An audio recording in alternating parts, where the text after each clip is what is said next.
जिसमें है अमृत ज्ञान है मानक भगत वैराग। गुरु ग्रंथ साहिब उदद बंदों कर अनुराग। श्री सतगुर शब्द कमाए जिन जीते पंच विकार। तिन संतन को बंदना सिर चरणन पगतार। दोहरा सुख सागर नागर गुरु जगत उजागर रूप। बंदों पद अरबिंद को उचरों कथा अनूप। ਵਾਹਿਗੁਰੂ ਜੀ ਕਾ ਖਾਲਸਾ ਵਾਹਿਗੁਰੂ ਜੀ ਕੀ ਫਤਿਹ। दोहरा सुख सागर नागर गुरु जगत उजागर रूप। ਸ੍ਰੀ ਨਾਨਕ ਪ੍ਰਕਾਸ਼ ਗ੍ਰੰਥ ਉਤਰਾਰਧ ਧਿਆਏ 23ਵਾਂ। ਕਵੀ ਸੰਤੋਖ ਸਿੰਘ ਜੀ ਗੁਰੂ ਮਹਾਰਾਜ ਦੀ ਉਸਤਤ ਦਾ ਮੰਗਲ ਕਰਦੇ ਹਨ। सुख सागर नागर गुरु। ਗੁਰੂ ਸਾਹਿਬ ਗੁਰੂ ਨਾਨਕ ਸੱਚੇ ਪਾਤਸ਼ਾਹ ਜੀ ਸੁੱਖਾਂ ਦੇ ਸਮੁੰਦਰ ਹਨ, ਸੁਖ ਸਾਗਰ। ਜੋ ਸਤਿਗੁਰੂ ਜੀ ਸੱਚੇ ਪਾਤਸ਼ਾਹ ਜੀ ਨਾਗਰ ਹਨ, ਮਤਲਬ ਕਿ ਚਤਰ ਹਨ, ਨਿਪੁੰਨ ਹਨ, ਜੋ ਗੁਣ ਸੰਪੰਨ ਹਨ, ਜੋ ਗੁਣਾਂ ਦੇ ਵਿੱਚ ਕੰਪਲੀਟ ਹਨ। ਗੁਰੂ ਨਾਨਕ ਸੱਚੇ ਪਾਤਸ਼ਾਹ ਜੀ ਐਸੇ ਗੁਰੂ ਹਨ ਜਗਤ ਉਜਾਗਰ ਰੂਪ। ਗੁਰੂ ਨਾਨਕ ਸੱਚੇ ਪਾਤਸ਼ਾਹ ਜੀ ਸਾਰੇ ਹੀ ਜਗਤ ਦੇ ਜਿਹੜੇ ਹਨ ਸਰੂਪ ਜਾਂ ਸਾਰੇ ਹੀ ਸੰਸਾਰ ਦੇ ਗਿਆਨ ਸਰੂਪ ਹਨ। ਸ੍ਰੀ ਗੁਰੂ ਨਾਨਕ ਸੱਚੇ ਪਾਤਸ਼ਾਹ ਜੀ ਉਹ ਗਿਆਨ ਦੇ ਸੂਰਜ ਹਨ ਜੋ ਸਾਰਿਆਂ ਦੇ ਮਨਾਂ ਦੇ ਵਿੱਚ, ਜੋ ਹਿਰਦਿਆਂ ਦੇ ਵਿੱਚ ਪ੍ਰਕਾਸ਼ ਕਰਨ ਵਾਲੇ ਹਨ। बंदों पद अरबिंद को उचरों कथा अनूप। ਐਸੇ ਗੁਰੂ ਨਾਨਕ ਸੱਚੇ ਪਾਤਸ਼ਾਹ ਜੀ ਦੇ ਚਰਨਾਂ ਕਵਲਾਂ ਦੇ ਉੱਤੇ ਮੇਰੀ ਬੰਦਨਾ ਹੈ। उचरों कथा अनूप। ਐਸੇ ਗੁਰੂ ਨਾਨਕ ਸਾਹਿਬ ਸੱਚੇ ਪਾਤਸ਼ਾਹ ਜੀ ਦੀ ਕਥਾ ਦਾ ਉਚਾਰਨ ਅਸੀਂ ਕਰਦੇ ਹਾਂ ਉਹਨਾਂ ਦੀ ਕਿਰਪਾ ਸਦਕਾ। श्री बाला सुंदर वाच चौपे श्री अंगद सुन कथा सुहानी। ਭਾਈ ਬਾਲਾ ਜੀ ਗੁਰੂ ਅੰਗਦ ਸਾਹਿਬ ਸੱਚੇ ਪਾਤਸ਼ਾਹ ਜੀ ਨੂੰ ਸੰਬੋਧਨ ਕਰਕੇ ਕਥਾ ਸੁਣਾਉਂਦਿਆਂ ਹੋਇਆਂ ਕਹਿੰਦੇ ਹਨ, ਸੁਣ ਕਥਾ ਸੁਹਾਣੀ। ਹੇ ਸ੍ਰੀ ਗੁਰੂ ਅੰਗਦ ਸਾਹਿਬ ਸੱਚੇ ਪਾਤਸ਼ਾਹ ਜੀ, ਜੋ ਸੁਹਾਣੀ, ਜੋ ਚੰਗੀ ਲੱਗਣ ਵਾਲੀ ਹੈ, ਜੋ ਕਿ ਚੰਗਾ, ਉਹ ਜਿਹੜਾ ਹੈ ਸੁਹਾਨ, ਜੋ ਕਿ ਸ੍ਰਿਸ਼ਟ ਨੂੰ ਜਿਹੜਾ ਹੈ ਚੰਗਿਆਈ ਨੂੰ ਪ੍ਰਗਟ ਕਰਨ ਵਾਲੀ ਅਤੇ ਜੋ ਦੁਸ਼ਟਾਈ ਨੂੰ ਹਾਨੀ ਖਤਮ ਕਰਨ ਵਾਲੀ ਹੈ। ਐਸੀ ਜੋ ਕਥਾ ਗੁਰੂ ਨਾਨਕ ਸਾਹਿਬ ਸੱਚੇ ਪਾਤਸ਼ਾਹ ਜੀ ਦੀ ਜੋ ਸੋਭਾ ਦੇਣ ਵਾਲੀ ਹੈ, ਜੋ ਕਿ ਗੁਰੂ ਨਾਨਕ ਸੱਚੇ ਪਾਤਸ਼ਾਹ ਜੀ ਦੇ ਜੋ ਸੁਹਾਨੀ, ਜੋ ਸੋਹਣੇ ਸਰੂਪ ਨੂੰ ਪ੍ਰਗਟ ਕਰਨ ਵਾਲੀ, ਆਪ ਜੀ ਸਰਵਣ ਕਰੋ। गमन कीन आगे गुण खानी। ਗੁਰੂ ਨਾਨਕ ਸੱਚੇ ਪਾਤਸ਼ਾਹ ਜੀ ਪਟਨ ਤੋਂ ਅੱਗੇ ਸਤਿਗੁਰੂ ਜੀ ਨੇ ਜੋ ਗੁਣਾਂ ਦੀ ਖਾਨ ਟ੍ਰੈਸ਼ਰ ਹਨ, ਸਤਿਗੁਰੂ ਜੀ ਨੇ ਅੱਗੇ ਚੱਲਣਾ ਕੀਤਾ। ਉਤੋਂ ਸਤ ਘਰਾ ਇੱਕ ਸਥਾਨਾ। ਇੱਕ ਅਸਥਾਨ ਆਇਆ, ਇੱਕ ਨਗਰ ਆਇਆ ਜਿਸ ਦਾ ਨਾਂ ਸੀ ਸਤ ਘਰਾ। ਇਹ ਸਤ ਘਰਾ ਜਿਹੜਾ ਹੈ ਇਹ ਅਸਥਾਨ ਆਇਆ ਮਿਟੁੰਗਮਣੀ ਜਿਹੜਾ ਹੈ ਜ਼ਿਲ੍ਹਾ, ਉਹਦੇ ਵਿੱਚ ਇਹਨੂੰ ਦੱਸਿਆ ਹੈ ਕਿ ਸਤ ਘਰਾ ਇੱਕ ਨਗਰ ਹੈ। ਤਹਾ ਪਹੁੰਚੇ ਕਿਰਪਾ ਨਿਧਾਨਾ। ਸਤਿਗੁਰੂ ਸੱਚੇ ਪਾਤਸ਼ਾਹ ਜੀ ਉਸ ਨਗਰ ਵਿੱਚ ਪਹੁੰਚੇ। ਗਮਨੇ ਬਹੁਰ ਬਾਜ਼ਾਰ ਮਝਾਰਾ। ਸਤਿਗੁਰੂ ਸੱਚੇ ਪਾਤਸ਼ਾਹ ਜੀ ਆਮ ਕਰਕੇ ਜਿਵੇਂ ਪਿਛਲੀਆਂ ਕਥਾਵਾਂ ਵਿੱਚ ਆਪਾਂ ਸੁਣਦੇ ਹਾਂ, ਗੁਰੂ ਨਾਨਕ ਸੱਚੇ ਪਾਤਸ਼ਾਹ ਜੀ ਬਾਹਰ ਨਗਰ ਤੋਂ ਰਿਹਾ ਕਰਦੇ ਹਨ। ਕੋਈ ਬ੍ਰਿਸ਼ਟ ਦੇ ਹੇਠ ਸਤਿਗੁਰੂ ਜੀ ਬੈਠ ਜਾਇਆ ਕਰਦੇ ਹਨ, ਕੋਈ ਉਪਵਨ, ਕੋਈ ਗਾਰਡਨ, ਕੋਈ ਔਰਚਰਡ ਦੇ ਵਿੱਚ ਸਤਿਗੁਰੂ ਜੀ ਬੈਠਿਆ ਕਰਦੇ ਹਨ। ਸ਼ਹਿਰ ਵਿੱਚ, ਨਗਰ ਵਿੱਚ ਸਤਿਗੁਰੂ ਨਹੀਂ ਜਾਂਦੇ ਹਨ। ਪਰ ਇਹ ਸਤ ਘਰਾ ਜਿਹੜਾ ਹੈ ਨਗਰ, ਇਸ ਦੇ ਵਿੱਚ ਗੁਰੂ ਨਾਨਕ ਸਾਹਿਬ ਸੱਚੇ ਪਾਤਸ਼ਾਹ ਜੀ ਸਿੱਧੇ ਨਗਰ ਵਿੱਚ ਚਲੇ ਗਏ, ਬੈਠ ਗਏ ਇੱਕ ਹਾਟ ਉਧਾਰਾ। ਦੇਖੋ ਗੁਰੂ ਨਾਨਕ ਸਾਹਿਬ ਸੱਚੇ ਪਾਤਸ਼ਾਹ ਜੀ ਨੇ ਕੈਸਾ ਕੌਤਕ ਵਰਤਾਉਣਾ ਹੈ। ਮਹਾਰਾਜ ਜੀ ਇੱਕ ਹੱਟੀ ਤੇ ਚਲੇ ਗਏ, ਜਾਂ ਇਹ ਕਹਿ ਲਈਏ ਕਿ ਇੱਕ ਦੁਕਾਨ, ਇੱਕ ਸ਼ਾਪ ਹੈ ਜਿਹਦੇ ਵਿੱਚ ਰਾਸ਼ਨ ਪਾਣੀ ਵੇਚਦੇ ਹਨ। ਉਸ ਦੁਕਾਨ ਦੇ ਹੱਟੀ ਦੇ ਕੋਲ ਸਤਿਗੁਰੂ ਜੀ ਜਾ ਬੈਠੇ। ਉਦੋਂ ਧਨਾੜ ਸਾਹ ਇੱਕ ਭਾਰੀ। ਹੁਣ ਉੱਥੇ ਦਾ ਜੋ ਮਾਲਕ ਸੀ ਉਹ ਹੱਟੀ ਦਾ, ਇੱਕ ਧਨਾੜ ਬਹੁਤ ਹੀ ਅਮੀਰ ਜੋ ਕਿ ਸ਼ਾਹ ਸੀਗਾ। ਸੋ ਇਹ ਸ਼ਾਹ ਜਿਹੜਾ ਸੀ ਬੜਾ ਹੀ ਅਮੀਰ, ਤੇ ਇੰਨਾ ਅਮੀਰ ਕਿ ਨਗਰ ਦੇ ਵਿੱਚ ਇਹਦੀ ਉਹ ਦੁਕਾਨ ਸਭ ਤੋਂ ਜ਼ਿਆਦਾ ਚੱਲਦੀ ਦਿਸਦੀ ਸੀ। ਕਾਮੇ ਜਿਹ ਕੇ ਬਹੁਤ ਅਗਾਰੀ। ਇਹਨਾਂ ਦੇ ਜੋ EMPLOYEES ਹਨ, ਜੋ ਇਹਨਾਂ ਦੇ ਕੰਮ ਕਰਨ ਵਾਲੇ ਜਾਂ ਨੌਕਰ ਹਨ, ਉਹ ਬਹੁਤ ਹੀ ਜ਼ਿਆਦੇ ਹਨ। ਤੇ ਉਹ ਅਗਾਰੀ ਮਤਲਬ ਕਿ ਹੁਕਮ ਦੀ ਉਡੀਕ ਕਰਦੇ ਹਨ ਸ਼ਾਹ ਦੀ ਵੀ ਹੁਣ ਕੀ ਕਰੀਏ। ਅੱਗੇ ਹੋ ਕੇ ਜਿਹੜੇ ਨੌਕਰ ਹਨ ਕਰਦੇ ਹਨ, ਮਤਲਬ ਕਿ ਬਹੁਤ ਸਾਰੇ ਨੌਕਰ ਹਨ ਜੋ ਉਹਦੀ ਆਗਿਆ ਵਿੱਚ ਰਹਿੰਦੇ ਹਨ। ਜਗ ਕੇ ਧੰਦ ਅਧਿਕ ਸੋ ਕਰੀ। ਸੋ ਜਗਤ ਦੇ ਜੋ ਧੰਦੇ ਹਨ, ਜੋ ਕਾਰਜ ਹਨ, ਜੋ ਬਿਜ਼ਨਸ ਹੈ, ਉਹ ਜਿਹੜੇ ਹਨ ਬਹੁਤ ਵੱਡਾ ਬਿਜ਼ਨਸ ਇਹ ਸ਼ਾਹ ਜਿਹੜਾ ਹੈ ਕਰ ਰਿਹਾ ਹੈ ਇਕੱਲਾ। ਹਿਰਦੇ ਨਾਮ ਹਰ ਕਦੇ ਨਾ ਧਰੀ। ਦੇਖੋ ਹਿਰਦੇ ਵਿੱਚ ਕਿਤੇ ਵੀ ਪਰਮੇਸ਼ਰ ਦਾ ਨਾਮ ਉਸਨੇ ਚੇਤੇ ਨਹੀਂ ਕੀਤਾ, ਕਿਤੇ ਵੀ ਪਰਮੇਸ਼ਰ ਦਾ ਉਸਨੇ ਸਿਮਰਨ ਨਹੀਂ ਕੀਤਾ। ਕਰਤ ਬਨਜ ਸਭ ਦਿਵਸ ਬਿਤਾਵਤ। ਕਿਉਂਕਿ ਸਾਰਾ ਦਿਨ ਬਣਜ ਬਿਜ਼ਨਸ ਕਰਦਿਆਂ ਹੋਇਆਂ ਬਤੀਤ ਹੋ ਜਾਂਦਾ ਹੈ ਤੇ ਉਹਨੂੰ ਕੋਈ ਵੀ ਸਮਾਂ ਨਹੀਂ ਲੱਗਦਾ ਕਿ ਪਰਮੇਸ਼ਰ ਦੀ ਉਹ ਭਗਤੀ ਕਰੇ, ਸਿਮਰਨ ਕਰੇ। ਪਚੀ ਭਇਓ ਕਬਹਿ ਨਾ ਬਿਸਰਾਵਤ। ਪਚੀ ਭਇਓ ਕਹਿਣ ਲੱਗੇ ਉਹ ਪਰਚਿਆ ਰਹਿੰਦਾ ਹੈ, ਉਹ ਬਿਜ਼ੀ ਹੋਇਆ ਰਹਿੰਦਾ ਹੈ, ਉਹ ਕੰਮ ਦੇ ਵਿੱਚ ਗਲਤਾਨ ਰਹਿੰਦਾ ਹੈ। ਮਤਲਬ ਕਿ ਉਹ ਕੰਮ ਦੇ ਵਿੱਚ ਇੰਨਾ ਜ਼ਿਆਦਾ ਡੀਪਲੀ ਇਨਵੋਲਵ ਹੈ ਕਿ ਇਹ ਜਿਹੜਾ ਹੈ ਕਿਸੇ ਵਕਤ ਵੀ ਉਹਨੂੰ ਬਿਜ਼ਨਸ ਤੋਂ ਬਾਹਰ ਸਮਾਂ ਨਹੀਂ ਮਿਲਦਾ। ਹਰ ਵੇਲੇ ਹੀ ਉਹ ਜਿਹੜਾ ਹੈ ਇਸ ਰੁਝੇਵੇਂ ਵਿੱਚ ਫਸਿਆ ਰਹਿੰਦਾ ਹੈ। ਦੋਹਰਾ ਘਟੀ ਦੋਏ ਦਿਨ ਜਬ ਰਹਾ ਮਰਦਾਨੇ ਦ੍ਰਿਗ ਲਾਏ। ਉਸ ਵੇਲੇ ਜਦੋਂ ਗੁਰੂ ਨਾਨਕ ਸਾਹਿਬ ਸੱਚੇ ਪਾਤਸ਼ਾਹ ਜੀ ਨੂੰ ਬੈਠਿਆਂ ਹੋਇਆਂ ਕਾਫੀ ਸਮਾਂ ਹੋਇਆ ਤੇ ਅੱਜ ਹੁਣ ਦਿਨ ਦੀਆਂ 2 ਘੜੀਆਂ ਬਾਕੀ ਰਹਿ ਗਈਆਂ। ਮਤਲਬ ਕਿ ਜਿਹੜਾ ਹੈ 48 ਮਿੰਟ ਜਾਂ 48 ਮਿੰਟਸ ਬਾਕੀ ਰਹਿ ਗਏ ਸਨ ਦਿਨ ਦੇ। ਉਸ ਵੇਲੇ ਮਰਦਾਨੇ ਨੇ ਆਪਣਾ ਆਬਜ਼ਰਵੇਸ਼ਨ ਕਰਦਿਆਂ ਹੋਇਆਂ ਸਾਰਾ ਦਿਨ ਦੇਖਦਾ ਰਿਹਾ ਕਿ ਸ਼ਾਹ ਕੀ ਕਰਦਾ ਹੈ। ਦੇਖ ਕਰਕੇ ਉਸਨੇ ਆਪਣਾ ਵਿਊ ਪੁਆਇੰਟ ਜਿਹੜਾ ਹੈ ਜਾਂ ਉਹਨੇ ਆਪਣੀ ਜੋ ਉਹਨੇ ਦੇਖਿਆ ਉਹ ਗੁਰੂ ਨਾਨਕ ਸਾਹਿਬ ਦੇ ਅੱਗੇ ਪ੍ਰਗਟ ਕਰਨ ਲੱਗਿਆ। ਕਹਿਓ ਸੁਖੀ ਬਹੁ ਸਾਹ ਇਹੋ ਸੁਖ ਸੋ ਦਿਵਸ ਬਤਾਏ। ਗੁਰੂ ਨਾਨਕ ਸਾਹਿਬ ਸੱਚੇ ਪਾਤਸ਼ਾਹ ਜੀ ਨੂੰ ਆਪਣਾ ਕਨਕਲੂਸ਼ਨ ਦਿੰਦਾ ਹੈ। ਭਾਈ ਮਰਦਾਨਾ ਜੀ ਕਹਿੰਦੇ ਹਨ ਕਿ ਪਾਤਸ਼ਾਹ ਦੇਖੋ ਤਾਂ ਸਹੀ, ਇਹ ਜਿਹੜਾ ਸ਼ਾਹ ਹੈ, ਇਹ ਧਨਾਢ ਜਿਹੜਾ ਹੈ ਇਹ ਬੜਾ ਹੀ ਸੁਖੀ ਲੱਗਦਾ ਹੈ। ਦੇਖੋ ਕਿੰਨਾ ਸੋਹਣਾ ਇਹਦਾ ਦਿਨ ਬਤੀਤ ਹੁੰਦਾ ਹੈ। ਇਹਦਾ ਕੰਮ ਕੀ ਹੈ, ਇਹਨੇ ਹੁਕਮ ਕਰੀ ਜਾਣਾ ਹੈ। ਇਹ ਬੈਠਾ ਹੈ, ਕਿਸੇ ਤੋਂ ਕੋਈ ਕਾਰਜ ਕਰਾ ਰਿਹਾ, ਕਿਸੇ ਤੋਂ ਕੋਈ ਕਰਾ ਲਿਆ। ਇਹਨੂੰ ਇੱਥੋਂ ਤੱਕ ਕਿ ਪਾਣੀ ਜਿਹੜਾ ਹੈ ਗੜਵੇ ਵਿੱਚੋਂ ਇੱਕ ਗਲਾਸ ਵਿੱਚ ਪਾਉਣ ਨੂੰ ਵੀ ਲੋੜ ਨਹੀਂ ਹੈ, ਉਹ ਵੀ ਇਹਦੇ ਨੌਕਰ ਕਰਕੇ ਦਿੰਦੇ ਨੇ। ਬੈਠੇ ਬੈਠੇ ਨੂੰ ਸਭ ਕੁਝ ਮਿਲੀ ਜਾਂਦਾ ਹੈ, ਕੋਈ ਵੀ ਕਾਰਜ ਇਹਨੂੰ ਕਰਨ ਦੀ ਲੋੜ ਨਹੀਂ। ਇਸ ਕਰਕੇ ਭਾਈ ਮਰਦਾਨਾ ਜੀ ਕਹਿੰਦੇ ਇਹ ਸ਼ਾਹ ਤਾਂ ਬੜਾ ਸੁਖੀ ਹੈ ਕਿਉਂਕਿ ਨੌਕਰ ਅੱਗੇ ਪਿੱਛੇ ਭੱਜੇ ਫਿਰਦੇ ਹਨ।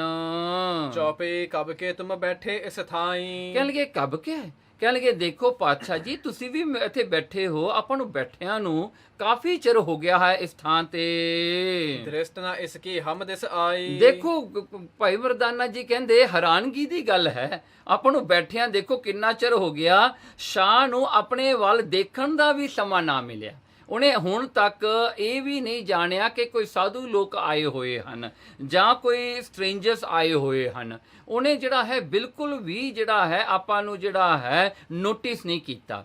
ਕਹਿੰਦੇ ਐਸਾ ਦੇਖੋ ਸ਼ਾਹ ਜਿਹੜਾ ਹੈ ਇੰਨਾ ਬਿਜ਼ੀ ਹੈ, ਇੰਨਾ ਇਹਨੂੰ ਕੰਮ ਹੈ ਕਿ ਸਾਨੂੰ ਅਤੇ ਆਪਾਂ ਨੂੰ ਬੈਠਿਆਂ ਹੋਇਆਂ ਨੂੰ ਵੀ ਇਹਨੇ ਦੇਖਿਆ ਤੱਕ ਨਹੀਂ। ਕਰਨ ਦਾਨ ਕੀ ਮਨ ਮਹਿ ਨਾਹੀ। ਦੇਖੋ ਭਾਈ ਮਰਦਾਨਾ ਜੀ ਕਹਿੰਦੇ ਪਾਤਸ਼ਾਹ ਜੀ ਐਸਾ ਜਿਹੜਾ ਸ਼ਾਹ ਹੈ ਨਾ, ਕਮਾਉਣ ਵਿੱਚ ਇੰਨੀ ਵ੍ਰਿਤੀ ਰੁਚੀ ਹੋਈ ਹੈ ਕਿ ਇਹਨੂੰ ਦਾਨ ਕਰਨ ਦਾ ਬਿਲਕੁਲ ਹੀ ਖਿਆਲ ਨਹੀਂ। ਵੀ ਮੈਂ ਦਰਵਾਜ਼ੇ ਤੇ ਵੀ ਦੇਖ ਲਵਾਂ ਤਾਂ ਬਾਹਰ ਬੈਠੇ ਵੀ ਕਿਸੇ ਮੰਗਤੇ ਨੂੰ, ਕੋਈ ਦਰਵੇਸ਼ ਫਕੀਰ ਸੰਤ ਨੂੰ ਦੇਖ ਲਵਾਂ ਜਿਹਨੂੰ ਮੈਂ ਥੋੜੀ ਬਹੁਤੀ ਜਿਹੜੀ ਹੈ ਆਪਣੀ ਕਮਾਈ ਨੂੰ ਸਫਲ ਕਰਨ ਵਾਸਤੇ ਕੁਝ ਕੁ ਭੇਟਾ ਦੇਵਾਂ। ਕਹਿੰਦੇ ਦੇਖੋ ਨੇ ਬਿਲਕੁਲ ਵੀ ਆਪਣੇ ਵੱਲ ਨਹੀਂ ਦੇਖਿਆ। ਬੇਮੁਖ ਸੰਤਨ ਤੇ ਇਹ ਆਹੇ। ਇਸ ਕਰਕੇ ਭਾਈ ਮਰਦਾਨਾ ਜੀ ਨੇ ਕਨਕਲੂਡ ਕੀਤਾ, ਕਹਿੰਦੇ ਪਾਤਸ਼ਾਹ ਜੀ ਇਹ ਜਿਹੜਾ ਸ਼ਾਹ ਹੈ ਨਾ, ਮੈਨੂੰ ਤਾਂ ਇਉਂ ਲੱਗਦਾ ਇਹ ਬੇਮੁਖ ਹੈ। ਇਹ ਬੇਮੁਖ ਸੰਤਾਂ ਤੋਂ, ਇਹ ਬਿਲਕੁਲ ਹੀ ਪਰਮੇਸ਼ਰ ਦੇ ਸੰਤਾਂ ਦਾ ਕੋਈ ਸਤਿਕਾਰ ਨਹੀਂ ਕਰਦਾ। ਉਹਨਾਂ ਦੀ ਗੱਲ ਤਾਂ ਕੀ ਮੰਨਣੀ ਹੈ, ਉਹਨਾਂ ਵੱਲ ਤਾਂ ਦੇਖਦਾ ਤੱਕ ਨਹੀਂ। ਇਸ ਕਰਕੇ ਇਹ ਬੇਮੁਖ ਹੈ ਪਰਮੇਸ਼ਰ ਵੱਲੋਂ। ਕਬਹਿ ਨਾ ਸੇਵ ਕਿਸੂ ਕੀ ਕਰੀ। ਮੈਨੂੰ ਤਾਂ ਇਉਂ ਲੱਗਦਾ ਭਾਈ ਮਰਦਾਨਾ ਜੀ ਕਹਿੰਦੇ ਇਹਨੇ ਕਿਤੇ ਵੀ ਕਿਸੇ ਦੀ ਸੇਵਾ ਨਹੀਂ ਕੀਤੀ ਹੋਏਗੀ, ਇਹਨੇ ਸਿਰਫ ਆਪਣੀ ਸੇਵਾ ਕਰਵਾਈ ਹੋਈ ਹੈ ਆਪਣੇ ਨੌਕਰਾਂ ਤੋਂ। ਭਾਉ ਭਗਤ ਕੋ ਹਿਰਦੈ ਨਾ ਧਰੀ। ਦੇਖੋ ਪ੍ਰੇਮਾ ਭਗਤੀ ਹਿਰਦੇ ਵਿੱਚ ਧਾਰਨ ਕਰਨੀ ਤਾਂ ਬਹੁਤ ਦੂਰ ਦੀ ਗੱਲ ਹੈ। ਮੈਨੂੰ ਤਾਂ ਇੰਜ ਲੱਗਦਾ ਕਿ ਇਹਨੇ ਕਿਤੇ ਵੀ ਪ੍ਰੇਮਾ ਭਗਤੀ ਵੱਲ ਖਿਆਲ ਵੀ ਨਹੀਂ ਕੀਤਾ। ਸੁਖੀ ਰਹਿ ਰਹਿਤ ਉਲਟੀ ਇਹ ਜਾਨੀ। ਦੇਖੋ ਇਹ ਜਿਹੜਾ ਹੈ ਐਸਾ ਸ਼ਾਹ ਜਿਹੜਾ ਹੈ ਇਹ ਸੁਖੀ ਇੰਨਾ ਜ਼ਿਆਦਾ ਹੈ ਕਿ ਉਲਟੀ ਇਹ ਜਾਨੀ। ਇਹਨੇ ਤਾਂ ਜਿਹੜੀ ਹੈ ਪਰਮੇਸ਼ਰ ਦੀ ਭਗਤੀ ਨੂੰ ਜਿਹੜਾ ਹਨ ਟਾਈਮ ਵੇਸਟ ਜਾਣ ਲਿਆ ਹੈ। ਇਹਨੇ ਇਹ ਜਾਣ ਲਿਆ ਵੀ ਇਹ ਤਾਂ ਸਮਾਂ ਬਰਬਾਦ ਕਰਨ ਵਾਲੀਆਂ ਗੱਲਾਂ ਨਹੀਂ, ਜਿਹੜਾ ਸਿਮਰਨ ਕਰਨਾ ਹੈ। ਇਸ ਕਰਕੇ ਦੇਖੋ ਪਰਮੇਸ਼ਰ ਨੇ ਇਹਨੂੰ ਕਿੰਨਾ ਸੁੱਖ ਦਿੱਤਾ ਹੈ। ਇੰਨੇ ਸੁੱਖ ਦੇ ਵਿੱਚ ਇਹ ਰਹਿੰਦਾ ਹੈ ਕਿ ਕਿਤੇ ਵੀ ਇਹਨੂੰ ਰੱਬ ਨਹੀਂ ਚੇਤੇ ਆਉਂਦਾ। ਸੁਣ ਕੇ ਅਸ ਬੋਲੇ ਗੁਣ ਖਾਨੀ। ਇਹ ਜਿਹੜੇ ਹਨ ਭਾਈ ਮਰਦਾਨੇ ਦੇ ਆਬਜ਼ਰਵੇਸ਼ਨ ਜਾਂ ਉਹਨਾਂ ਦੇ ਦੇਖੀਆਂ ਹੋਈਆਂ ਜੋ ਵਰਤਾਲਾਪ ਉਹਨਾਂ ਦੇ ਸਾਹਮਣੇ ਸ਼ਾਹ ਦਾ ਉਹਨਾਂ ਨੇ ਦੇਖਿਆ ਤੇ ਜਿਸ ਤਰ੍ਹਾਂ ਉਹਨਾਂ ਨੇ ਗੁਰੂ ਨਾਨਕ ਸਾਹਿਬ ਨੂੰ ਦੱਸਿਆ, ਉਹਨੂੰ ਸੁਣ ਕਰਕੇ ਗੁਰੂ ਨਾਨਕ ਸਾਹਿਬ ਸੱਚੇ ਪਾਤਸ਼ਾਹ ਜੀ ਕਹਿੰਦੇ ਹਨ, ਰੀਤ ਕਲੁਖ ਕੀ ਦੁਖ ਕੋ ਦੇਈ। ਦੇਖੋ ਹੁਣ ਗੁਰੂ ਨਾਨਕ ਸਾਹਿਬ ਸੱਚੇ ਪਾਤਸ਼ਾਹ ਜੀ ਪੁਆਇੰਟ ਆਫ ਵਿਊ ਦੇਖੋ।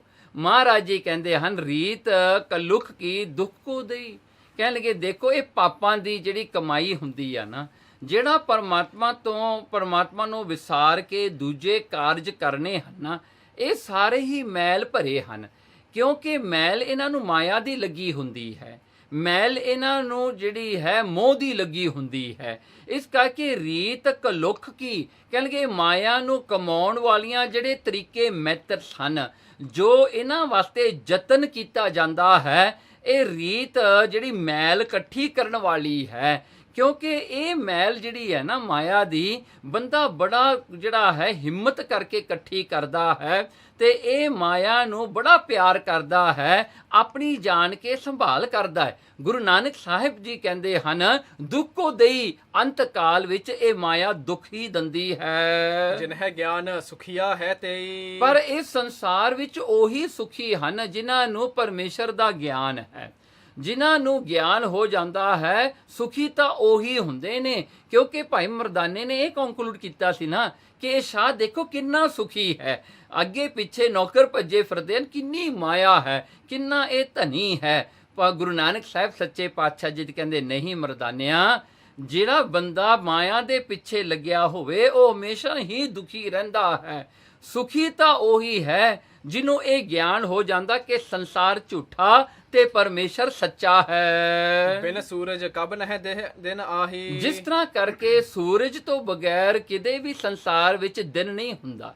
ਡੇ ਜਿਹੜਾ ਹੈ ਉਹ ਕਿਤੇ ਵੀ ਨਹੀਂ ਬਣ ਸਕਦਾ ਜੇ ਸੂਰਜ ਨਾ ਹੋਵੇ। ਸੂਰਜ ਕਰਕੇ ਹੀ ਜਿਹੜਾ ਹੈ ਉਹ ਡੇ ਕਹਿੰਦੇ ਹਾਂ। ਜਦੋਂ ਸੂਰਜ ਛਿਪਦਾ ਹੈ ਉਦੋਂ ਆਪਾਂ ਨਾਈਟ ਕਹਿੰਦੇ ਹਾਂ, ਰਾਤ ਹੋ ਗਈ ਹੈ। ਹੁਣ ਸੂਰਜ ਤੋਂ ਬਗੈਰ ਜਿਹੜਾ ਹੈ ਦਿਨ ਨਹੀਂ ਹੋ ਸਕਦਾ। ਇਸੇ ਪ੍ਰਕਾਰ ਕਰਕੇ ਪਰਮੇਸ਼ਰ ਤੋਂ ਬਗੈਰ, ਉਸ ਪਰਮੇਸ਼ਰ ਦੇ ਗਿਆਨ ਤੋਂ ਬਗੈਰ ਇਸ ਸੰਸਾਰ ਵਿੱਚ ਸੁੱਖ ਹੋ ਹੀ ਨਹੀਂ ਸਕਦਾ। ਹਨੇਰੇ ਰੂਪ ਦੁਖੀ ਦੁੱਖ ਹੈ। ਹੀਨ ਗਿਆਨ ਤਿਉ ਸੁਖ ਕਹਿ ਨਾਹੀ। ਇਸ ਕਰਕੇ ਗਿਆਨ ਦੇ ਹੀਣੇ ਲੋਕ ਜਿਹੜੇ ਹੁੰਦੇ ਨੇ ਜਾਂ ਜਿਨ੍ਹਾਂ ਨੂੰ ਗਿਆਨ ਨਹੀਂ ਹੈ ਪਰਮੇਸ਼ਰ ਦਾ, ਇਹ ਸੰਸਾਰ ਦੀ ਸੱਚਾਈ ਦਾ ਜਿਹਨੂੰ ਗਿਆਨ ਨਹੀਂ ਹੈ, ਤੇ ਗਿਆ ਹੈ ਸੁਖ ਕਹਿ ਨਾਹੀ। ਉਹਨਾਂ ਨੂੰ ਸੁੱਖ ਕਿੱਥੋਂ ਮਿਲਣਾ ਹੈ, ਉਹਨੂੰ ਸੁੱਖ ਦਾ ਕਿਵੇਂ ਪਤਾ ਲੱਗੇਗਾ। ਜਿਵੇਂ ਰਾਤ ਨੂੰ ਦਿਨ ਦਾ ਪਤਾ ਨਹੀਂ, ਦਿਨ ਦਾ ਉਸਨੂੰ ਗਿਆਨ ਨਹੀਂ, ਸੋ ਇਸੇ ਪ੍ਰਕਾਰ ਕਰਕੇ ਕਿਉਂਕਿ ਰਾਤ ਤਾਂ ਹੁਣਿਓ ਹੀ ਹੈ, ਜਿਹੜਾ ਹਨ ਚਾਨਣ ਦੇ ਜਿਹੜੇ ਹਨ ਨਾ ਹੋਣ ਕਰਕੇ। ਦੇਖੋ ਨਾ ਚਾਨਣ ਹੋਣ ਦੇ ਕਰਕੇ ਹਨੇਰਾ ਹੈ, ਪਰ ਹਨੇਰੇ ਨੂੰ ਚਾਨਣ ਦਾ ਗਿਆਨ ਨਹੀਂ। ਗੁਰੂ ਨਾਨਕ ਸਾਹਿਬ ਸੱਚੇ ਪਾਤਸ਼ਾਹ ਜੀ ਕਹਿੰਦੇ ਐਸਾ ਹੀ ਹੈ ਮਰਦਾਨਿਆਂ, ਅਗਿਆਨਤਾ ਦੇ ਵਿੱਚ ਗਲਤਾਨ ਜਿਹੜੇ ਬੰਦੇ ਉਹਨਾਂ ਨੂੰ ਸੁੱਖ ਕਿਤੇ ਵੀ ਨਹੀਂ ਮਿਲਦਾ। ਜੇਕਰ ਤੇਰੇ ਉਰ ਸੰਦੇਹੂ, ਜੇ ਤੇਰੇ ਮਨ ਵਿੱਚ ਸ਼ੱਕ ਹੈ ਮਰਦਾਨਿਆਂ, ਤਾਂ ਫਿਰ ਸਾਹਿਬ ਬੁਲਾਏ ਬੂਝ ਕਿਨ ਲੇਹੂ। ਚੱਲ ਇਹ ਸ਼ਾਹ ਨੂੰ ਆਪੇ ਤੂੰ ਸੱਦ ਲਾ, ਇਹਦੇ ਮੂੰਹੋਂ ਸੁਣ ਲਾ ਕਿ ਇਹ ਕਿੰਨਾ ਕੁ ਸੁਖੀ ਹੋਵੇਗਾ। ਸੁਣ ਕਰ ਇਸ ਪ੍ਰਕਾਰ ਮਰਦਾਨੇ। ਗੁਰੂ ਨਾਨਕ ਸਾਹਿਬ ਸੱਚੇ ਪਾਤਸ਼ਾਹ ਜੀ ਦੇ ਐਸੇ ਬਚਨ ਨੂੰ ਸੁਣ ਕਰਕੇ ਭਾਈ ਮਰਦਾਨੇ ਨੇ ਉਸ ਵੇਲੇ ਐਸਾ ਕੀਤਾ।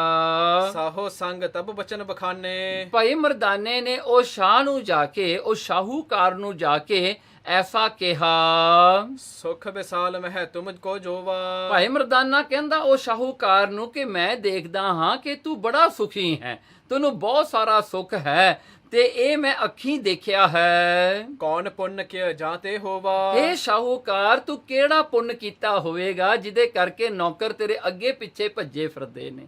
ਤੈਨੂੰ ਇੰਨਾ ਸੁੱਖ ਹੈ ਕਿ ਤੈਨੂੰ ਕੋਈ ਮਾਇਆ ਦੀ ਘਾਟ ਨਹੀਂ। ਕਹਿੰਦੇ ਕਿ ਇਹ ਜਿਹੜਾ ਤੈਨੂੰ ਇੰਨਾ ਸੁੱਖ ਜਿਹੜਾ ਮਿਲਿਆ ਹੈ, ਤੂੰ ਕੀ ਪੁੰਨ ਕੀਤਾ ਹੋਵੇਗਾ। ਤੂੰ ਕੀ ਐਸਾ ਕਾਰਜ ਕੀਤਾ ਹੋਵੇਗਾ ਕਿ ਪਰਮਾਤਮਾ ਨੇ ਤੈਨੂੰ ਇੰਨਾ ਸੁੱਖ ਦਿੱਤਾ?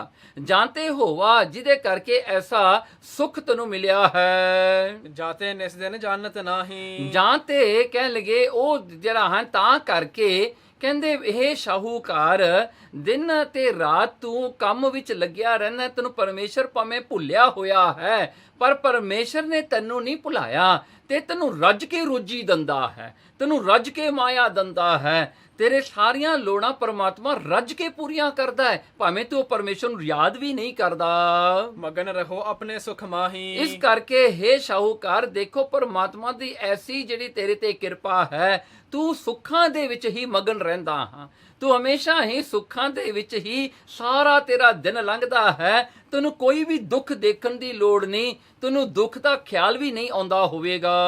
ਲੱਖ ਦਰਵੇਸ਼ ਬੇਸ ਮਨ ਮਾਹੀ। ਲੱਖ ਦਰਵੇਸ਼ ਉਸ ਸ਼ਾਹੂਕਾਰ ਨੇ ਜਦੋਂ ਨਿਗਾਹ ਮਾਰੀ ਗੁਰੂ ਨਾਨਕ ਸਾਹਿਬ ਸੱਚੇ ਪਾਤਸ਼ਾਹ ਤੇ ਭਾਈ ਮਰਦਾਨੇ ਵੱਲ, ਉਹਨੂੰ ਲੱਗਿਆ ਕਿ ਇਹ ਕੋਈ ਦਰਵੇਸ਼ ਹੈ, ਕੋਈ ਫਕੀਰ ਸੰਤ ਲੋਕ ਹਨ।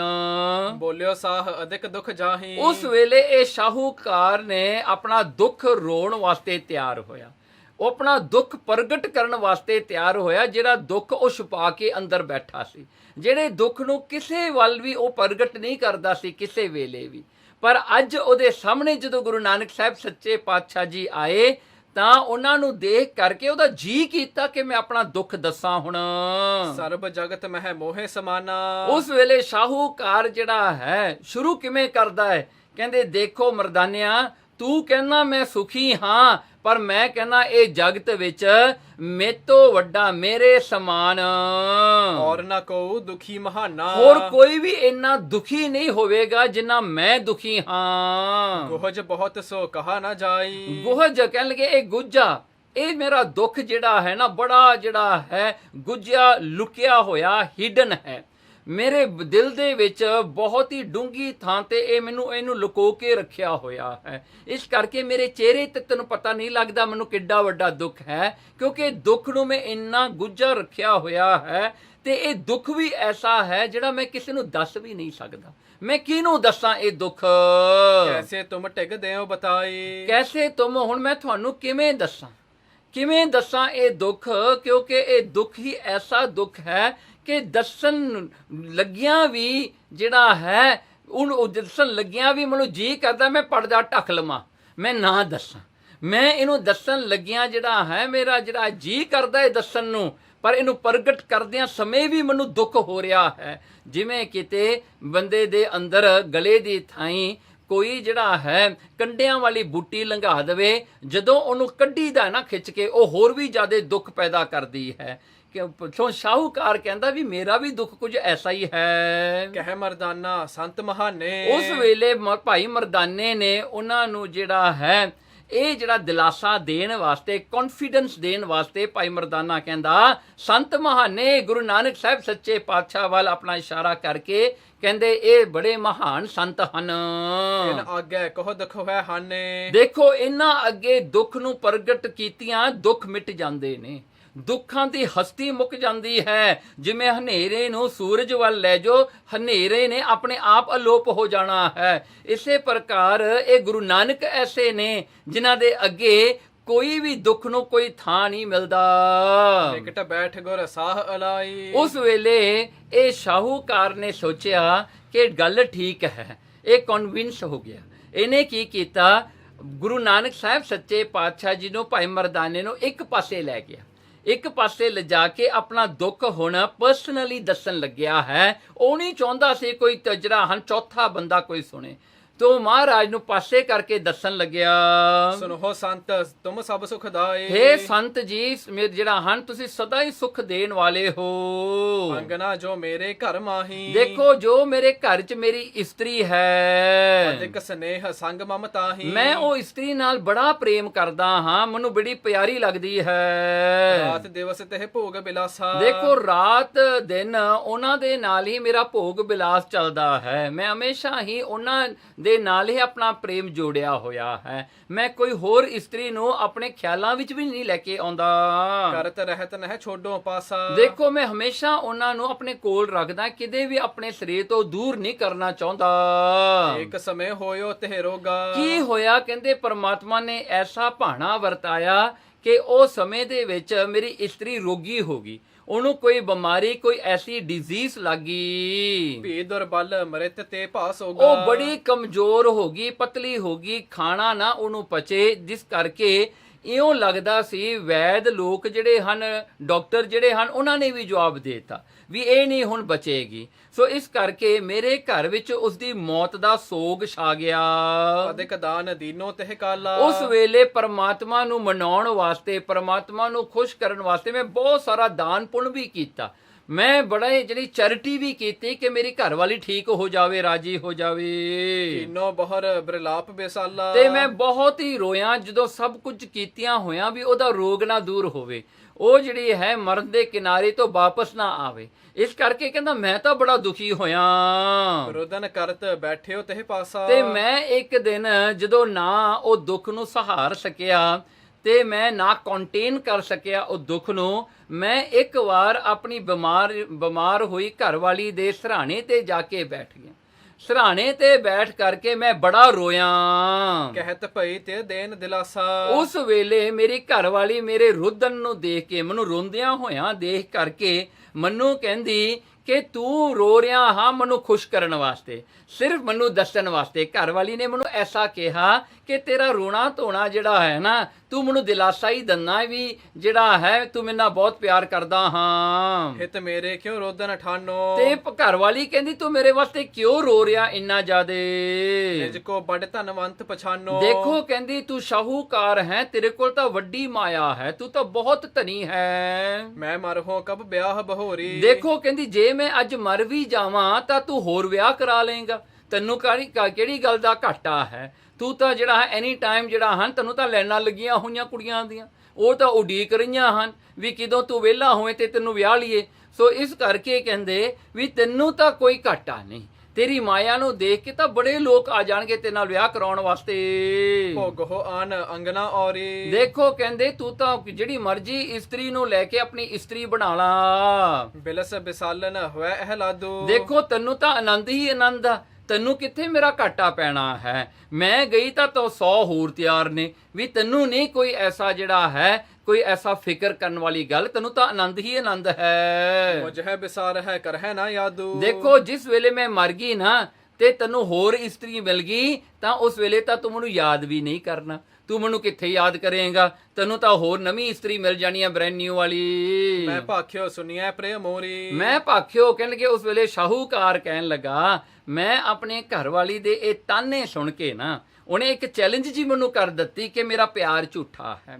ਉਹਨੇ ਚੁਣੌਤੀ ਦੇ ਦਿੱਤੀ ਮੈਨੂੰ ਤੇ ਮੈਨੂੰ ਚੈਲੰਜ ਕੀਤੀ ਕਿ ਤੇਰਾ ਪਿਆਰ ਕਿੱਥੇ ਸੱਚਾ ਹੈ, ਤੂੰ ਤਾਂ ਵਾਧੂ ਦਾ ਜਿਹੜਾ ਹੈ ਮੈਨੂੰ ਖੁਸ਼ ਕਰਨ ਵਾਸਤੇ ਰੋ ਰਿਹਾ ਹਾਂ। ਇਹ ਸੁਣ ਕਰਕੇ ਕਹਿੰਦਾ ਮੈਂ ਉਸ ਵੇਲੇ ਕਿਹਾ ਸੁਣਿਆ ਪ੍ਰਿਆ ਮੇਰੀ ਮੋਰੀ। ਕਹਿਣ ਲੱਗੇ ਹੇ ਮੇਰੀ ਪਿਆਰੀ ਸੁਣ। ਤੁਝ ਬਿਨ ਮੋਹੇ ਨਾ ਭਾਵੈ ਔਰੀ। ਦੇਖ ਕਹਿੰਦਾ ਮੈਂ ਉਹਨੂੰ ਇਹੀ ਗੱਲ ਕਹੀ ਮੇਰੀ ਇਸਤਰੀ ਨੂੰ ਕਿ ਤੇਤੋਂ ਬਗੈਰ ਮੈਨੂੰ ਹੋਰ ਕੋਈ ਵੀ ਇਸਤਰੀ ਪਿਆਰੀ ਨਹੀਂ, ਮੈਨੂੰ ਹੋਰ ਕੋਈ ਇਸਤਰੀ ਨਾਲ ਲਗਾ ਨਹੀਂ, ਨਾ ਮੈਂ ਕਿਸੇ ਨਾਲ ਕੋਈ ਹੋਰ ਰਿਸ਼ਤਾ ਬਣਾਉਣਾ ਚਾਹੁੰਦਾ ਹਾਂ। ਤੂੰ ਹੀ ਇੱਕ ਮੇਰੀ ਇਸਤਰੀ ਹੈ ਤੇ ਤੇਰੇ ਨਾਲ ਹੀ ਮੇਰਾ ਰਿਸ਼ਤਾ ਹੈ। ਤੂੰ ਜੀਵ ਹੈ ਤੇ ਕਰੋ ਬਿਲਾਸਾ। ਦੇਖੋ ਜੇ ਤੂੰ ਜਿਉਂਦੀ ਰਹੇਂਗੀ ਤਾਂ ਮੈਨੂੰ ਹਮੇਸ਼ਾ ਹੀ ਖੁਸ਼ੀ ਆਨੰਦ ਰਹੇਗਾ। ਨਾ ਤੋ ਮੈਂ ਤਜੋ ਜੀਵਨ ਕੀ ਆਸਾ। ਜੇ ਤੂੰ ਮੈਨੂੰ ਛੱਡ ਕੇ ਚਲੀ ਗਈ, ਤੂੰ ਮਰ ਗਈ ਤਾਂ ਮੈਂ ਵੀ ਆਪਣੇ ਜਿਉਣ ਦੀ ਆਸ ਛੱਡ ਦੇਵਾਂਗਾ। ਫਿਰ ਮੈਨੂੰ ਵੀ ਕੋਈ ਜਿਉਣ ਦੀ ਆਸ ਨਹੀਂ ਰਹੇਗੀ। ਮੇਰਾ ਜਿਉਣ ਦਾ ਫਿਰ ਫਾਇਦਾ ਕੀ ਹੈ ਤੇਤੋਂ ਬਗੈਰ?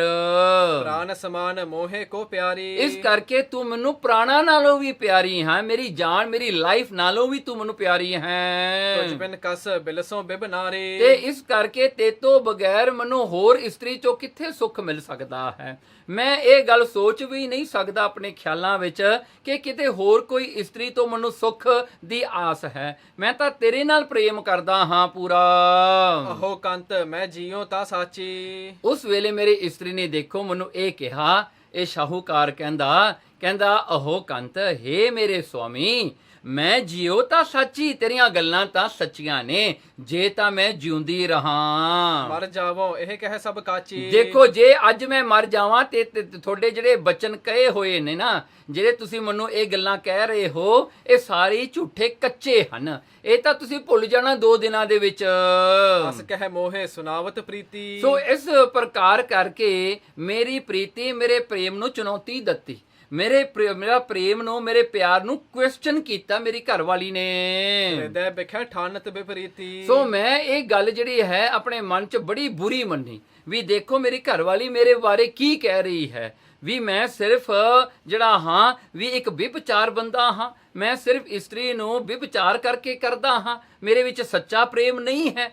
ਤੇ ਮੈਨੂੰ ਇਹ ਗੱਲ ਬੜੀ ਬੁਰੀ ਲੱਗੀ, ਕਿਉਂਕਿ ਮੈਨੂੰ ਅੱਜ ਇਹ ਅਹਿਸਾਸ ਹੋਇਆ, ਕਹਿੰਦਾ ਵੀ ਮੇਰੀ ਘਰਵਾਲੀ ਨੂੰ ਇੰਨਾ ਵੀ ਮੇਰੇ ਤੇ ਭਰੋਸਾ ਨਹੀਂ, ਮੇਰੇ ਪ੍ਰੇਮ ਤੇ ਇੰਨਾ ਵੀ ਭਰੋਸਾ ਨਹੀਂ ਹੈਗਾ। ਤੇ ਕੀ ਤਰਕ ਸੁਣੀ ਮੈਂ ਜਬ ਹੀ। ਜਦੋਂ ਆਪਣੀ ਇਸਤਰੀ ਦੀ ਇਹ ਜੀ ਤਕੜੀ ਤਰਕ ਮੈਂ ਸੁਣੀ, ਸਹਿ ਨਾ ਜਾਏ ਬਹੁਤ ਦੁੱਖ ਭਾ ਤਬ ਹੀ। ਮੈਨੂੰ ਬਹੁਤ ਦੁੱਖ ਹੋਇਆ, ਮੇਰੇ ਤੋਂ ਸਿਹਾ ਨਹੀਂ ਗਿਆ, ਮੇਰੇ ਤੋਂ ਜਿਹੜਾ ਜਰਿਆ ਨਹੀਂ ਗਿਆ।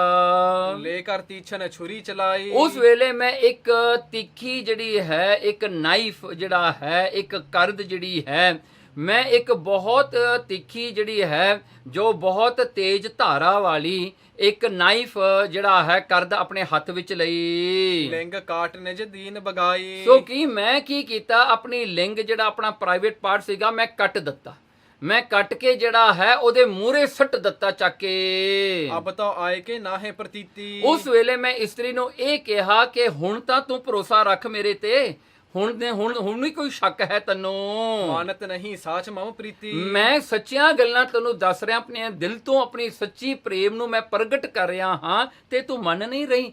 ਤੇਰੇ ਖਿਆਲ ਮੈਂ ਝੂਠ ਬੋਲਦਾ ਹਾਂ। ਸਿਸਨ ਕਟੇ ਤੇ ਪੀਰ ਵਿਸਾਲਾ। ਦੇਖੋ ਜਦੋਂ ਮੇਰੀ ਲਿੰਗ ਕੱਟੀ ਗਈ ਨਾ, ਕਹਿੰਦੇ ਮੈਨੂੰ ਜਿਹੜਾ ਹੈ ਮੇਰੇ ਵਿੱਚੋਂ ਬਹੁਤ ਲਹੂ ਜਿਹੜਾ ਹੈ ਵਹਿ ਤੁਰਿਆ, ਬਹੁਤ ਹੀ ਲਹੂ ਆਇਆ, ਤੇ ਮੈਨੂੰ ਬਹੁਤ ਪੀੜਾ ਹੋਈ, ਬਹੁਤ ਦੁੱਖ ਹੋਇਆ। ਮੈਂ ਰਹਿਓ ਜੀਵਤ ਤੇ ਕਾਲਾ। ਮੈਂ ਰਹਿਓ, ਮੇਰੀ ਤਾਂ ਆਸ ਜਿਹੜੀ ਜਿਉਣ ਦੀ ਰਹਿ ਗਈ ਸੀ, ਕਿਉਂਕਿ ਇੰਨਾ ਲਹੂ ਮੇਰੇ ਸਰੀਰ ਤੋਂ ਬਾਹਰ ਨਿਕਲ ਚੁੱਕਿਆ ਸੀ।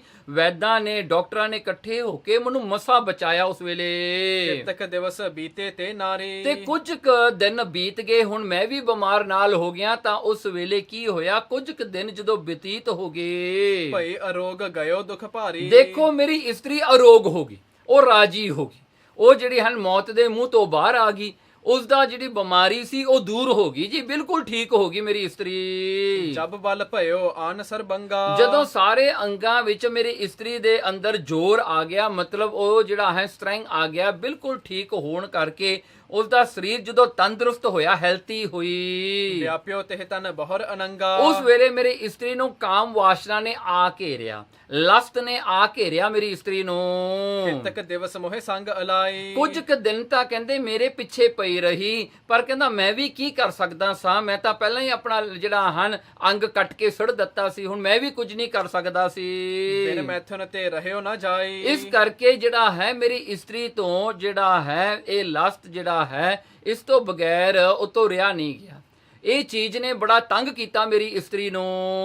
ਹਉ ਲੱਜਤ ਹੋਏ ਕੁਛ ਨਾ ਬਤਾਵੋ। ਪਰ ਮੈਂ ਹੁਣ ਸ਼ਰਮਸਾਰ ਹੋ ਕੇ ਮੈਂ ਕੀ ਕਰਾਂ, ਮੈਂ ਜਿਹੜਾ ਹੈ ਆਪਣਾ ਪ੍ਰੇਮ ਨੂੰ ਪ੍ਰਗਟ ਕਰਨ ਵਾਸਤੇ ਉਹ ਕੁਰਬਾਨੀ ਮੈਂ ਦੇ ਚੁੱਕਿਆ ਸੀ। ਹੁਣ ਮੈਂ ਉਸ ਦੀ ਇੱਛਾ ਨੂੰ ਨਹੀਂ ਪੂਰੀ ਕਰ ਸਕਦਾ ਸੀ, ਤੇ ਨਾ ਮੈਂ ਕਿਸੇ ਨੂੰ ਕੁਝ ਦੱਸਣ ਜੋਗਾ ਸੀ ਆਪਣੇ ਦੁੱਖ ਨੂੰ। ਆਪਨ ਕਰਿਓ ਲਖ ਔਰ ਪਛਤਾਵੋ। ਇਸ ਕਰਕੇ ਮੈਂ ਬੜਾ ਪਛਤਾਉਂਦਾ ਸੀ ਉਸ ਵੇਲੇ ਵੀ, ਐਸਾ ਕਾਰਜ ਮੈਂ ਕਿਉਂ ਕੀਤਾ, ਮੈਂ ਕਿਉਂ ਏਡਾ ਵੱਡਾ ਜਿਹੜਾ ਹੈ ਕਾਰਜ ਇੰਨੀ ਛੱਤੀ ਦੇ ਵਿੱਚ ਮੈਂ ਕਰਕੇ ਆਪਣਾ ਸਾਰਾ ਜੀਵਨ ਬਰਬਾਦ ਕਰ ਲਿਆ। ਅਬ ਪਰ ਪੁਰਖਨ ਸੋ ਵਿਵਾਚਾਰਤ। ਦੇਖੋ ਹੁਣ ਸਭ ਤੋਂ ਵੱਡਾ ਮੈਨੂੰ ਦੁੱਖ ਇਹ ਹੋ ਗਿਆ ਕਿ ਮੇਰੀ ਇਸਤਰੀ ਪਰਾਏ ਪੁਰਸ਼ਾਂ ਦੇ ਨਾਲ ਵਿਭਚਾਰ ਕਰਨ ਲੱਗ ਪਈ। ਹੁਣ ਪਰਾਏ ਪੁਰਸ਼ਾਂ ਨੂੰ ਸੱਦ ਕੇ ਉਹਨਾਂ ਨਾਲ ਕਰਦੀ ਹੈ ਵਿਭਚਾਰ। ਜਿਹ ਚਾਹੇ ਤਿਹ ਪਾਸ ਹਕਾਰਤ। ਦੇਖੋ ਜਿਹਨੂੰ ਚਾਹੁੰਦੀ ਹੈ ਆਪਣੇ ਕੋਲ ਸੱਦ ਲੰਦੀ, ਬੁਲਾ ਲੰਦੀ ਹੈ ਘਰੇ। ਪਰ ਹਰ ਲਾਜ ਸਰਬ ਪਰਿਵਾਰਾ। ਹੁਣ ਤਾਂ ਮੇਰੀ ਇਸਤਰੀ ਬੇਸ਼ਰਮ ਹੋ ਗਈ, ਹੁਣ ਤਾਂ ਸਾਰਿਆਂ ਦੀ ਲਾਜੇ ਉਹਨੇ ਛੱਡ ਦਿੱਤੀ, ਉਹਨੂੰ ਕਿਸੇ ਦੀ ਕੋਈ ਪਰਵਾਹ ਨਹੀਂ ਹੈਗੀ। ਬਹੁਤ ਨਰਨ ਸੋ ਕਰਤ ਬਿਹਾਰਾ। ਲੋਕ ਲਾਜ ਛੱਡ ਕਰਕੇ ਉਹਨੂੰ ਕਿਸੇ ਦੀ ਵੀ ਪਰਵਾਹ ਨਹੀਂ ਹੈਗੀ, ਜੋ ਉਹ ਕਰਨਾ ਚਾਹੁੰਦੀ ਉਹ ਕਰਦੀ ਹੈ, ਖੁੱਲ੍ਹੇਆਮ ਕਰਦੀ ਹੈ। ਅਸ ਕੁ ਕਰਮ ਨੈਨਨ ਨਿਤ ਦੁਖੋ। ਪਰ ਦੇਖੋ ਸਤਿਗੁਰੂ ਜੀ, ਇਹ ਸ਼ਾਹੂਕਾਰ ਕਹਿੰਦਾ ਮੈਨੂੰ ਇਹ ਦੁੱਖ ਜਿਹੜਾ ਹੈ ਨਾ, ਇਹ ਵਿਭਚਾਰ ਜਿਹੜਾ ਮੈਨੂੰ ਅੱਖਾਂ ਦੇ ਸਾਹਮਣੇ ਦੇਖਣਾ ਪੈਂਦਾ, ਤੇ ਮੈਂ ਨਾ ਹਟਾਉਣ ਜੋਗਾ ਹਾਂ। ਮੇਰੇ ਅੱਖਾਂ ਦੇ ਸਾਹਮਣੇ ਇਹ ਮੈਨੂੰ ਦੇਖਣਾ ਵੀ ਪੈਂਦਾ ਹੈ, ਮੈਨੂੰ ਜਰਨਾ ਵੀ ਪੈਂਦਾ ਹੈ। ਮੈਂ ਕੀ ਕਰਾਂ? ਇਸ ਕਰਕੇ ਮੈਂ ਬੜਾ ਦੁਖੀ ਹਾਂ। ਮੋਹ ਮਨ ਹੋਵਤ ਦਗਦ ਬਿਸੇਖੋ। ਮੋਹ ਮਨ ਕਹਿਣ ਲੱਗੇ ਮੇਰਾ ਦਿਲ ਅੰਦਰੋਂ ਸੜਦਾ ਹੈ ਇਹ ਦੇਖ ਕੇ, ਮੇਰੇ ਤੋਂ ਜਰਿਆ ਨਹੀਂ ਜਾਂਦਾ, ਪਰ ਫਿਰ ਵੀ ਮੈਨੂੰ ਜਿਹੜਾ ਹੈ ਸਬਰ ਕਰਨਾ ਪੈਂਦਾ ਹੈ, ਕਿਉਂਕਿ ਜੋ ਇੱਛਾ ਮੈਂ ਨਹੀਂ ਪੂਰੀ ਕਰ ਸਕਦਾ ਤੇ ਉਹਦੀ ਜੋ ਜਿਹੜੀ ਹਨ ਇਹ ਲੋੜ ਜੋ ਉਹ ਸਰੀਰ ਦੀ ਹੈ ਮੈਂ ਉਹਨਾਂ ਦੀ ਨਹੀਂ ਪੂਰੀ ਕਰ ਸਕਦਾ। ਇਸ ਕਰਕੇ ਮੈਂ ਕਿਸੇ ਨੂੰ ਬਲੇਮ ਵੀ ਨਹੀਂ ਕਰ ਸਕਦਾ। ਚਿੰਤਾਤੁਰ ਦੁਖ ਮਹਿ ਦਿਨ ਰਹਿਣਾ। ਇਸ ਕਰਕੇ ਮੈਂ ਹਮੇਸ਼ਾ ਹੀ ਦਿਨ ਰਾਤ ਚਿੰਤਾਤੁਰ ਰਹਿਣਾ ਹਾਂ, ਮੈਂ ਫਿਕਰ ਵਿੱਚ ਜਿਹੜਾ ਡੁੱਬਿਆ ਰਹਿਣਾ ਹਾਂ। ਮੋਹ ਸੋ ਦੁਖੀ ਅਵਰ ਕੋ ਹੈ ਨਾ। ਇਸ ਕਰਕੇ ਮੇਰੇ ਤੋਂ ਵੱਡਾ ਦੁਖੀ ਇਹ ਸੰਸਾਰ ਤੇ ਕੌਣ ਹੋਵੇਗਾ? ਹਿਰਦੇ ਵਿਚਾਰਤ ਹੋਇ ਨਾ ਉਪਾਈ। ਦੇਖੋ ਮੈਂ ਹਮੇਸ਼ਾ ਆਪਣੇ ਹਿਰਦੇ ਵਿੱਚ ਵਿਚਾਰ ਕਰਦਾ ਵੀ ਇਹਦਾ ਉਪਾਅ, ਇਹਦਾ ਸੋਲੂਸ਼ਨ ਕੀ ਹੋਵੇ, ਪਰ ਕਹਿੰਦੇ ਕੀ ਮੈਨੂੰ ਕੁਝ ਵੀ ਨਹੀਂ ਸੁਝਦਾ, ਇਹਦਾ ਸੋਲੂਸ਼ਨ ਮੈਨੂੰ ਕਿਤੇ ਵੀ ਦਿਖਾਈ ਨਹੀਂ ਦੇ ਰਿਹਾ। ਸਭ ਲੋਕਨ ਤੇ ਰਹੋ ਲੱਜਾਏ। ਇਸ ਕਰਕੇ ਮੈਂ ਸਾਰਿਆਂ ਲੋਕਾਂ ਤੋਂ ਵੀ ਸ਼ਰਮਸ਼ਾਰ ਹੁੰਦਾ ਹਾਂ। ਮੈਂ ਆਪਣਾ ਨਾਂ ਨਰਦਪੁਣਾ ਜਿਹੜਾ ਹੈ ਮੈਂ ਕੀ ਕਰਾਂ, ਮੈਨੂੰ ਬੜੀ ਸ਼ਰਮ ਆ ਰਹੀ ਹੈ। ਸੁਣ ਕੇ ਸ੍ਰੀ ਪ੍ਰਭ ਬੈਨ ਅਲਾਏ। ਇਹ ਜਿਹੜਾ ਹਨ ਉਹਦਾ ਦੁੱਖ ਭਰਾ ਖੀਸਾ ਜਿਹੜਾ ਸੁਣ ਕਰਕੇ ਗੁਰੂ ਨਾਨਕ ਸਾਹਿਬ ਸੱਚੇ ਪਾਤਸ਼ਾਹ ਜੀ ਨੇ ਮਿਹਰਾਂ ਕੀਤੀਆਂ, ਪਾਤਸ਼ਾਹ ਜੀ ਨੇ ਬਚਨ ਕੀਤੇ। ਪੂਰਬ ਜਨਮ ਕਰਮ ਕਰ ਆਏ। ਕਹਿਣ ਲੱਗੇ ਹੇ ਸ਼ਾਹੂਕਾਰ, ਇਹ ਜਿੰਨੇ ਵੀ ਆਪਾਂ ਨੂੰ ਦੁੱਖ ਸੁੱਖ ਭੋਗਣੇ ਪੈਂਦੇ ਆ ਨਾ, ਇਹ ਸਾਰੀ ਆਪਣੇ ਪੂਰਬ ਜਨਮ ਦੇ ਕਰਮ ਹਨ।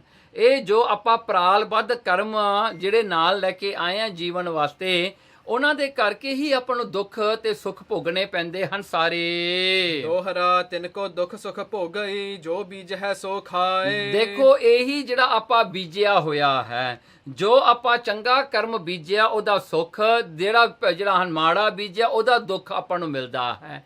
ਇਸ ਕਰਕੇ ਇਹ ਸੰਸਾਰ ਇੱਕ ਕਰਮ ਭੂਮੀ ਹੈ, ਜਿੱਥੇ ਆਪਾਂ ਆਪਣਾ ਬੀਜਿਆ ਹੋਇਆ ਆਕੇ ਵੱਢਦੇ ਹਾਂ, ਕਿਉਂਕਿ ਉਹੀ ਕੁਝ ਆਪਾਂ ਨੂੰ ਭੋਗਣਾ ਪੈਂਦਾ ਹੈ ਜੋ ਆਪਾਂ ਬੀਜਿਆ ਹੈ। ਇਸ ਕਰਕੇ ਜਿਹੜਾ ਹੈ ਦੱਦਾ ਦੋਸ਼ ਨਾ ਦਿਓ ਕਿਸੇ, ਦੋਸ਼ ਕਰਮਾ ਆਪਣਿਆ, ਜੋ ਮੈਂ ਕੀਆ ਸੋ ਮੈਂ ਪਾਇਆ, ਦੋਸ਼ ਨਾ ਦੀਜੈ ਅਵਰ ਜਣਾ। ਐਸੀ ਹਾਲਾਤ ਹੈ। ਪੁੰਨ ਕਰੇ ਸੁਖ ਹੋਤ ਹੈ, ਕਲਮਲ ਤੇ ਦੁਖ ਪਾਏ। ਦੇਖੋ ਪੁੰਨ ਕਰੇ, ਪੁੰਨ ਕੀਤੀਆਂ ਤਾਂ ਸੁੱਖ ਮਿਲਦਾ ਹੈ, ਤੇ ਜਿਹੜਾ ਹਨ ਪਾਪ ਕਰਿਆ ਦੁੱਖ ਅੱਗੇ ਆਉਂਦੇ ਹਨ। ਚੌਪੇ ਬ੍ਰਹਮਾਦਿਕ ਤੇ ਮਸਕ ਜੇ ਆਹੀ। ਹੁਣ ਗੁਰੂ ਨਾਨਕ ਸਾਹਿਬ ਸੱਚੇ ਪਾਤਸ਼ਾਹ ਜੀ ਉਹਨਾਂ ਨੂੰ ਦਿਲਾਸਾ ਦੇਣ ਵਾਸਤੇ, ਉਨ ਸ਼ਾਹੂਕਾਰ ਨੂੰ ਸਮਝਾਉਣ ਵਾਸਤੇ ਸਤਿਗੁਰੂ ਜੀ ਕਹਿੰਦੇ ਹਨ, ਸਿਰਫ ਤੂੰ ਆਪਣੇ ਦੁੱਖ ਨੂੰ ਤੂੰ ਜਾਣਦਾ ਹਾਂ, ਪਰ ਕਹਿੰਦੇ ਬਰਮਾ ਵਰਗੇ, ਵਿਸ਼ਨੂੰ ਵਰਗੇ, ਸ਼ਿਵ ਜੀ ਵਰਗੇ 33 ਕਰੋੜ ਜਿਹੜੇ ਦੇਵਤੇ ਹਨ ਸਾਰੇ, 9 ਕਰੋੜ ਦੇਵੀਆਂ ਜਿਹੜੀਆਂ ਹਨ ਸਾਰੀਆਂ, ਕਹਿੰਦੇ ਇਹ ਸਾਰੇ ਇਹਨਾਂ ਤੋਂ ਲੈ ਕੇ ਮੱਛਰ ਤੱਕ ਕੋਈ ਵੀ ਨਹੀਂ ਬਚਦਾ।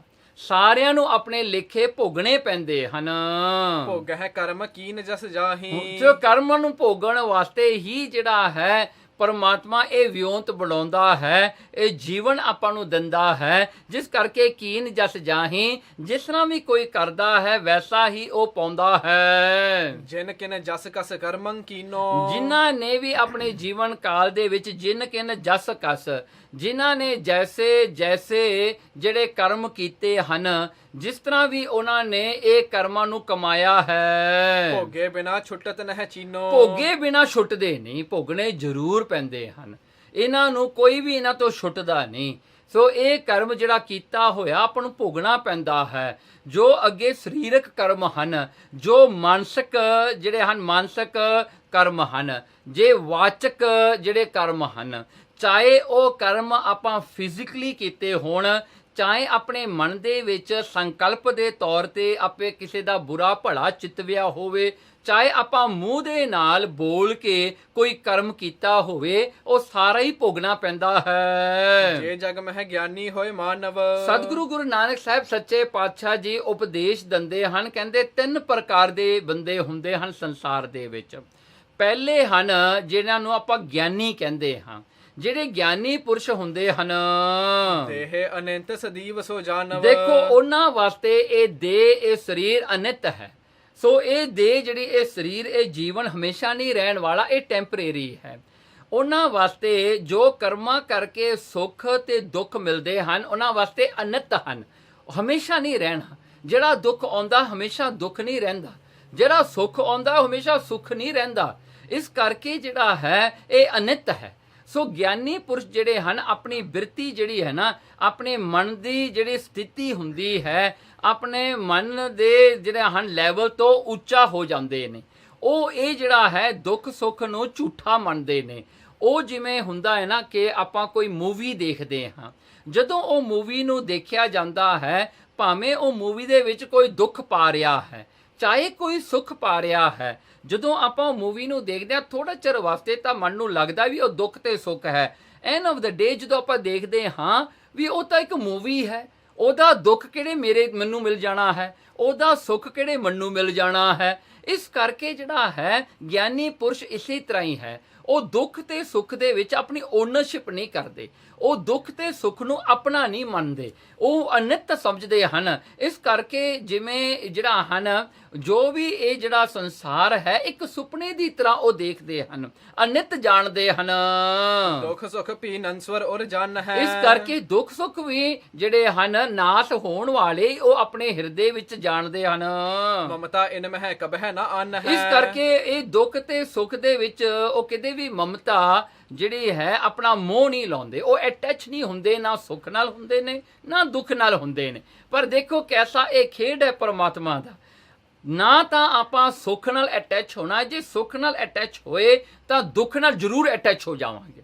ਇਸ ਕਰਕੇ ਸੁੱਖ ਤੋਂ ਆਪਣਾ ਅਟੈਚਮੈਂਟ ਜਦੋਂ ਆਪਾਂ ਚੱਕਾਂਗੇ ਤਾਂ ਦੁੱਖ ਤੋਂ ਉੱਠਾਂਗੇ, ਨਹੀਂ ਤਾਂ ਜਿਹੜਾ ਹੈ ਜੇ ਸੁੱਖ ਨਾਲ ਆਪਾਂ ਅਟੈਚ ਹੋ ਗਏ, ਜੇ ਅੱਜ ਆਪਾਂ ਸੁੱਖ ਮੰਗਦੇ ਹਾਂ ਤਾਂ ਦੁੱਖ ਆਗੇ ਆਵਤ। ਸੋ ਦੁੱਖ ਅੱਗੇ ਵੀ ਆਉਂਦੇ ਨੇ, ਅੱਗੇ ਖੜੇ ਹੁੰਦੇ ਨੇ ਦੁੱਖ।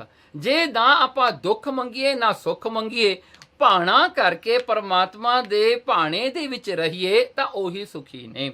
ਇਸ ਕਰਕੇ ਇਹਨਾਂ ਨਾਲ ਮੋਹ ਨਹੀਂ ਕਰਨਾ, ਕਿਤੇ ਵੀ ਐਸਾ ਆਪਣੇ ਮਨ ਵਿੱਚ ਖਿਆਲ ਵੀ ਨਹੀਂ ਲੈ ਕੇ ਆਉਣਾ। ਸਦਾ ਆਨੰਦ ਏਕ ਰਸ ਰਹੇ। ਇਸ ਕਰਕੇ ਸੰਤ ਲੋਕ ਜਿਹੜੇ ਹਮੇਸ਼ਾ ਹੀ ਆਨੰਦ ਵਿੱਚ ਰਹਿੰਦੇ ਹਨ, ਹਮੇਸ਼ਾ ਹੀ ਪਰਮਾਤਮਾ ਦੀ ਭਗਤੀ ਵਿੱਚ, ਹਮੇਸ਼ਾ ਹੀ ਬਲਿਸ ਅਵਸਥਾ ਵਿੱਚ ਹੀ ਉਹ ਆਪਣਾ ਜੀਵਨ ਬਤੀਤ ਕਰਦੇ ਹਨ। ਹਰਖ ਸੋਗ ਦਉ ਨਹਿ ਲਹੀ। ਇਸ ਕਰਕੇ ਜਿਹੜਾ ਹੈ ਨਾ ਸੁਖੀ ਹੋਣ ਵਿੱਚੋਂ ਜਿਹੜੀ ਖੁਸ਼ੀ ਹੈ, ਦੁਖੀ ਹੋਣ ਵਿੱਚੋਂ ਜਿਹੜਾ ਦੁਖੀਪਣਾ ਹੈ ਜੋ ਦੁੱਖ ਤੋਂ ਪੈਦਾ ਹੁੰਦਾ ਹੈ, ਇਸ ਕਰਕੇ ਹਰਕ ਤੇ ਸੋਗ ਇਹ ਦੋਵਾਂ ਤੋਂ ਉਹ ਕੁਝ ਵੀ ਆਸ ਨਹੀਂ ਰੱਖਦੇ। ਨਾ ਸੁੱਖ ਤੋਂ ਕੋਈ ਆਸ ਹੈ ਨਾ ਕੋਈ ਦੁੱਖ ਤੋਂ ਆਸ ਹੈ। ਉਹਨਾਂ ਨੂੰ ਇਹ ਪਤਾ ਹੈ ਕਿ ਇਹ ਬਤੀਤ ਹੋ ਜਾਣਾ ਹੈ, ਜਿਵੇਂ ਅੱਜ ਦਿਨ ਮੁੱਕ ਗਿਆ ਰਾਤ ਆ ਗਈ, ਰਾਤ ਮੁੱਕ ਗਈ ਦਿਨ ਚੜ ਗਿਆ, ਇਸੇ ਤਰ੍ਹਾਂ ਹੀ ਇਹ ਕਰਮ ਜਿਹੜੇ ਹਨ ਮਿਟ ਜਾਂਦੇ ਹਨ। ਪੁਨ ਮਾਨਵ ਜੇ ਹੈ ਜਗਿਆਸੀ। ਹੁਣ ਦੂਸਰੇ ਤਰ੍ਹਾਂ ਦੇ ਇਹ ਲੋਕ ਹਨ ਜਿਨ੍ਹਾਂ ਨੂੰ ਜਗਿਆਸੀ ਕਹਿੰਦੇ ਹਨ। ਜਗਿਆਸੀ ਜਿਹੜੇ ਹਨ ਭਗਤ ਕਰਤ ਨਿਤ ਪ੍ਰਭ ਅਬਿਨਾਸੀ। ਉਹ ਹਮੇਸ਼ਾ ਹੀ ਭਗਤੀ ਕਰਦੇ ਹਨ ਪਰਮਾਤਮਾ ਨੂੰ ਅਬਿਨਾਸੀ ਜਾਣ ਕੇ ਵੀ ਉਹ ਨਾਸ਼ ਤੋਂ ਪਰੇ ਪਰਮਾਤਮਾ ਹੈ। ਉਹਨੂੰ ਸਦੀ ਵੀ ਕਾਲ ਹੋਣ ਕਰਕੇ ਜਿਹੜਾ ਹੈ ਉਸਦੀ ਭਗਤੀ, ਉਸਦੀ ਮੈਡੀਟੇਸ਼ਨ ਕਰਦੇ ਹਨ, ਉਸਦਾ ਸਿਮਰਨ ਕਰਦੇ ਹਨ ਹਮੇਸ਼ਾ ਹਰ ਸਮੇਂ। ਦੋਹਰਾ ਸੋ ਜਾਣਤ ਇਸ ਬਿਦ ਹਿਰਦੈ ਦੁੱਖ ਸੁਖ ਦੇ ਕਰਤਾਰ। ਉਹਨਾਂ ਦੇ ਮਨ ਵਿੱਚ ਇਹ ਭਾਵਨਾ ਹੈ ਜਗਿਆਸੂਆਂ ਦੀ ਕਿ ਪਰਮਾਤਮਾ ਹੀ ਸੁੱਖ ਦਿੰਦਾ ਹੈ, ਪਰਮਾਤਮਾ ਹੀ ਦੁੱਖ ਦਿੰਦਾ ਹੈ। ਸੁੱਖ ਤੇ ਦੁੱਖ ਦੇਣ ਵਾਲਾ ਇੱਕੋ ਇੱਕ ਉਹ ਪਰਮਾਤਮਾ ਹੈ। ਉਹੀ ਪਰਮਾਤਮਾ ਸਾਡਾ ਮਿੱਤਰ ਹੈ, ਜਿੱਥੇ ਉਹ ਸੁੱਖ ਦਿੰਦਾ ਹੈ ਸਾਡੇ ਪੁੰਨਾਂ ਨੂੰ ਜਿਹੜਾ ਹੈ ਭੁਗਾਉਣ ਵਾਸਤੇ। ਸਾਡੇ ਸੁੱਖ ਜਿਹੜਾ ਹੈ ਸਾਨੂੰ ਸੁੱਖ ਦਿੰਦਾ ਸਾਡੇ ਚੰਗੇ ਕਰਮਾਂ ਦਾ ਫਲ ਜਾਣ ਕੇ, ਤੇ ਸਾਡੇ ਜਿਹੜੇ ਪਾਪਾਂ ਦੇ ਕਰਮਾਂ ਕਰਕੇ ਸਾਨੂੰ ਦੁੱਖ ਮਿਲਦਾ ਹੈ। ਜਿਸ ਤਰ੍ਹਾਂ ਕਿ ਜਦੋਂ ਕੋਈ ਜਿਹੜਾ ਹਨ ਕੋਈ ਬਿਮਾਰ ਹੁੰਦਾ ਹੈ, ਉਹ ਜਿਹੜਾ ਹੈ ਕੋਈ ਵੈਦ ਡਾਕਟਰ ਕੋਲ ਜਾਂਦਾ ਹੈ, ਡਾਕਟਰ ਜਦੋਂ ਉਹਨੂੰ ਕੌੜੀ ਤੋਂ ਕੌੜੀ ਦਵਾਈ ਵੀ ਦਵੇ, ਉਹ ਮਿੱਠੀ ਕਰਕੇ ਜਿਹੜਾ ਪੀਂਦਾ ਹੈ ਕਿ ਇਹ ਕੌੜੀ ਦਵਾਈ ਦੇ ਨਾਲ ਮੇਰਾ ਰੋਗ ਦੂਰ ਹੋ ਜਾਣਾ ਹੈ ਤੇ ਇਹਦੇ ਕਰਕੇ ਮੈਨੂੰ ਸੁੱਖ ਮਿਲਣਾ ਹੈ। ਜਗਿਆਸੂ ਦੀ ਵੀ ਐਸੀ ਭਾਵਨਾ ਹੈ ਕਿ ਪਰਮੇਸ਼ਰ ਜਦੋਂ ਸਾਨੂੰ ਦੁੱਖ ਦਿੰਦਾ ਹੈ ਨਾ, ਸਾਡੇ ਪਾਪਾਂ ਵਾਲੇ ਕਰਮਾਂ ਨੂੰ ਉਹ ਧੋਂਦਾ ਹੈ, ਉਹ ਦੂਰ ਕਰਦਾ ਹੈ। ਸਾਡੇ ਪਾਪ ਕਰਮ ਧੋਤੇ ਜਾ ਰਹੇ ਹਨ। ਇਸ ਕਰਕੇ ਉਹ ਦੁੱਖ ਦੇ ਜਿਹੜਾ ਹਨ ਉਹ ਜਿਹੜੇ ਦੁੱਖ ਵੇਲੇ ਦੁਖੀ ਨਹੀਂ ਹੁੰਦੇ। ਉਹਨਾਂ ਨੂੰ ਇਹ ਜਿਹੜਾ ਹਨ ਭਰੋਸਾ ਹੁੰਦਾ ਕਿ ਪਰਮਾਤਮਾ ਸਾਨੂੰ ਸੁੱਖ ਦੇਣ ਵਾਸਤੇ, ਸਾਨੂੰ ਆਨੰਦ ਦੇਣ ਵਾਸਤੇ ਹੀ ਇਹ ਦੁੱਖ ਸਾਨੂੰ ਦਿੰਦਾ ਹੈ, ਕਿਉਂਕਿ ਅਸੀਂ ਉਹਨੂੰ ਯਾਦ ਕਰੀਏ। ਜੋ ਦੁੱਖ ਦਾਰੂ ਸੋ ਰੋਗ ਪਿਆ, ਜਾਂ ਸੁਖ ਤਾਮਣਾ ਹੋਈ। ਹਮਰੋ ਪਰਮੇਸ਼ਵਰ ਮਿੱਤਰ ਕਰਤ ਭਲੀ ਸਭ ਕਾਰ। ਇਸ ਕਰਕੇ ਪਰਮੇਸ਼ਰ ਸਾਡਾ ਮਿੱਤਰ ਹੈ, ਉਹ ਸਾਡਾ ਭਲਾ ਹੀ ਕਰਦਾ ਹੈ, ਚਾਹੇ ਸੁਖ ਦੇਵੇ ਚਾਹੇ ਦੁੱਖ ਦੇਵੇ। ਚੌਪੇ ਸੰਕਟ ਪਰੈ ਆਨ ਜਬ ਤਾਹੀ। ਕਹਿਣਗੇ ਇਸ ਕਰਕੇ ਜਦੋਂ ਵੀ ਉਹਨਾਂ ਉੱਤੇ ਸੰਕਟ, ਕੋਈ ਦੁੱਖ ਆਉਂਦਾ ਹੈ, ਕੋਈ ਤਕਲੀਫ ਆਉਂਦੀ ਹੈ, ਕੋਈ ਵਿਪਤਾ ਪੈ ਜਾਂਦੀ ਹੈ, ਭਲ ਹੋਇ ਲਖੈ ਸੋ ਅਸਮਨ ਮਾਹੀ। ਇਸ ਕਰਕੇ ਉਹ ਭਲਾ ਹੀ ਜਾਣਦੇ ਹਨ। ਕਹਿੰਦੇ ਹਨ ਸਾਡੇ ਮਿੱਤਰ ਨੇ ਤਾਂ ਸਾਨੂੰ ਦਿੱਤਾ ਹੈ, ਇਹਦੇ ਵਿੱਚ ਮਾੜਾ ਕੀ ਹੋ ਸਕਦਾ ਹੈ। ਉਹ ਮਿੱਤਰ ਦਾ ਦਿੱਤਾ ਹੀ ਦੁੱਖ ਹੈ, ਉਹ ਦੁੱਖ ਨੂੰ ਵੀ ਸੁੱਖ ਕਰਕੇ ਹੀ ਜਾਣਦੇ ਹਨ। ਇਸ ਕਰਕੇ ਲਖੈ ਸੋ ਅਸਮਨ ਮਾਹੀ, ਐਸਾ ਹੀ ਜਾਣਦੇ ਹਨ ਕਿ ਪਰਮੇਸ਼ਰ ਸਾਡਾ ਭਲਾ ਕਰਦੇ। ਜਿਵੇਂ ਕੌੜੀ ਦਵਾਈ ਪੀਣੀ ਹੁੰਦੀ ਹੈ, ਪਾਪ ਕੀਏ ਸੇ ਜਾਏ ਬਿਲਾਈ। ਸੋ ਜਿਹੜੇ ਸਾਡੇ ਪਾਪ ਕੀਤੇ ਹਨ ਉਹਨਾਂ ਨੂੰ ਦੂਰ ਕਰਨ ਵਾਸਤੇ ਪਰਮੇਸ਼ਰ ਸਾਨੂੰ ਇਹ ਬਿਪਤਾ ਵਿੱਚ ਪਾਉਂਦੇ ਹਨ ਕਿ ਸਾਡੇ ਪਾਪ ਧੋਤੇ ਜਾਣ। ਜੋ ਮਨ ਜਾਨ ਪ੍ਰਸੰਨ ਰਹਾਈ। ਇਸ ਕਰਕੇ ਉਹ ਦੁੱਖ ਤੇ ਸੁੱਖ ਵਿੱਚ ਹਮੇਸ਼ਾ ਹੀ ਖੁਸ਼ ਰਹਿੰਦੇ ਹਨ ਜਗਿਆਸੂ। ਉਹ ਨਾ ਜਿਹੜੇ ਹਨ ਉਹ ਹਮੇਸ਼ਾ ਹੀ ਆਨੰਦ ਵਿੱਚ ਰਹਿੰਦੇ ਹਨ। ਜੋ ਰੋਗੀ ਢਿੱਗ ਭੇਖਕ ਆਵੈ। ਜਿਵੇਂ ਕਹਿੰਦੇ ਕੋਈ ਵੈਦ ਕੋਲ ਕੋਈ ਬਿਮਾਰ ਬੰਦਾ ਜਾਂਦਾ ਹੈ, ਕੱਟ ਔਖਦ ਲੈ ਤਾਹੇ ਖੁਦਾਵੈ। ਇਸ ਕਰਕੇ ਕੌੜੀ ਦਵਾਈ ਨੂੰ ਵੀ ਉਹ ਜਿਹੜਾ ਹੈ ਬੜੇ ਚਾਅ ਨਾਲ ਪੀਂਦਾ ਹੈ ਕਿ ਮੇਰਾ ਰੋਗ ਕੱਟਿਆ ਜਾਏਗਾ। ਵੈ ਪ੍ਰਸੰਨ ਸੋ ਭਖਨ ਕਰੇ। ਦੇਖੋ ਉਹ ਖੁਸ਼ੀ ਖੁਸ਼ੀ ਉਸ ਕੌੜੀ ਦਵਾਈ ਨੂੰ ਪੀਂਦਾ ਹੈ। ਜਨ ਹੈ ਰੋਗ ਸਕਲ ਮਮ ਹਰੇ। ਉਹ ਜਾਣਦਾ ਹੈ ਕਿ ਇਹ ਕੌੜੀ ਦਵਾਈ ਨੂੰ ਪੀ ਕਰਕੇ ਮੇਰਾ ਰੋਗ ਦੂਰ ਹੋ ਜਾਏਗਾ। ਕਿਉਂ ਭੋਗ ਹੈ ਨਿਜ ਕਰਮਨ ਸੋ। ਇਸ ਕਰਕੇ ਜਿਹੜੇ ਜਗਿਆਸੂ ਨੂੰ ਖੁਸ਼ੀ ਨਾਲ ਆਪਣੇ ਦੁੱਖਾਂ ਦੇ ਜਿਹੜੇ ਕਰਮ ਹਨ, ਜੋ ਦੁੱਖਾਂ ਦੇ ਸਮੇਂ ਨੂੰ ਵੀ ਜਿਹੜਾ ਹਨ ਭੋਗਦੇ ਹਨ ਬੜੀ ਖੁਸ਼ੀ ਨਾਲ। ਪ੍ਰਭ ਕੇ ਭਗਤ ਰਤੇ ਹੈ ਜੋ। ਦੇਖੋ ਉਹਨਾਂ ਦਾ ਧਿਆਨ ਕਿੱਥੇ ਹੈ, ਉਹ ਪਰਮਾਤਮਾ ਦੀ ਭਗਤੀ ਵਿੱਚ ਰੱਖਦੇ ਹਨ। ਉਹ ਸੁੱਖ ਦੇ ਵਿੱਚ, ਸੁਖੀ ਹੋਣ ਦੇ ਵਿੱਚ ਆਪਣਾ ਟਾਈਮ ਬਰਬਾਦ ਨਹੀਂ ਕਰਦੇ, ਦੁੱਖ ਦੇ ਵਿੱਚ, ਦੁਖੀ ਹੋਣ ਵਿੱਚ ਆਪਣਾ ਸਮਾਂ ਬਰਬਾਦ ਨਹੀਂ ਕਰਦੇ। ਉਹ ਹਰ ਸਮੇਂ ਪਰਮਾਤਮਾ ਦੀ ਭਗਤੀ ਹੀ ਕਰਦੇ ਹਨ ਨਿਰੰਤਰ। ਦੁੱਖ ਹੋਵੈ ਤੋ ਪਾਪ ਮਿਟਾਈ। ਦੇਖੋ ਜੇ ਦੁੱਖ ਹੁੰਦਾ ਤਾਂ ਪਾਪ ਮਿਟਦੇ ਹਨ, ਐਸਾ ਭਰੋਸਾ ਉਹਨਾਂ ਦਾ। ਸੁਖ ਭੋਗ ਹੈ ਤੋ ਪੁੰਨ ਬਿਲਾਈ। ਦੇਖੋ ਜੇ ਸੁੱਖ ਭੋਗਦੇ ਹਨ ਤਾਂ ਉਹ ਪਾਪ ਨਾ ਜਿਹੜਾ ਪੁੰਨ ਨਾਸ਼ ਹੁੰਦੇ ਹਨ। ਦੋਹਰਾ ਪੂਰਬਲੇ ਸਭ ਜਨਮ ਮਹਿ ਕਰਮ ਕੀਏ ਹੈ ਜਾਏ। ਇਸ ਕਰਕੇ ਪੂਰਬਲੇ ਪਹਿਲੇ ਜਨਮਾਂ ਦੇ ਵਿੱਚ ਜੋ ਕਰਮ ਕੀਤੇ ਹਨ ਉਹਨਾਂ ਦਾ ਹੀ ਫਲ ਰੂਪ ਮਿਲਦਾ ਹੈ, ਦੁੱਖ ਸੁੱਖ। ਨਿਸ਼ਚੈ ਭੋਗੇ ਚਾਹੀਏ ਕਿਹ ਬਿਦ ਮਿਟਨ ਨਾ ਹੋਏ। ਦੇਖੋ ਨਿਸ਼ਚੈ, ਉਹਨਾਂ ਨੂੰ ਤਾਂ ਨਿਸ਼ਚੈ ਕਰਕੇ ਭੋਗਣਾ ਪੈਂਦਾ ਹੈ, ਭੋਗੇ ਬਿਨਾ ਉਹ ਮਿਟਦੇ ਨਹੀਂ। ਇਸ ਕਰਕੇ ਉਹਨਾਂ ਦੇ ਵਿੱਚ ਬਹੁਤਾ ਧਿਆਨ ਨਹੀਂ ਦੇਣਾ ਚਾਹੀਦਾ, ਕਿਉਂਕਿ ਭੋਗਣੇ ਤਾਂ ਪੈਣੇ ਹੀ ਹੈ। ਉੱਥੇ ਤਾਂ ਨੋ ਚੋਇਸ ਵਾਲੀ ਗੱਲ ਹੈ। ਚੌਪੇ ਸਤ ਸੰਗੀ ਅਸ ਕਰਹਿ ਵਿਚਾਰਾ। ਇਸ ਕਰਕੇ ਜਿਹੜੇ ਸਤ ਸੰਗੀ ਹੁੰਦੇ ਨੇ ਉਹ ਐਸਾ ਹੀ ਵਿਚਾਰ ਕਰਦੇ ਹਨ ਗੁਰੂ ਦੀ ਕਿਰਪਾ ਸਦਕਾ।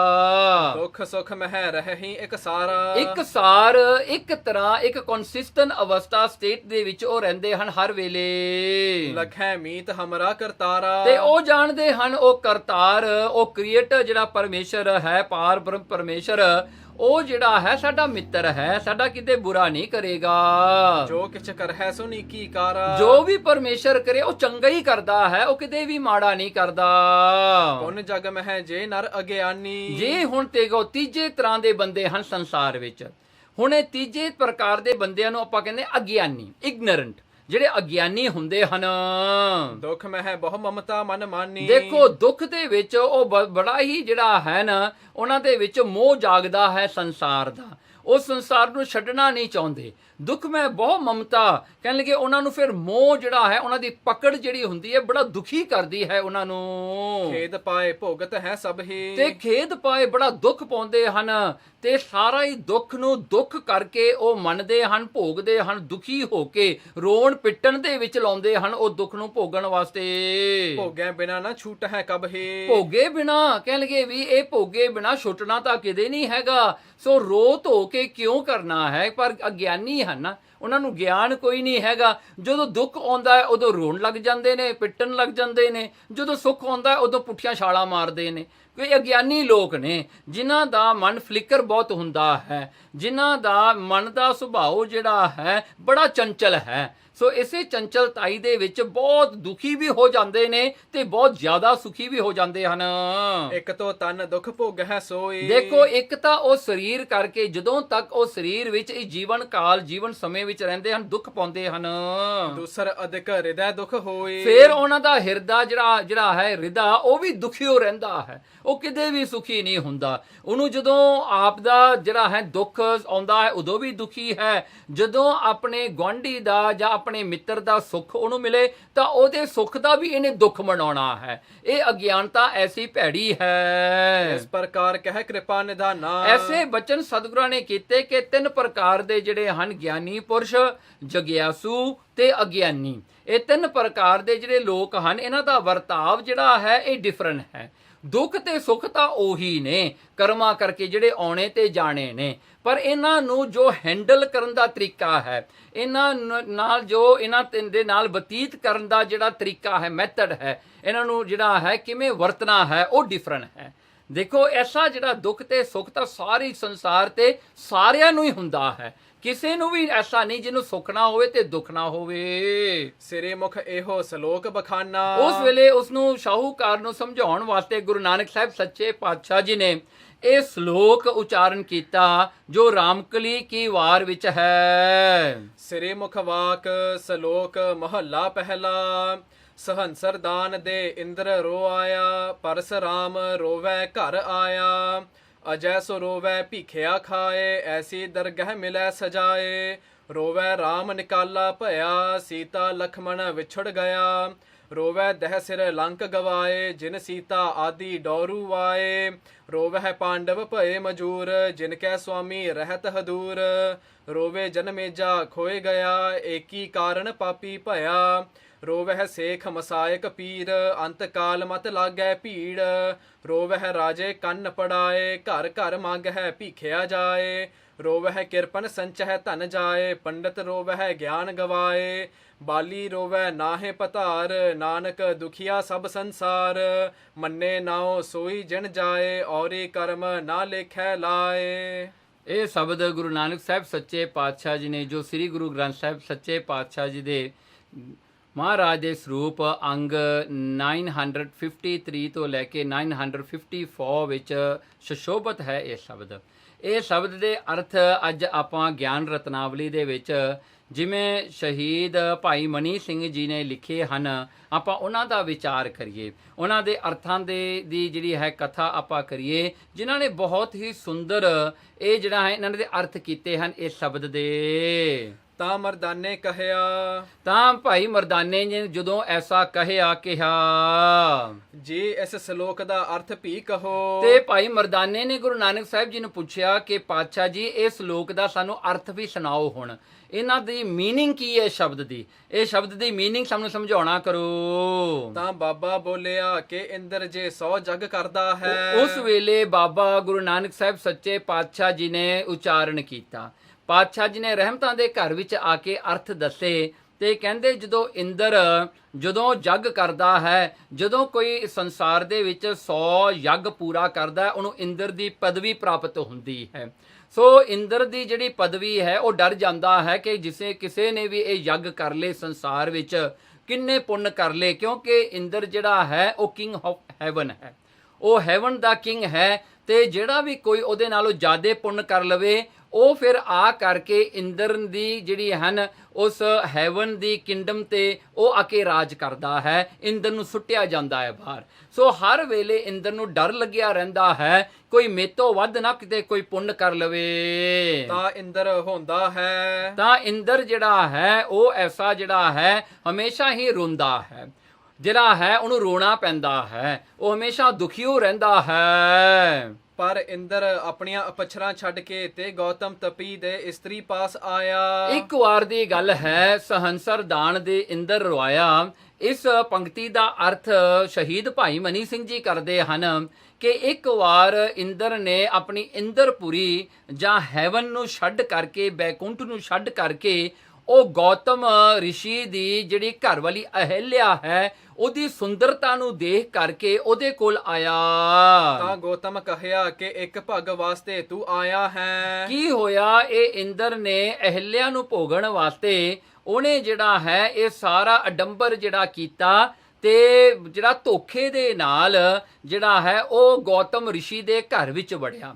ਤੇ ਜਦੋਂ ਗੌਤਮ ਰਿਸ਼ੀ ਨੇ ਪਕੜ ਲਿਆ ਇੰਦਰ ਨੂੰ ਐਸਾ ਜਿਹੜਾ ਕੁਕਰਮ ਭੈੜਾ ਕਰਮ ਕਰਦਿਆਂ ਹੋਇਆਂ, ਤਾਂ ਗੌਤਮ ਰਿਸ਼ੀ ਨੇ ਇੱਕ ਸਰਾਪ ਦਿੱਤਾ। ਕਹਿੰਦੇ ਦੇਖ ਇੰਦਰ ਤੂੰ ਇੱਕ ਪੱਗ ਹੁੰਦਾ ਹੈ ਜੋ ਕਿ ਇੱਕ ਔਰਤ ਦਾ ਜਿਹੜਾ ਹੈ ਪ੍ਰਾਈਵੇਟ ਪਾਰਟ ਹੁੰਦਾ ਹੈ, ਉਹਨੂੰ ਪੱਗ ਕਹਿੰਦੇ ਹਾਂ। ਸੋ ਕਹਿੰਦੇ ਤੂੰ ਇੱਕ ਭਗ ਕਰਕੇ ਆਪਣੀ ਇੰਦਰਪੁਰੀ ਤੋਂ ਇੱਥੇ ਆਇਆ ਤੇ ਜਿਹੜਾ ਤੂੰ ਇੱਕ ਦੇ ਪਿੱਛੇ ਲੱਗ ਕਰਕੇ ਉਹਨੂੰ ਭੋਗਣ ਵਾਸਤੇ ਤੂੰ ਆਇਆ ਹੈ ਤਾਤੇ ਸਹੰਸਰ ਭਗ ਨੂੰ ਪ੍ਰਾਪਤ ਹੋਵੇਗਾ। ਤੇ ਤੇਰੇ ਸਰੀਰ ਤੇ ਐਸੇ ਭਗ ਜਿਹੜੇ ਹਨ ਨਾ ਉਹ ਹਜ਼ਾਰਾਂ ਦੇ ਹਜ਼ਾਰਾਂ ਹੀ ਹੋਣਗੇ। ਤੇਰਾ ਸਾਰਾ ਸਰੀਰ ਉਹ ਭਗਾਂ ਨਾਲ ਭਰ ਜਾਏਗਾ। ਤਾਂ ਫਿਰ ਇੰਦਰ ਨੂੰ ਸਹੰਸਰ ਭੱਗਾ ਹੋਈਆਂ ਦੇ ਇੰਦਰ ਨੂੰ ਫਿਰ ਉਹ ਸਰਾਪ ਲੱਗਿਆ, ਉਹਦੇ ਸਰੀਰ ਤੇ ਜਿਹੜਿਆਂ ਹਨ ਹਜ਼ਾਰਾਂ ਦੇ ਹਜ਼ਾਰ ਭੱਗ ਹੋ ਗਏ, ਸਾਰਾ ਸਰੀਰ ਭਗਾਂ ਨਾਲ ਭਰ ਗਿਆ ਉਸਦਾ। ਤਾਂ ਫਿਰ ਜਲ ਵਿੱਚ ਜਾਏ ਛਿਪਿਆ ਅਰ ਰੁੰਨਾ ਤੇ ਉਹ ਜਾ ਕੇ ਜਿਹੜਾ ਝਾੜੀਆਂ ਦੇ ਵਿੱਚ ਇੱਕ ਛੱਪੜ ਦੇ ਕੋਲ ਜਾ ਲੁਕਿਆ ਵੀ ਕੋਈ ਮੈਨੂੰ ਦੇਖ ਨਾ ਲਵੇ, ਵੀ ਉਹਨੂੰ ਬੜੀ ਸ਼ਰਮ ਆਉਂਦੀ ਸੀ। ਸ਼ਰਮ ਆਉਣ ਕਰਕੇ ਉੱਥੇ ਲੁਕਿਆ ਰਿਹਾ ਤੇ ਬਾਹਰ ਨਾ ਆ ਸਕਿਆ। ਤੇ ਐਸਾ ਜਿਹੜਾ ਹੈ ਇਸ ਕਰਕੇ ਬਾਣੀ ਵਿੱਚ ਲਿਖਿਆ ਸਹੰਸਰ ਦਾਨ ਦੇ ਵੀ ਹਜ਼ਾਰਾਂ ਹੀ ਭਗਾਂ ਦਾ ਇਹ ਦਾਨ ਗੌਤਮ ਰਿਸ਼ੀ ਤੋਂ ਲੈ ਕਰਕੇ ਇੰਦਰ ਰੋਇਆ। ਇੰਦਰ ਨੂੰ ਵੀ ਰੋਣਾ ਪਿਆ, ਭਾਵੇਂ ਹੈਵਨ ਦਾ ਕਿੰਗ ਹੈ ਉਹ। ਪਰਸਰਾਮ ਰੋਵੈ ਘਰ ਆਇਆ। ਹੁਣ ਦੂਸਰਾ ਜਿਹੜਾ ਹਨ ਇਸ ਸ਼ਬਦ ਦੀ ਦੂਜੀ ਪੰਕਤੀ ਹੈ ਕਿ ਪਰਸਰਾਮ ਰੋਵੈ ਘਰ ਆਇਆ। ਇਹਦੇ ਅਰਥ ਸੁਣੋ ਜੀ। ਅਤੇ ਪਰਸਰਾਮ 21 ਵਾਰੀ ਨਹਿ ਖਤਰਾਇਨ ਕੀਤਾ। ਦੇਖੋ ਪਰਸਰਾਮ ਵਿਸ਼ਨੂੰ ਦਾ ਅਵਤਾਰ ਹੋਇਆ। 24 ਅਵਤਾਰਾਂ ਦੀ ਕਥਾ ਦੇ ਵਿੱਚ ਗੁਰੂ ਗੋਬਿੰਦ ਸਿੰਘ ਸੱਚੇ ਪਾਤਸ਼ਾਹ ਜੀ ਨੇ ਇਹ ਪਰਸਰਾਮ ਦੀ ਕਥਾ ਵੀ ਲਿਖੀ ਹੈ। ਕਹਿੰਦੇ ਇਹ ਪਰਸਰਾਮ ਵੀ ਵਿਸ਼ਨੂੰ ਦਾ ਅਵਤਾਰ ਹੋਇਆ। ਇਹਨੇ 21 ਵਾਰ ਮਤਲਬ ਕਿ ਇਹਨੇ ਸਾਰੇ ਹੀ ਖੱਤਰੀ ਜਿਹੜੇ ਸਨ ਇਸ ਸੰਸਾਰ ਵਿੱਚੋਂ ਮਾਰ ਦਿੱਤੇ। ਇਹਨੇ ਰਾਜ ਬ੍ਰਾਹਮਣਾਂ ਨੂੰ ਦਿੱਤਾ।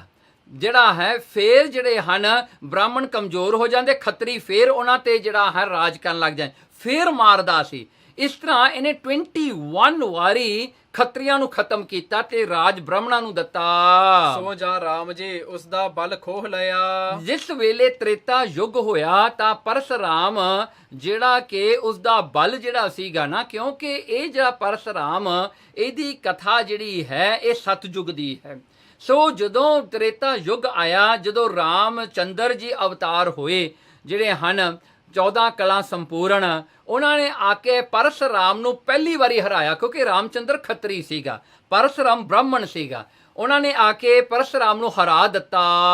ਤੇ ਸਮੁੰਦਰ ਝੋਲ ਬੇਲੇ ਜਾਹ ਵਿੱਚ ਘਰ ਕੀ ਤੋਸਤਾ ਰੁੰਨਾ। ਤੇ ਜਾ ਕਰਕੇ ਪਰਸਰਾਮ ਨੇ ਸਮੁੰਦਰ ਦੀ ਝੋਲ, ਸਮੁੰਦਰ ਦੇ ਸੈਂਟਰ, ਸਮੁੰਦਰ ਦੇ ਜਿਹੜੇ ਹਨ ਗੂਹ ਦੇ ਵਿੱਚ ਜਾ ਕਰਕੇ ਉਹ ਪਰਸਰਾਮ ਲੁਕ ਗਿਆ ਤੇ ਬੜਾ ਰੋਇਆ। ਕਿਉਂਕਿ 21 ਵਾਰ ਉਹਨੇ ਰਾਜ ਦਿੱਤਾ ਬ੍ਰਾਹਮਣਾਂ ਨੂੰ, ਖੱਤਰੀਆਂ ਨੂੰ ਮਾਰ ਕੇ। ਫੇਰ ਵੀ ਬ੍ਰਾਹਮਣ ਜਿਹੜੇ ਹਨ ਮੰਗਦੇ ਹੀ ਦਿਸਦੇ ਹਨ, ਫੇਰ ਵੀ ਘਰ ਘਰ ਜਾ ਕੇ ਮੰਗਦੇ ਹੀ ਸੀਗੇ। 21 ਵਾਰੀ ਉਹਨਾਂ ਨੂੰ ਰਾਜ ਦਿੱਤਾ। ਇਸ ਕਰਕੇ ਪਰਸਰਾਮ ਰੋਵੈ ਘਰ ਆਇਆ। ਪਰਸਰਾਮ ਰੋਂਦਾ ਹੀ ਘਰ ਵਿੱਚ ਆਇਆ। ਤੇ ਅੱਜ ਤੀਕ ਚਿਰੰਜੀਵ ਹੈ ਤੇ ਬ੍ਰਾਹਮਣਾਂ ਨੂੰ ਭਿੱਖਿਆ ਮੰਗਦਾ ਦੇਖਦਾ ਹੈ ਤਾਂ ਰੋਂਦਾ ਹੈ। ਹਾਂ, ਇਸ ਕਰਕੇ ਅੱਜ ਤੱਕ ਵੀ ਪਰਸਰਾਮ ਕਹਿੰਦੇ ਜਿਉਂਦਾ ਹੈ। ਸ਼ਹੀਦ ਭਾਈ ਮਨੀ ਸਿੰਘ ਜੀ ਕਹਿੰਦੇ ਇਸ ਕਰਕੇ ਅੱਜ ਵੀ ਦੇਖਦਾ ਹੈ ਕਿ ਬ੍ਰਾਹਮਣ ਹਜੇ ਵੀ ਲੋਕਾਂ ਤੋਂ ਮੰਗ ਮੰਗ ਕੇ ਖਾਂਦੇ ਹਨ। ਇਹ ਦੇਖ ਕਰਕੇ ਉਹ ਰੋਂਦਾ ਹੈ। ਅਜੈ ਸੋ ਰੋਵੈ ਭਿੱਖਿਆ ਖਾਏ। ਹੁਣ ਇਹ ਤੀਜੀ ਪੰਕਤੀ ਹੈ ਕਿ ਅਜੈ ਸੋ ਰੋਵੈ ਭਿੱਖਿਆ ਖਾਏ। ਸੋ ਅੱਜ ਰਾਜਾ ਜਿਹੜਾ ਦਸ਼ਰਥ ਦਾ ਪਿਤਾ ਹੋਇਆ ਹੈ, ਦਸ਼ਰਥ ਜੋ ਰਾਮਚੰਦਰ ਦਾ ਪਿਤਾ ਹੈ, ਦਸ਼ਰਥ ਦਾ ਪਿਤਾ ਅੱਜ ਰਾਜਾ ਹੈ। ਅੱਜ ਰਾਜਾ ਜਿਹੜਾ ਉਹ ਵੀ ਜਿਹੜਾ ਹੈ ਉਹ ਵੀ ਰੋਇਆ। ਕਿਉਂ? ਉਹਨੂੰ ਵੀ ਭਿੱਖਿਆ ਮੰਗਣੀ ਪੈ ਗਈ। ਅਥਵਾ ਅਜੈ ਰਾਜਾ ਜੇ ਰਾਜ ਨੂੰ ਛੱਡ ਕੇ ਤੇ ਅਤੀਤ ਹੋਇਆ। ਇਹ ਅੱਜ ਰਾਜਾ ਜਿਹੜਾ ਹੈ ਇਸ ਦੀ ਕਹਾਣੀ ਇਸ ਤਰ੍ਹਾਂ ਹੈ ਕਿ ਇੱਕ ਵਾਰ ਇਹ ਸ਼ਿਕਾਰ ਤੇ ਗਿਆ। ਸ਼ਿਕਾਰ ਕਰਦਿਆਂ ਕਰਦਿਆਂ ਇਹਦੇ ਮਨ ਵਿੱਚ ਇੱਕ ਸੰਕਲਪ ਉੱਠਿਆ। ਆਪਣੇ ਨੌਕਰ ਨੂੰ ਕਹਿਣ ਲੱਗਾ, ਤੂੰ ਇਸ ਤਰ੍ਹਾਂ ਕਰ, ਮੇਰੇ ਕੱਪੜੇ ਜਿਹੜੇ ਹਨ ਇਹ ਜਾਨਵਰਾਂ ਦੇ ਲਹੂ ਦੇ ਨਾਲ ਤੂੰ ਜਿਹੜਾ ਹੈ ਇਹਨਾਂ ਨੂੰ ਜਿਹੜਾ ਭਿਉਲਾ, ਇਹਨਾਂ ਨੂੰ ਜਿਹੜਾ ਹਨ ਲਹੂ ਦੇ ਦਾਗ ਲਾ ਕੇ ਮੇਰੀ ਘਰਵਾਲੀ ਨੂੰ ਜਾ ਕੇ ਦਿਖਾ ਦਿਓ ਤੇ ਇਹ ਕਹਿ ਦਿਓ ਕਿ ਮੈਂ ਮਰ ਗਿਆ। ਮੇਰਾ ਸ਼ਿਕਾਰ ਜਾਨਵਰਾਂ ਨੇ ਕਰ ਲਿਆ ਤੇ ਮੈਂ ਮਰ ਗਿਆ ਹਾਂ ਸ਼ਿਕਾਰ ਕਰਦਾ। ਕਹਿੰਦਾ ਮੈਂ ਦੇਖਣਾ ਚਾਹੁੰਦਾ ਮੇਰੀ ਘਰਵਾਲੀ ਮੇਰੇ ਨਾਲ ਕਿੰਨਾ ਪ੍ਰੇਮ ਕਰਦੀ ਹੈ, ਮੈਂ ਟੈਸਟ ਲੈਣਾ ਚਾਹੁੰਦਾ ਹਾਂ। ਜਦੋਂ ਨੌਕਰ ਨੇ ਜਾ ਕੇ ਲਹੂ ਦੇ ਭਿੱਜੇ ਅੱਜ ਰਾਜੇ ਦੇ ਕੱਪੜੇ ਜਾ ਕੇ ਉਹ ਰਾਣੀ ਨੂੰ ਦਿਖਾਏ, ਰਾਣੀ ਦੇਖਦਿਆਂ ਸਾਰ ਹੀ ਮਰ ਗਈ, ਆਪਣੇ ਪ੍ਰਾਣ ਤਿਆਗ ਦਿੱਤੇ। ਤੋ ਰਾਜਾ ਇਹ ਦੇਖ ਕੇ, ਅੱਜ ਰਾਜਾ ਬੜਾ ਦੁਖੀ ਹੋਇਆ, ਉਹਨੇ ਦਸ਼ਰਥ ਆਪਣੇ ਪੁੱਤਰ ਨੂੰ ਰਾਜ ਦੇ ਕੇ ਆਪ ਚਲਿਆ ਗਿਆ ਭਗਤੀ ਕਰਨ ਵਾਸਤੇ। ਫੇਰ ਵਿਚਾਰਾ ਠੂਠਾ ਚੱਕ ਕੇ ਲੋਕਾਂ ਤੋਂ ਮੰਗ ਕੇ ਖਾਂਦਾ ਰਿਹਾ। ਇਸ ਕਰਕੇ ਅੱਜ ਅਜੈ ਸੋ ਰੋਵੈ ਭਿਖਿਆ ਖਾਏ, ਭਿਖਿਆ ਖਾ ਕੇ ਇਹ ਅੱਜ ਰਾਜਾ ਵੀ ਰੋਇਆ। ਤਾਂ ਰੁੰਨਾ ਰੋਣਾ ਪਿਆ ਉਸਨੂੰ ਵੀ। ਐਸੀ ਦਰਗਾਹ ਮਿਲੈ ਸਜਾਏ। ਦੇਖੋ ਐਸੀ ਦਰਗਾਹ ਦੇ ਵਿੱਚ ਸਜ਼ਾ ਮਿਲਦੀ ਹੈ। ਸੋ ਐਸੀ ਜਿਹੜੀ ਹੈ ਕਹਿੰਦੇ ਦਰਗਾਹ ਦੇ ਵਿੱਚ ਐਸੀ ਸਜ਼ਾ ਮਿਲਦੀ ਹੈ। ਕਿਉਂ? ਕੀਤੇ ਹੋਏ ਕਰਮਾਂ ਕਰਕੇ। ਐਸੀ ਪਾਪਾਂ ਦੀ ਦਰਗਾਹ ਵਿੱਚ ਸਜ਼ਾਏ ਮਿਲਦੀ ਹੈ। ਹਾਂ, ਦੇਖੋ ਪਾਪਾਂ ਦੀ ਜਿਹੜੀ ਸਜ਼ਾ ਦਰਗਾਹ ਵਿੱਚ ਫਿਰ ਅਵਸ਼ ਮਿਲਦੀ ਹੈ, ਉਹ ਤੋਂ ਕੋਈ ਛੁੱਟ ਨਹੀਂ ਸਕਦਾ। ਰੋਵੈ ਰਾਮ ਨਿਕਾਲਾ ਭਇਆ। ਹੁਣ ਦੇਖੋ ਅੱਗੇ ਰਾਮਚੰਦਰ ਜੀ ਉਹ ਵੀ ਰੋਏ ਇਕੱਲੇ ਹੋ ਕੇ। ਅਰ ਜਿਸ ਵੇਲੇ ਰਾਮ ਨੂੰ ਪਿਤਾ ਨਿਕਾਲਾ ਦਿੱਤਾ ਸੀ। ਸ਼ਹੀਦ ਭਾਈ ਮਨੀ ਸਿੰਘ ਜੀ ਦੇ ਇਹ ਅਰਥ ਇਸ ਪੰਕਤੀ ਦੇ ਕਰਦੇ ਹਨ। ਕਹਿੰਦੇ ਜਿਸ ਵੇਲੇ ਰਾਮਚੰਦਰ ਦੇ ਪਿਤਾ ਦਸ਼ਰਥ ਨੇ ਕਈ ਜਿਹੜੀ ਹੈ ਉਸਦੀ ਜਿਹੜੀ ਹੈ ਘਰਵਾਲੀ ਦੇ ਬਚਨਾਂ ਨੂੰ ਮੰਨ ਕਰਕੇ ਉਸਦੇ ਦਿੱਤੇ ਹੋਏ ਬਚਨ ਨੂੰ ਜਿਹੜਾ ਪੂਰਾ ਕਰਨ ਵਾਸਤੇ ਦਸ਼ਰਥ ਨੇ ਜੋ ਰਾਮਚੰਦਰ ਨੂੰ ਬਨਵਾਸ ਦਿੱਤਾ। ਸੀਤਾ ਲਖਮਨ ਵਿਛੜ ਗਿਆ। ਜਿਸ ਵੇਲੇ ਰਾਮਚੰਦਰ ਜੀ ਇਹ ਜਿਹੜਾ ਬਨਵਾਸ ਨੂੰ ਕੱਟਦਿਆਂ ਹੋਇਆਂ ਜਿਸ ਵੇਲੇ ਉਹਨਾਂ ਤੋਂ ਜਿਹੜਾ ਹਨ ਸੀਤਾ ਤੇ ਉਹਨਾਂ ਦੀ ਘਰਵਾਲੀ ਤੇ ਉਹਨਾਂ ਦਾ ਭਰਾ ਜਿਹੜਾ ਲਛਮਣ ਵਿਛੜ ਗਿਆ ਸੀ। ਤੇ ਸੀਤਾ ਨੂੰ ਰਾਵਣ ਛਪਾ ਲੈ ਗਿਆ। ਕਿਉਂਕਿ ਸੀਤਾ ਨੂੰ ਤਾਂ ਰਾਵਣ ਚੁੱਕ ਕੇ ਲੈ ਗਿਆ ਸੀ, ਅਗਵਾ ਕਰਕੇ ਲੈ ਗਿਆ ਸੀ। ਤੇ ਲਖਮਣ ਨੂੰ ਮੂਰਛਾ ਕੀਤਾ ਤਾਂ ਰਾਮ ਜੀ ਰੁੰਨਾ। ਤੇ ਜਿਹੜਾ ਹਨ ਲਛਮਣ ਜਿਹੜਾ ਸੀਗਾ ਯੁੱਧ ਵੇਲੇ ਜਦੋਂ ਲੰਕਾ ਤੇ ਯੁੱਧ ਹੋਇਆ, ਜਦੋਂ ਮੇਘਨਾਥ ਇੰਦਰਜੀਤ ਨਾਲ ਉਸਦਾ ਜਿਹੜਾ ਰਾਵਣ ਦਾ ਪੁੱਤਰ ਸੀ ਯੁੱਧ ਹੋਇਆ, ਲਛਮਣ ਮਾਰਿਆ ਗਿਆ ਜਦੋਂ, ਤਾਂ ਰਾਮ ਵੀ ਰੋਇਆ ਉਸ ਵੇਲੇ। ਰੋਵੈ ਦਹਿ ਸਿਰ ਲੰਕ ਗਵਾਏ। ਦੇਖੋ ਹੁਣ ਜਿਹੜਾ ਹੈ ਸਿਰਫ ਦੇਵਤੇ ਨਹੀਂ ਰੋਏ, ਦੈਂਤ ਵੀ ਰੋਏ। ਕਿਹੜਾ ਦੈਂਤ? ਕਹਿੰਦੇ ਰਾਵਣ ਨੂੰ ਵੀ ਰੋਣਾ ਪਿਆ। ਕਹਿਣ ਲਗੇ ਐਸਾ ਰੋਵੈ ਦਹਿ ਸਿਰ, 10 ਸਿਰਾਂ ਵਾਲਾ ਜੋ ਰਾਵਣ ਹੈ ਉਹ ਵੀ ਰੋਇਆ ਲੰਕਾ ਗਵਾ ਕੇ। ਸੋ ਸ਼ਹੀਦ ਭਾਈ ਮਨੀ ਸਿੰਘ ਜੀ ਅਰਥ ਕਰਦੇ ਹਨ। ਤੇ ਜਬ ਮਹਾਰਾਜ ਨੇ ਲੰਕਾ ਨੂੰ ਜੀਤ ਕੇ। ਜਿਸ ਵੇਲੇ ਮਹਾਰਾਜ ਜੋ ਅਯੁੱਧਿਆ ਦਾ ਰਾਜਾ ਰਾਮਚੰਦਰ ਜੀ ਨੇ ਜਿਹੜਾ ਹੈ ਲੰਕਾ ਨੂੰ ਜਿੱਤ ਲਿਆ ਤੇ ਭੀਸ਼ਣ ਨੂੰ ਰਾਜ ਦਿੱਤਾ ਤੇ ਰਾਵਣ ਦਾ ਸਭ ਕੁਟੰਬ ਮਾਰ ਕੇ। ਤੇ ਜਿਸ ਵੇਲੇ ਰਾਵਣ ਦਾ ਸਾਰਾ ਹੀ ਪਰਿਵਾਰ ਨੂੰ ਮਾਰ ਕਰਕੇ ਰਾਮਚੰਦਰ ਜੀ ਨੇ ਉਸਦੇ ਛੋਟੇ ਭਰਾ ਰਾਵਣ ਦੇ ਛੋਟੇ ਭਰਾ ਜੋ ਭੀਸ਼ਣ ਹੈ ਉਸਨੂੰ ਰਾਜ ਦਿੱਤਾ ਤੇ ਉਸਨੂੰ ਭੀ ਖੇਤ ਵਿੱਚ ਗਿਰਾਇਆ ਤਾਂ ਰਾਵਣ ਭੀ ਰੁੰਨਾ। ਦੇਖੋ ਕਹਿੰਦੇ ਜਦੋਂ ਰਾਵਣ ਡਿੱਗਿਆ ਨਾ, ਜਦੋਂ ਉਸਦੀ ਧੁਨੀ ਦੇ ਵਿੱਚ ਅਗਨ ਬਾਣ ਮਾਰ ਕੇ ਰਾਮਚੰਦਰ ਨੇ ਉਹਨੂੰ ਰਣ ਭੂਮੀ ਵਿੱਚ ਹਰਾ ਦਿੱਤਾ, ਪਰਾਜੇ ਕਰ ਦਿੱਤਾ, ਤਾਂ ਉਸ ਵੇਲੇ ਰਾਵਣ ਵੀ ਰੋਇਆ। ਜਿਨ ਸੀਤਾ ਆਦਿ ਡੋਰੂ ਵਾਏ। ਜਿਹਨੇ ਸੀਤਾ ਨੂੰ ਅਗਵਾ ਕਰਕੇ ਡੋਰੂ ਜਿਹੜਾ ਹੈ ਯੋਗੀ ਬਣ ਕੇ ਡੋਰੂ ਵਜਾ ਕੇ ਤੇ ਸੀਤਾ ਨੂੰ ਧੋਖੇ ਦੇ ਨਾਲ ਚੁੱਕ ਕੇ ਲਿਆਇਆ ਸੀ ਰਾਵਣ, ਉਹਨੂੰ ਵੀ ਰੋਣਾ ਪਿਆ। ਰੋਵਹਿ ਪਾਂਡਵ ਭਏ ਮਜੂਰ। ਦੇਖੋ ਹੁਣ ਅਗਲੀ ਪੰਕਤੀ ਦੇ ਵਿੱਚ ਸਤਿਗੁਰੂ ਜੀ ਕਹਿੰਦੇ ਹਨ ਵੀ ਪਾਂਡਵ ਜਿਹੜੇ ਹਨ, ਪਾਂਡੂ ਦੇ ਪੁੱਤਰ ਜਿਹੜੇ ਸਨ, ਇਹ ਜਿਹੜੀ ਗੱਲ ਹੈ ਇਹ ਜਿਹੜੀ ਹੈ ਦੁਆਪਰ ਯੁੱਗ ਦੀ ਹੈ। ਜੇ ਹਨ ਇਹ ਪਾਂਡੂ ਦੇ ਪੁੱਤਰ ਪਾਂਡਵ ਜਿਹੜੇ ਹਨ, ਰੋਵਹਿ ਪਾਂਡਵ ਭਏ ਮਜੂਰ, ਇਹ ਵੀ ਮਜੂਰ ਵਿੱਚ ਮਜੂਰੀ ਕਰਦਿਆਂ ਹੋਇਆਂ ਇਹ ਵੀ ਜਿਹੜੇ ਬੜੇ ਦੁਖੀ ਹੋਏ। ਜਿਸ ਵੇਲੇ ਜਿਹੜਾ ਹੈ ਇਹਨਾਂ ਨੂੰ ਜਿਹੜਾ ਹੈ ਇੱਕ ਜਿਹੜਾ ਹੈ 14 ਸਾਲ ਦਾ ਜਿਹੜਾ ਹੈ ਇਹਨਾਂ ਨੂੰ ਜਿਹੜਾ ਹੈ 13 ਸਾਲ ਦਾ ਤਾਂ ਬਨਵਾਸ ਹੋਇਆ ਤੇ ਜਿਹੜਾ ਹੈ 1 ਸਾਲ ਦਾ 14ਵੇਂ ਸਾਲ ਦੇ ਵਿੱਚ ਅਗਿਆਤਵਾਸ ਹੋਇਆ। ਤੇ ਇਹ ਬੈਰਾਠ ਨਗਰ ਦੇ ਵਿੱਚ ਜਾ ਕੇ ਇੱਕ ਰਾਜੇ ਦੇ ਘਰ ਵਿੱਚ ਜਾ ਕੇ ਨੌਕਰ ਬਣੇ, ਭੇਸ ਬਦਲਾ ਕੇ ਬਣੇ, ਉੱਥੇ ਨੌਕਰੀ ਕੀਤੀ, ਨੌਕਰ ਬਣੇ। ਭਾਵੇਂ ਰਾਜੇ ਸਨ ਇਹ, ਪਰ ਇਹਨਾਂ ਨੂੰ ਉੱਥੇ ਵੀ ਜਾ ਕੇ 1 ਸਾਲ ਵਾਸਤੇ ਅਗਿਆਤਵਾਸ ਉਹ ਹੁੰਦਾ ਹੈ ਵੀ ਜਿੱਥੇ ਇਹਨਾਂ ਨੂੰ ਕੋਈ ਪਛਾਣ ਨਾ ਸਕੇ। ਜੇ ਇਹਨਾਂ ਨੂੰ ਉੱਥੇ ਪਛਾਣੇ ਜਾਂਦੇ ਤਾਂ ਇਹਨਾਂ ਨੂੰ 13 ਸਾਲ ਦਾ ਜਿਹੜਾ ਹਨ ਬਨਵਾਸ ਫਿਰ ਮਿਲਣਾ ਸੀ। ਸੋ ਐਸਾ ਜਿਹੜਾ ਹੈ ਪਾਂਡਵਾਂ ਨੂੰ ਜਿਹੜਾ ਮਜੂਰੀ ਕਰਕੇ ਦੁਖੀ ਹੋਣਾ ਪਿਆ, ਰੋਣਾ ਪਿਆ। ਅਰ ਪਾਂਡਵ ਦਰਜੋਧਨ ਨਾਲ ਜੂਆ ਖੇਲੇ। ਦੇਖੋ ਹੁਣ ਇਹ ਜਿਹੜੀ ਸਾਖੀ ਨੂੰ ਦੱਸਦਿਆਂ ਹੋਇਆਂ ਸ਼ਹੀਦ ਭਾਈ ਮਨੀ ਸਿੰਘ ਦੇ ਇਹ ਜਿਹੜੇ ਹਨ ਅਰਥ ਗੁਰਬਾਣੀ ਦੇ ਇਸ ਤਰ੍ਹਾਂ ਕਰਦੇ ਹਨ ਕਿ ਜਦੋਂ ਪਾਂਡਵਾਂ ਨੇ ਦਰਜੋਧਨ ਨਾਲ ਜੂਆ ਗੈਂਬਲਿੰਗ ਕੀਤੀ, ਅਰ ਜੂਆ ਤੇ ਸਕਣ ਖੋਟੇ ਪਾਸੇ ਬਣਾ ਕੇ, ਤੇ ਕਹਿਣ ਲਗੇ ਜੂਏ ਦੇ ਜਿਹੜੇ ਹਨ ਖੋਟੇ ਪਾਸੇ ਮਤਲਬ ਹਾਰਨ ਦੇ ਪਾਸੇ ਹੋ ਗਏ, ਹਾਰ ਗਏ। ਉਹਨਾਂ ਦਾ ਰਾਜ ਭਾਗ ਜਿੱਤਿਆ ਤਾਂ 13 ਬਰਸ ਬਨਵਾਸ ਵਿੱਚ ਰਹੇ। ਇਸ ਕਰਕੇ ਜਿਹੜਾ ਹਨ ਉਹਨਾਂ ਦਾ ਰਾਜ ਭਾਗ ਸਾਰਾ ਹੀ ਜਿਹੜਾ ਉਹਨਾਂ ਦਾ ਹਿੱਸਾ ਸੀਗਾ ਰਾਜ ਤੇ, ਉਹ ਸਾਰਾ ਹੀ ਜਿਹੜਾ ਧਿਤਰਾਸ਼ਟਰ ਦਾ ਪੁੱਤਰ ਦੁਰਯੋਧਨ ਜਿਹੜਾ ਹੈ ਉਹਨਾਂ ਦਾ ਭਾਗ, ਉਹਨਾਂ ਦਾ ਹਿੱਸਾ ਜਿੱਤ ਲਿਆ ਤੇ ਉਹਨਾਂ ਨੂੰ ਜਿਹੜਾ 13 ਸਾਲ ਦਾ ਬਨਵਾਸ ਦਿੱਤਾ। ਔਰ 14ਵੇਂ ਬਰਸ ਬੈਰਾਠ ਦੇ ਨਗਰ ਮਜੂਰ ਹੋ ਕੇ ਰਹੇ ਤੇ ਬੈਰਾਠ ਨਗਰ ਦੇ ਵਿੱਚ 14ਵੇਂ 1 ਸਾਲ ਵਾਸਤੇ ਅਗਿਆਤਵਾਸ ਵਿੱਚ ਰਹੇ। ਤੇ ਉਹਨਾਂ ਦੇ ਰਬਰੋਂ ਕਰੀਚਕ ਨੇ ਦ੍ਰੋਪਦੀ ਨੂੰ ਲੱਤ ਮਾਰੀ। ਤੇ ਉਸ ਵੇਲੇ ਕੀ ਹੁੰਦਾ ਹੈ ਕਿ ਇੱਕ ਕ੍ਰਿਚਕ ਹੁੰਦਾ ਸੀ ਜੋ ਉਸ ਬੈਰਾਠ ਰਾਜੇ ਦਾ ਸਾਲਾ ਹੁੰਦਾ ਸੀ। ਕ੍ਰਿਚਕ ਜਿਹੜਾ ਸੀ ਇਹ ਦ੍ਰੋਪਦੀ ਦੇ ਨਾਲ ਪ੍ਰੇਮ ਕਰਨ ਲੱਗਿਆ। ਜਦੋਂ ਦ੍ਰੋਪਦੀ ਨੇ ਇਹਨੂੰ ਨਾ ਕੀਤੀ ਤਾਂ ਕ੍ਰਿਚਕ ਨੇ ਲੱਤ ਮਾਰੀ ਦ੍ਰੋਪਦੀ ਨੂੰ, ਤੇ ਉਹ ਲੱਤ ਮਾਰਨ ਕਰਕੇ ਉਹਦੀ ਲੱਤ ਜਦੋਂ ਦ੍ਰੋਪਦੀ ਨੂੰ ਖਾਣੀ ਪਈ, ਭਾਵੇਂ ਉਹਦੇ 5 ਪਤੀ ਸੀ ਜਿਹੜੇ ਬਹੁਤ ਵੱਡੇ ਬਲ ਵਾਲੇ, ਬੜੇ ਤਕੜੇ ਸੀ ਉਸਦੇ ਪਤੀ, 5 ਪਾਂਡਵ, ਉਹਨਾਂ ਦੇ ਹੁੰਦਿਆਂ ਹੋਇਆਂ ਵੀ ਜਿਹੜਾ ਹਨ ਦ੍ਰੋਪਦੀ ਨੂੰ ਇਹ ਜਿਹੜਾ ਹੈ ਇਹ ਸਹਿਣਾ ਪਿਆ। ਤਾਂ ਪਾਂਡਵ ਭੀਰ ਉੰਨੇ, ਤਾਂ ਉਸ ਵੇਲੇ ਇਹ ਪਾਂਡਵ ਜਿਹੜੇ ਹਨ ਇੰਨੇ ਤਾਕਤਵਰ ਹੁੰਦਿਆਂ ਹੋਇਆਂ ਵੀ ਇਹਨਾਂ ਨੂੰ ਰੋਣਾ ਪਿਆ। ਇਹ ਕੁਝ ਨਾ ਕਰ ਸਕੇ, ਇਹਨਾਂ ਨੂੰ ਰੋਣਾ ਪਿਆ ਕਿਉਂਕਿ ਇਹ ਆਪਣੇ ਆਪ ਨੂੰ ਐਕਸਪੋਜ਼ ਨਹੀਂ ਕਰ ਸਕਦੇ ਸਨ।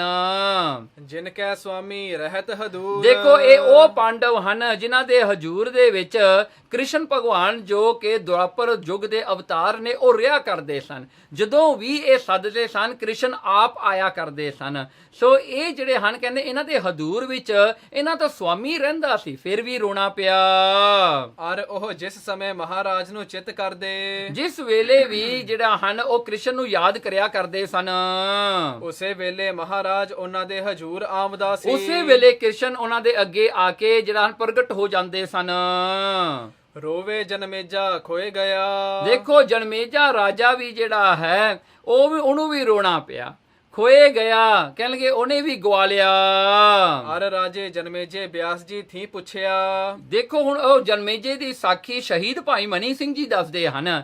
ਕਹਿੰਦੇ ਰਾਜਾ ਜਨਮੇਜਾ ਜਿਹੜਾ ਹੋਇਆ ਹੈ ਇਹ ਵੀ ਜਿਹੜਾ ਹੈ ਅਰਜੁਨ ਦਾ ਜਿਹੜਾ ਹੈ ਅੱਗੇ ਜਿਹੜਾ ਹੈ ਇਹ ਵੀ ਜਿਹੜਾ ਹੈ ਪੋਤਰਾ ਸੀਗਾ। ਸੋ ਜਨਮੇਜਾ ਰਾਜਾ ਇੱਕ ਵਾਰੀ ਬਿਆਸ ਨੂੰ ਪੁੱਛਦਾ ਹੈ, ਜੋ ਰਾਜਾ ਯੁਧਿਸ਼ਟਰ ਧਰਮ ਪੁੱਤਰ ਨੇ। ਕਹਿਣਗੇ ਹੁਣ ਦੇਖੋ ਪਾਂਡਵਾਂ ਤੋਂ ਸਭ ਤੋਂ ਵੱਡੇ ਸਨ ਯੁਧਿਸ਼ਟਰ। ਕਹਿੰਦੇ ਯੁਧਿਸ਼ਟਰ ਜਿਹੜੇ ਹੋਇਆ ਕਰਦੇ ਸਨ ਇਹਨਾਂ ਨੂੰ ਧਰਮ ਪੁੱਤਰ ਕਿਹਾ ਜਾਂਦਾ ਸੀ।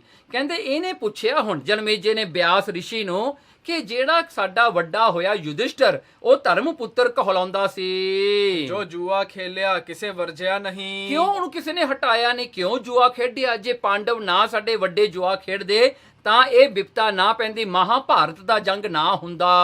ਤਾਂ ਬਿਆਸ ਜੀ ਕਹਿਆ। ਉਸ ਵੇਲੇ ਬਿਆਸ ਰਿਸ਼ੀ ਨੇ ਇੱਕ ਗੱਲ ਸਮਝਾਈ ਇਸ ਜਨਮੇਜੇ ਰਾਜੇ ਨੂੰ, ਅਸੀਂ ਸਭੇ ਵਰਜ ਰਹੇ ਪਰ ਈਸ਼ਰ ਦੀ ਨੇਤ ਅਵਸ ਹੋਈ। ਦੇਖੋ ਬਿਆਸ ਜੀ ਕਹਿੰਦਾ ਮੈਂ ਵੀ ਉੱਥੇ ਉਸੇ ਸਮੇਂ ਸੀਗਾ, ਮੈਂ ਵੀ ਹਟਾਇਆ, ਬਹੁਤ ਸਾਰੇ ਲੋਕਾਂ ਨੇ ਹਟਾਇਆ, ਪਰ ਹੁੰਦਾ ਤਾਂ ਉਹੀ ਹੈ ਜੋ ਈਸ਼ਵਰ ਪਰਮਾਤਮਾ ਕਰਦਾ ਹੈ, ਜਾਂ ਉਹਦੇ ਭਾਣੇ ਵਿੱਚ ਜਦੋਂ ਹੋਣਾ ਲਿਖਿਆ ਉਹੀ ਕੁਝ ਹੁੰਦਾ ਹੈ। ਤਾਂ ਉਸ ਕਹਿਆ ਕਿ ਜੇ ਅੱਗੇ ਹੀ ਕੋਈ ਖਬਰ ਕਰੇ। ਦੇਖੋ ਹੁਣ ਜਨਮੇਜੇ ਰਾਜੇ ਨੇ ਇੱਕ ਤਰਕ ਕੀਤੀ, ਕਹਿੰਦਾ ਜੇ ਪਹਿਲਾਂ ਹੀ ਪਤਾ ਹੋਵੇ ਤੇ ਬੰਦਾ ਉਹ ਤੋਂ ਬਚਣਾ ਚਾਹੀਦਾ। ਜੇ ਉਹ ਗੱਲ ਦਾ ਪਹਿਲਾਂ ਪਤਾ ਲੱਗ ਜਾਵੇ ਫਿਰ ਉਹ ਕੰਮ ਕਿਉਂ ਕਰੇ, ਕਿਉਂ ਉਹ ਜਿਹੜਾ ਹੈ ਉਹ ਕੰਮ ਵਿੱਚ ਆਪਣਾ ਜਿਹੜਾ ਨੁਕਸਾਨ ਕਰਾਵੇ। ਤਾਂ ਕਿਉਂ ਕਰ ਨੇਤ ਹੁੰਦੀ ਹੈ। ਕਹਿਣਗੇ ਕਿਉਂ ਕਰ ਨੇਤ ਹੁੰਦੀ ਹੈ, ਕਿਵੇਂ ਨੇਤ ਹੋ ਸਕਦੀ ਹੈ? ਜੇ ਪਹਿਲਾਂ ਪਤਾ ਜਿਹੜਾ ਹੈ ਵੀ ਇਹ ਕਾਰਜ ਮਾੜਾ ਹੈ, ਇਹਦਾ ਬੁਰਾ ਹੋਣਾ ਹੈ, ਇਹਦਾ ਨਤੀਜਾ ਮਾੜਾ ਹੈ, ਫਿਰ ਬੰਦੇ ਨੂੰ ਕਰਨਾ ਹੀ ਨਹੀਂ ਚਾਹੀਦਾ। ਇੰਨੀ ਤਾਂ ਸਿਆਣਪ ਚਾਹੀਦੀ ਹੈ। ਤਾਂ ਵਿਆਸ ਕਹਿਆ।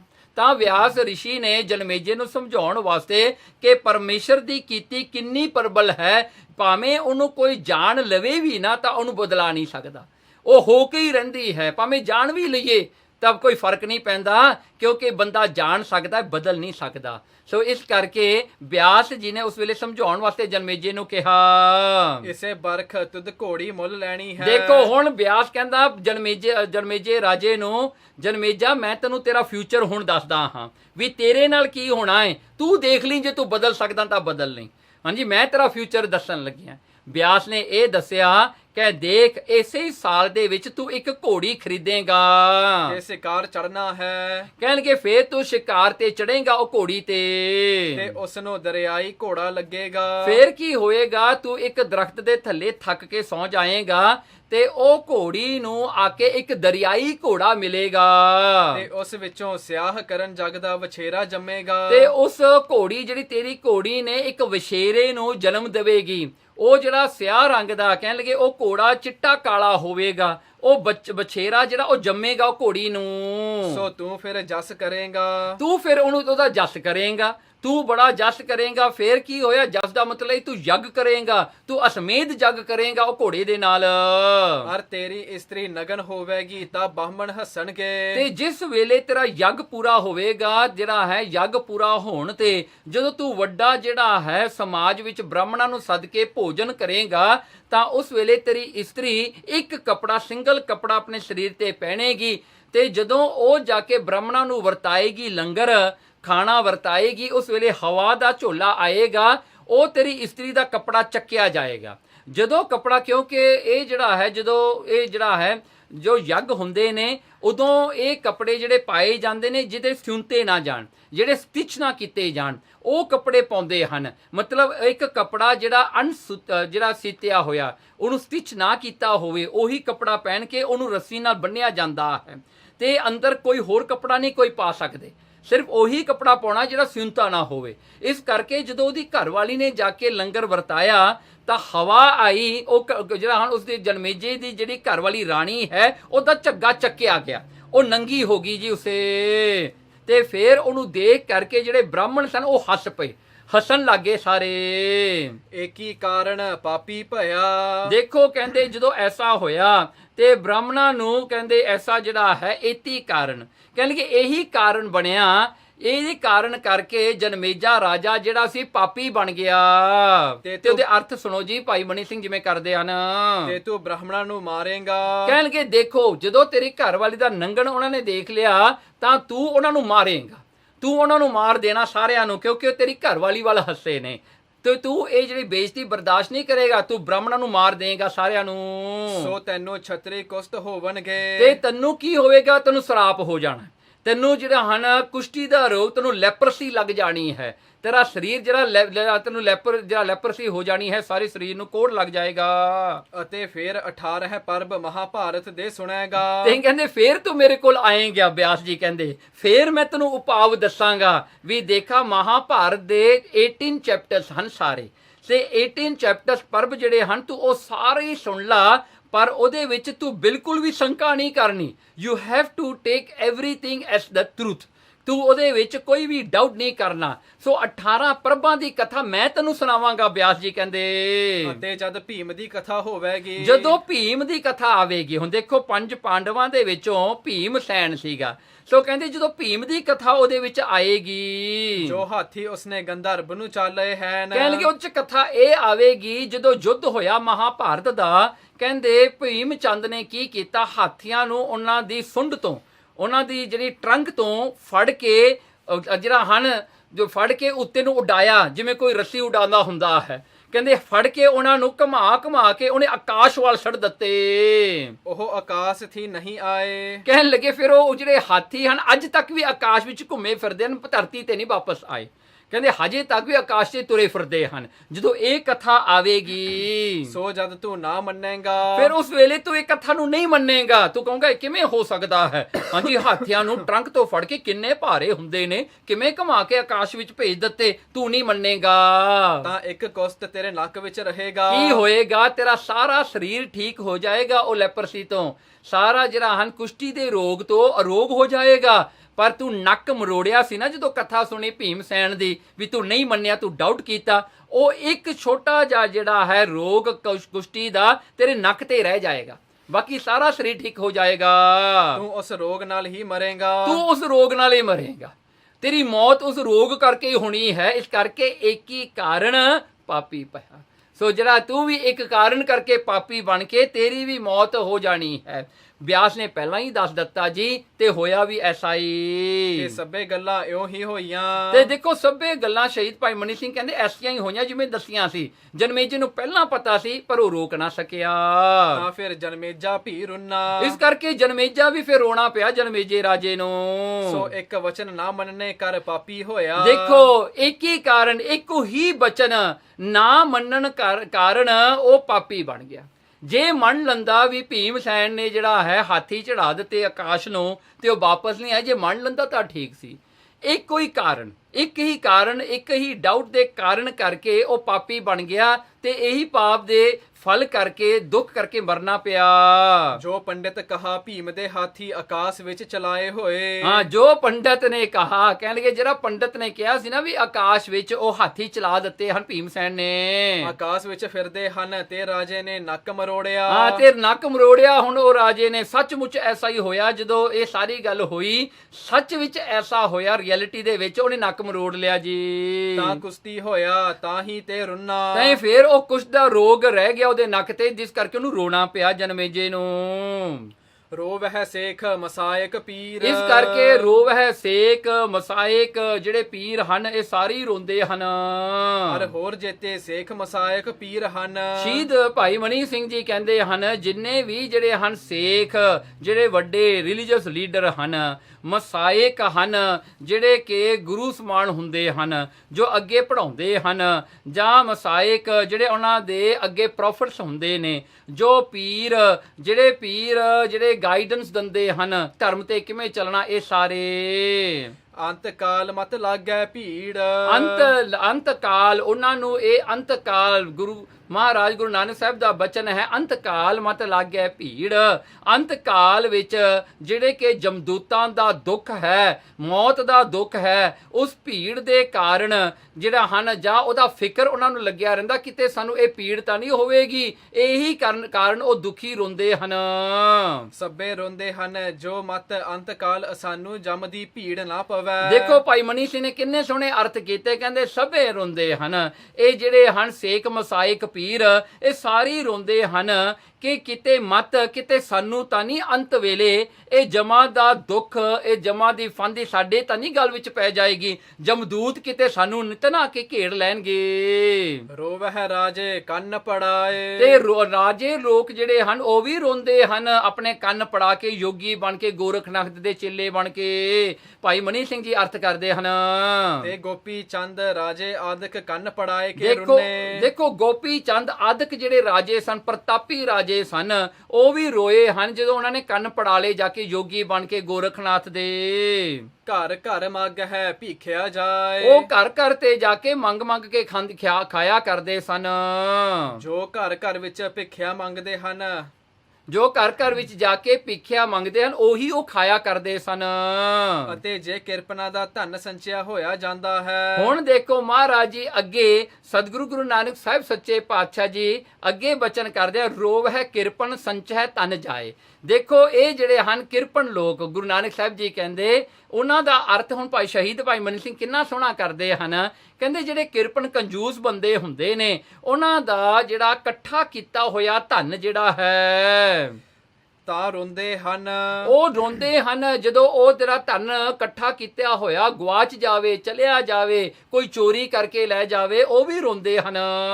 ਪੰਡਤ ਰੋਵ ਹੈ ਗਿਆਨ ਗਵਾਏ। ਦੇਖੋ ਪੰਡਤ ਲੋਕ ਜਿਹੜੇ ਹਨ, ਮਹਾਰਾਜ ਦਾ ਸ਼ਬਦ ਹੈ ਪੰਡਤ ਰੋਵ ਹੈ ਗਿਆਨ ਗਵਾਏ।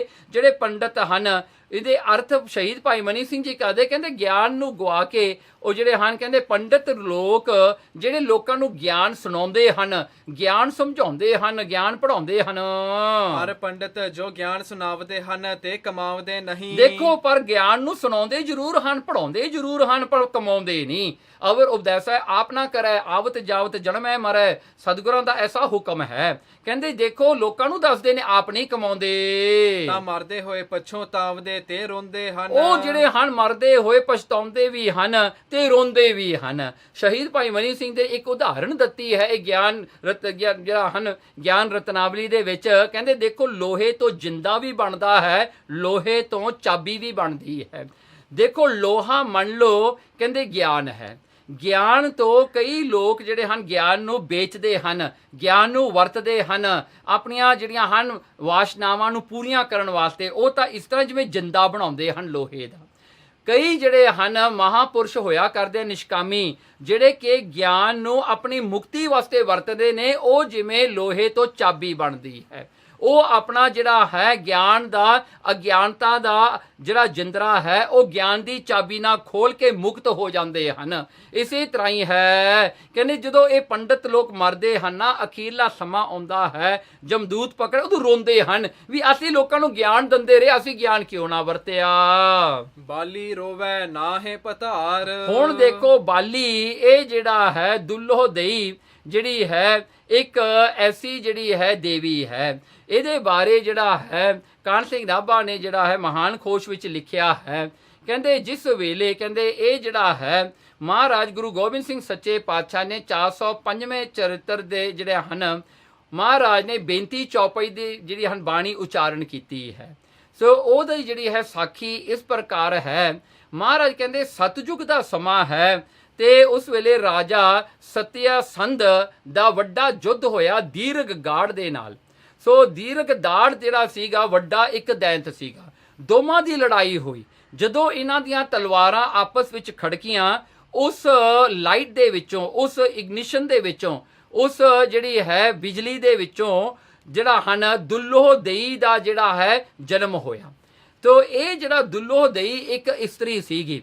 ਦੁੱਲੋ ਦਈ ਜਿਹੜੀ ਸੀਗੀ ਇਹ ਜਿਹੜੀ ਹੈ ਬੜੀ ਪ੍ਰਤਾਪੀ ਹੋਈ ਤੇ ਇਸ ਨੂੰ ਜਿਹੜਾ ਹੈ ਕੋਈ ਪਤੀ ਨਾ ਮਿਲਿਆ ਜਿਹੜਾ ਹੈ ਮਨ ਭਾਉਂਦਾ, ਮਤਲਬ ਇਹਨੂੰ ਕੋਈ ਚੰਗਾ ਪਤੀ ਨਾ ਮਿਲਿਆ, ਇਹਦੇ ਜਿਹੜਾ ਹਨ ਪਸੰਦ ਦਾ ਪਤੀ ਨਾ ਮਿਲਿਆ।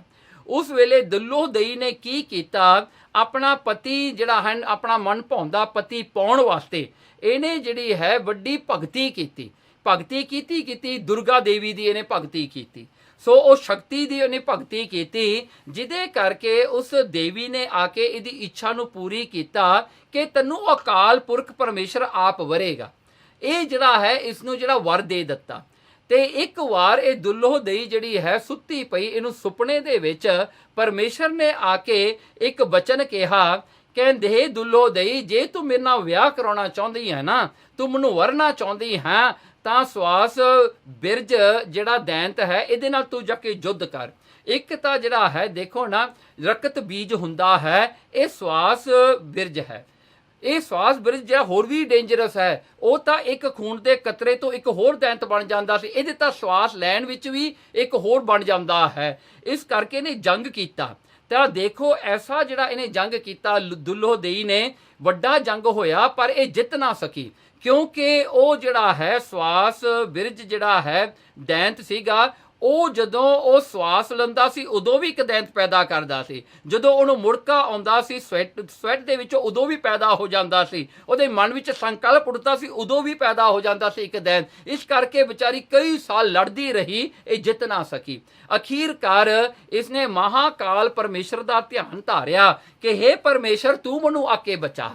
ਤਾਂ ਦੁੱਲੋ ਦਈ ਦੀ ਸਹਾਇਤਾ ਕਰਨ ਵਾਸਤੇ ਉਹ ਪਰਮੇਸ਼ਰ ਮਹਾਕਾਲ ਸਰੂਪ ਮੈਦਾਨ ਜੰਗ ਵਿੱਚ ਆਇਆ ਤੇ ਆ ਕਰਕੇ ਇਸ ਦੁੱਲੋ ਦਈ ਦੀ ਆ ਕੇ ਉਹਨੇ ਸਹਾਇਤਾ ਕੀਤੀ।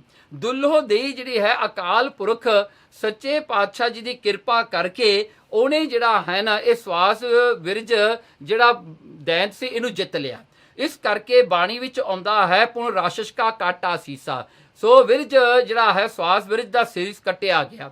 ਇਸ ਕਰਕੇ ਜਿਹੜਾ ਹੈ ਪਰਮੇਸ਼ਰ ਨੇ ਐਸਾ ਜਿਹੜਾ ਹੈ ਆਪਣਾ ਬਚਨ ਵੀ ਪੂਰਾ ਕੀਤਾ ਤੇ ਜਿਹੜਾ ਹੈ ਇਸ ਕਰਕੇ ਆਪਾਂ ਕਵਿਓ ਬਾਚ ਬੇਨਤੀ ਚੌਪਈ। ਸੋ ਇਹ ਜਿਹੜਾ ਹੈ ਬਾਣੀ ਦਾ ਸਿਰਲੇਖ ਆਇਆ ਹੈ, ਜਿਹਨੂੰ ਆਪਾਂ ਬੇਨਤੀ ਚੌਪਈ ਕਰਕੇ ਵੀ ਬਹੁਤਾ ਜਾਣਦੇ ਹਾਂ। ਜਿਸ ਕਰਕੇ ਮਹਾਰਾਜ ਨੇ ਇਸ ਬਾਣੀ 'ਚ ਹਮਰੀ ਕਰੋ ਹਾਥ ਦੇ ਰੱਛਾ ਲਿਖਿਆ ਹੋਇਆ। ਫਿਰ ਇਸੇ ਚੌਪਈ ਜਿਹੜੀ ਆਪਾਂ ਰਹਿ ਰਾਸ ਦੇ ਵਿੱਚ ਪੜ੍ਹਦੇ ਹਾਂ ਤੇ ਇਹ ਰਹਿ ਰਾਸ ਦੇ ਵਿੱਚ ਪੜ੍ਹੀ ਜਾਣ ਵਾਲੀ ਲੰਮੀ ਚੌਪਈ ਜਿਹੜੀ ਹੈ ਇਸ ਦੇ ਅਖੀਰ ਮਹਾਰਾਜ ਕਹਿੰਦੇ ਦੁੱਖ ਦਰਦ ਪਉ ਨਿਕਟਣਾ ਤਿੰਨ ਨਰ ਕੇ ਰਹਿ ਹੋ ਜੋ ਜਾਂ ਕਿ ਇੱਕ ਵਾਰ ਚੌਪਈ ਕੋ ਕਹੈ। ਜਿਹੜਾ ਵੀ ਚੌਪਈ ਨੂੰ ਇੱਕ ਵਾਰ ਵੀ ਕਹਿੰਦਾ ਹੈ ਉਸ ਦਾ ਦੁੱਖ ਦੂਰ ਹੁੰਦਾ ਹੈ। ਸੋ ਇਹ ਦੁੱਲੋ ਦਈ ਜਿਹੜੀ ਹੈ ਇਸ ਦੀ ਇਸ ਤਰ੍ਹਾਂ ਦੀ ਸਾਖੀ ਹੈ ਜੋ ਕਿ ਭਾਈ ਮਨੀ ਸਿੰਘ ਜੀ ਦੱਸ ਰਹੇ ਹਨ।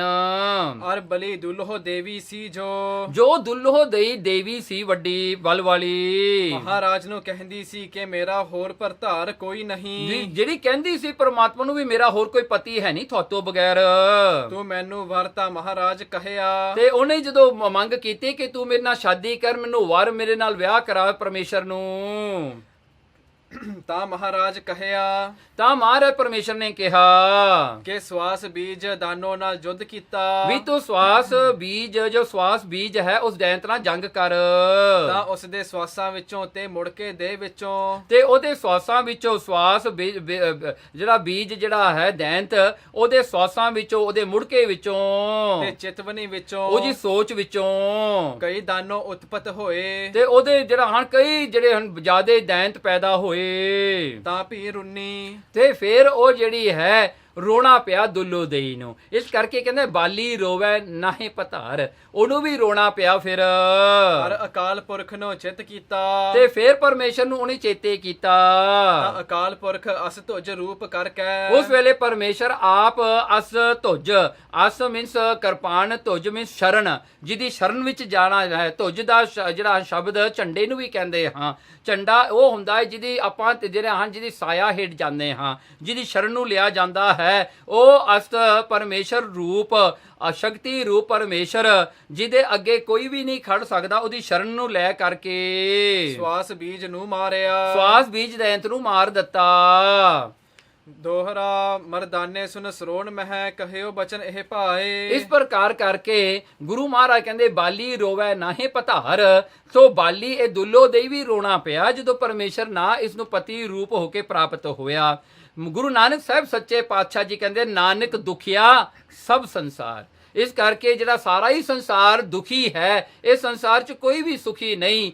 ਤੇ ਮੰਨੈ ਨਾਉ ਸੋਈ ਜਿਨ ਜਾਏ, ਜਿਨ੍ਹਾਂ ਨੇ ਪਰਮੇਸ਼ਰ ਦੇ ਨਾਮ ਨੂੰ ਜਪਿਆ ਹੈ, ਜਾਣਿਆ ਹੈ, ਸੋ ਉਹੀ ਜਿਹੜਾ ਹੈ ਜਿਨ ਜਾਏ, ਜਿਨ੍ਹਾਂ ਨੇ ਹਮੇਸ਼ਾ ਹੀ ਪਰਮੇਸ਼ਰ ਦੇ ਨਾਮ ਨੂੰ ਜਾਣਿਆ ਹੈ, ਰੈਕਗਨਾਈਜ਼ ਕੀਤਾ ਹੈ, ਔਰ ਹੀ ਕਰਮ ਨਾਲ ਲੇਖੇ ਲਾਏ। ਪਰਮੇਸ਼ਰ ਨੇ ਇਸ ਸੰਸਾਰ ਨੂੰ ਜਿਹੜਾ ਹਨ ਐਸੀ ਮਰਿਆਦਾ ਬਣਾਈ ਹੈ ਕਿ ਹੋਰ ਕਰਮ ਕਰਕੇ ਜਿਹੜਾ ਹੈ ਕੋਈ ਵੀ ਲੇਖੇ ਵਿੱਚ ਨਹੀਂ ਪੈਂਦਾ, ਪਰਮੇਸ਼ਰ ਦਾ ਨਾਮ ਹੀ ਲੇਖੇ ਵਿੱਚ ਪੈਂਦਾ ਹੈ। ਇੱਕ ਪਰਮੇਸ਼ਰ ਦਾ ਨਾਮ ਹੀ ਹੈ ਜੋ ਇਨਸਾਨ ਅਗਲੀ ਦੁਨੀਆ ਵਿੱਚ ਲੈ ਕੇ ਜਾਂਦਾ ਹੈ। ਇਸ ਪ੍ਰਕਾਰ ਕਰਕੇ ਸਤਿਗੁਰਾਂ ਨੇ ਰਾਮਕਲੀ ਕੀ ਵਾਰ ਦੇ ਵਿੱਚ ਇਹ ਸ਼ਬਦ ਸ਼ਲੋਕ ਰੂਪ ਵਿੱਚ ਮਹਾਰਾਜ ਨੇ ਉਚਾਰਨ ਕੀਤਾ, ਜੋ ਸ਼ਾਹੂਕਾਰ ਨੂੰ ਸੁਣਾਇਆ।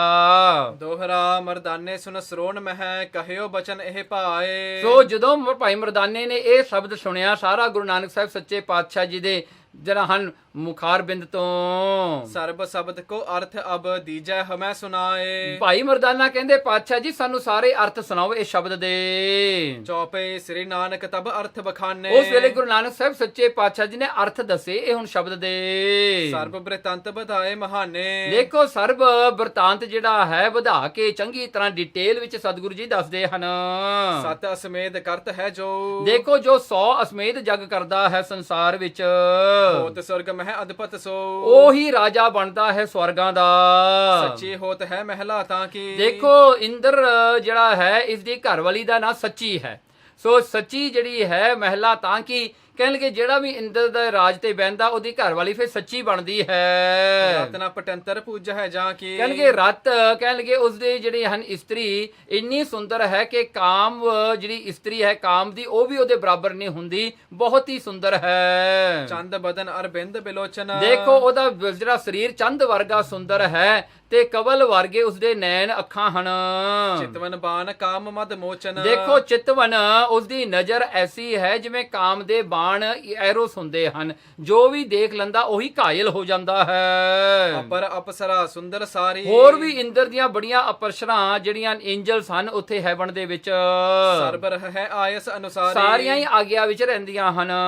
ਤਿਨ ਇੱਕ ਸਮੇਂ ਪਿਖੀ ਰਖ ਨਾਰੀ। ਇੱਕ ਵਾਰ ਇੰਦਰ ਨੇ ਇੱਕ ਰਿਸ਼ੀ ਗੌਤਮ ਰਿਸ਼ੀ ਦੀ ਘਰਵਾਲੀ ਅਹਿਲਿਆ ਨੂੰ ਦੇਖਿਆ।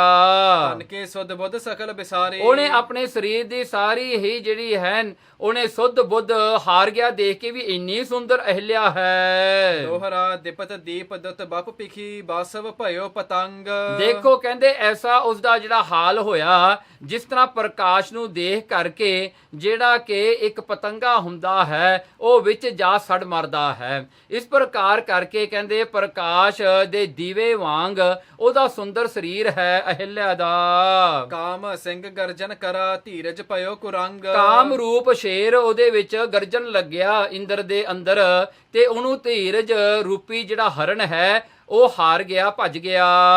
ਚੌਪੇ ਪਰਮ ਸਰੂਪ ਅਹਿਲਿਆ ਨਾਰੀ। ਸੋ ਇਸ ਕਰਕੇ ਪਰਮ ਬਹੁਤ ਸ੍ਰਿਸ਼ਟ ਸਰੂਪ ਵਾਲੀ ਅਹਿਲਿਆ ਸੀ, ਗੌਤਮ ਰਿਸ਼ੀ ਦੀ ਘਰ ਵਾਲੀ। ਮਨ ਹੋ ਨਿਪੁੰਨਤਾ ਦਰੋਹਨ ਦਿਖਾਰੀ। ਕਹਿਣਗੇ ਮਨ ਹੋ ਜਿਹੜਾ ਹਨ ਬਰਮਾ ਨੇ ਆਪਣੀ ਸਾਰੀ ਚਤੁਰਤਾ, ਆਪਣੀ ਸਾਰੀ ਐਕਸਪਰਟਿਸ ਲਾ ਕੇ ਉਹਨੂੰ ਬਣਾਇਆ ਹੋਵੇ, ਤੇ ਉਹ ਇੱਕ ਐਕਸਕਲੂਸਿਵ ਜਿਹੜਾ ਹੈ ਬਣਾਈ ਹੈ, ਜਿਹੜੀ ਉਹਦੇ ਵਰਗੀ ਕਿਤੇ ਨਹੀਂ ਬਰਮਾ ਨੇ ਬਣਾਈ। ਜਿਹੇ ਬੇ ਲੋਕ ਸੁਰ ਨਰ ਪਰਮਾਏ। ਇਸ ਕਰਕੇ ਉਹ ਅਹਿਲਿਆ ਨੂੰ ਦੇਖ ਕੇ ਧਰਤੀ ਦੇ ਲੋਕ, ਸਵਰਗਾਂ ਦੇ ਲੋਕ ਵੀ ਜਿਹੜੇ ਹਨ ਭਰਮਾ ਜਾਂਦੇ ਸਨ। ਜਗਨ ਜੋਗ ਹਿਰਦੈ ਬਿਸਰਾਏ। ਦੇਖੋ ਜੋਗੀ, ਜੋਗ ਕਰਨ ਵਾਲੇ ਵੀ ਆਪਣਾ ਜੋਗ ਭੁੱਲ ਜਾਂਦੇ ਸਨ ਅਹਿਲਿਆ ਨੂੰ ਦੇਖ ਕੇ। ਮਗਵਾ ਬਦਿਓ ਨੇਹ ਤੇ ਡੋਰੀ। ਇਸ ਕਰਕੇ ਜਿਹੜਾ ਇੰਦਰ ਹੈ ਉਹ ਜਿਹੜਾ ਹੈ ਉਹ ਜਿਵੇਂ ਬੱਦਲ ਜਿਹੜੇ ਹਨ ਭਰ ਕੇ ਆਉਂਦੇ ਨੇ ਤੇ ਆ ਕੇ ਜਿਹੜਾ ਹਨ ਬਾਰਿਸ਼ ਕਰਦੇ ਨੇ, ਇਸ ਤਰ੍ਹਾਂ ਕਰਕੇ ਜਿਹੜਾ ਮੋਹ ਰੂਪੀ ਰੱਸੀ ਦੇ ਨਾਲ ਜਿਹੜਾ ਇਹ ਇੰਦਰ ਸੀਗਾ ਇਹ ਬੰਨਿਆ ਗਿਆ। ਕਿਉ ਚਹਿਤ ਰਤ ਗੌਤਮ ਚੋਰੀ। ਦੇਖੋ ਉਹ ਜਿਹੜੀ ਹੈ ਪ੍ਰੇਮ ਰੂਪੀ, ਮੋਹ ਰੂਪੀ ਜਿਹੜੀ ਹੈ, ਜੋ ਅਹਿਲਿਆ ਦੇ ਪ੍ਰੇਮ ਰੂਪੀ ਰੱਸੀ ਹੈ, ਉਸਨੇ ਇਹਦੇ ਚਿੱਤ ਨੂੰ ਭਰਮਾ ਲਿਆ। ਭਰਮਾਉਣ ਕਰਕੇ ਕਿਉ ਚਾਹਤ ਰਤ ਗੌਤਮ ਚੋਰੀ, ਉਹ ਜਿਹੜਾ ਹੈ ਉਹਨੇ ਗੌਤਮ ਦੀ ਤੋਂ ਜਿਹੜਾ ਹਨ ਚੋਰੀ ਅਹਿਲਿਆ ਦੇ ਨਾਲ ਭੋਗ ਕਰਨਾ ਸੋਚਿਆ।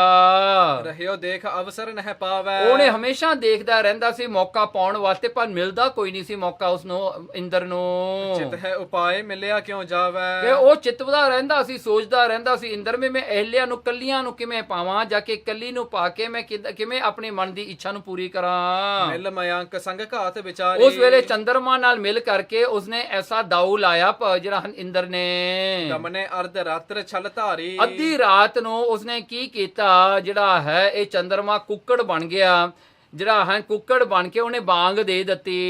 ਅਰਨ ਚੂੜ ਕੋ ਤਨ ਸਸ ਭਇਓ। ਸੋ ਇਹ ਜਿਹੜਾ ਹੈ ਚੰਦਰਮਾ ਰੂਪ ਵਿੱਚ ਕੁੱਕੜ ਬਣਿਆ ਹੋਇਆ, ਇਹਨੇ ਬੇਸਮੇਂ ਦੇ ਵਿੱਚ ਹੀ, ਰਾਤ ਦੇ ਸਮੇਂ ਹੀ ਜਿਹੜਾ ਹੈ ਬਾਂਗ ਦੇ ਦਿੱਤੀ, ਜਦੋਂ ਕਿ ਕੁੱਕੜ ਬਾਂਗ ਦਿੰਦਾ ਆਮ ਕਰਕੇ ਅੰਮ੍ਰਿਤ ਵੇਲਾ ਹੁੰਦਾ ਹੈ। ਸੋ ਉਸ ਵੇਲੇ ਘੜੀਆਂ ਤਾਂ ਨਹੀਂ ਹੁੰਦੀਆਂ ਸਨ। ਸੋ ਕੁੱਕੜ ਦੀ ਬਾਂਗ ਨੂੰ ਸੁਣ ਕਰਕੇ ਗੌਤਮ ਰਿਸ਼ੀ ਨੇ ਜਾਣਿਆ ਵੀ ਅੰਮ੍ਰਿਤ ਵੇਲਾ ਹੋ ਗਿਆ।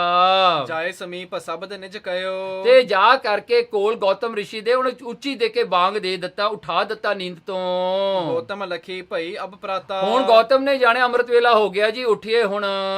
ਮੱਜਨ ਕਰਨ ਚਲਾ ਅਧ ਰਾਤਾ। ਉਹ ਚੱਲੇ ਅੱਧੀ ਰਾਤ ਨੂੰ ਹੀ ਚਲਿਆ ਗਿਆ ਗੰਗਾ ਤੇ ਇਸ਼ਨਾਨ ਕਰਨ ਵਾਸਤੇ। ਸੁਨਾ ਸੀਰ ਲਖ ਸੂਨ ਨਿਸੰਕਾ। ਉਸ ਵੇਲੇ ਜਿਹੜਾ ਹਨ ਇਹ ਜਿਹੜਾ ਹਨ ਗੰਗਾ ਨੇ ਜਾ ਕਰਕੇ ਜਿਹੜਾ ਹੈ ਲੱਖ ਸੂਣ ਅਸੰਖਾ ਇੰਦਰ ਨੂੰ ਦੇਖ ਕਰਕੇ, ਹੁਣ ਇੰਦਰ ਨੇ ਦੇਖਿਆ ਕਿ ਸੁਨਸਾਨ ਹੋ ਗਈ ਹੈ, ਬੜੀ ਸੁਨਸਾਨ ਹੋ ਗਈ। ਹੁਣ ਗੌਤਮ ਰਿਸ਼ੀ ਤਾਂ ਚਲਿਆ ਗਿਆ ਇਸ਼ਨਾਨ ਕਰਨ ਵਾਸਤੇ, ਇਸ ਕਰਕੇ ਇੰਦਰ ਨੇ ਮੌਕਾ ਲੱਭਿਆ। ਹੁਣ ਇਹ ਸੋਨਾ ਸੀਰ ਇੰਦਰ ਨੂੰ ਕਿਉਂ ਕਹਿੰਦੇ ਹਨ, ਜਿਸ ਦੀ ਨਾਸੀਰ ਹੁੰਦੀ ਹੈ, ਜਿਸ ਦੇ ਚੱਲਣ ਵਾਲੀ ਜਿਹੜੀ ਫੌਜ ਹੁੰਦੀ ਹੈ ਉਹਨੂੰ ਨਾਸੀਰ ਕਹਿੰਦੇ ਹਾਂ। ਕਹਿਣਗੇ ਉਹ ਜਿਹੜਾ ਹਨ ਉੱਤਮ ਹੋਵੇ, ਮਤਲਬ ਉਹਦੀ ਜਿਹੜੀ ਫੌਜ ਬੜੀ ਤਕੜੀ ਹੋਵੇ, ਉਹਨੂੰ ਸੁਨਾਸੀਰ ਕਹਿੰਦੇ। ਇਸ ਕਰਕੇ ਇੰਦਰ ਦਾ ਸੁਨਾਸੀਰ ਹੈ, ਜੋ ਕਿ ਐਸਾ ਹੀ ਜਿਹੜਾ ਹੈ ਕਿਰਸਾਨ ਜਿਹੜੇ ਲੋਕ ਹੁੰਦੇ ਆ ਨਾ, ਖੇਤੀਬਾੜੀ ਕਰਨ ਵਾਲੇ, ਉਹਨਾਂ ਦੇ ਦੋ ਜਿਹੜੇ ਹਨ ਦੇਵਤੇ ਵੱਡੇ ਹੁੰਦੇ ਨੇ। ਇੱਕ ਤਾਂ ਉਹਨਾਂ ਨੂੰ ਇੰਦਰ ਦੀ ਬੜੀ ਲੋੜ ਪੈਂਦੀ ਕਿਉਂਕਿ ਮੀਂਹ ਦੀ ਲੋੜ ਪੈਂਦੀ ਹੈ। ਸੋ ਇਸ ਕਰਕੇ ਜਿਹੜਾ ਹੈ ਉਹਦਾ ਨਾਂ ਸੁਨਾਸੀਰ ਇਸ ਕਰਕੇ ਕਿਹਾ ਹੈ। ਮਿਲਿਓ ਅਹਿਲਿਆ ਕੋ ਪਰ ਅੰਕਾ। ਉਹਨੇ ਜਾ ਕੇ ਜੱਫੀ ਵਿੱਚ ਅਹਿਲਿਆ ਨੂੰ ਮਿਲਿਆ ਇੰਦਰ ਜਾ ਕੇ।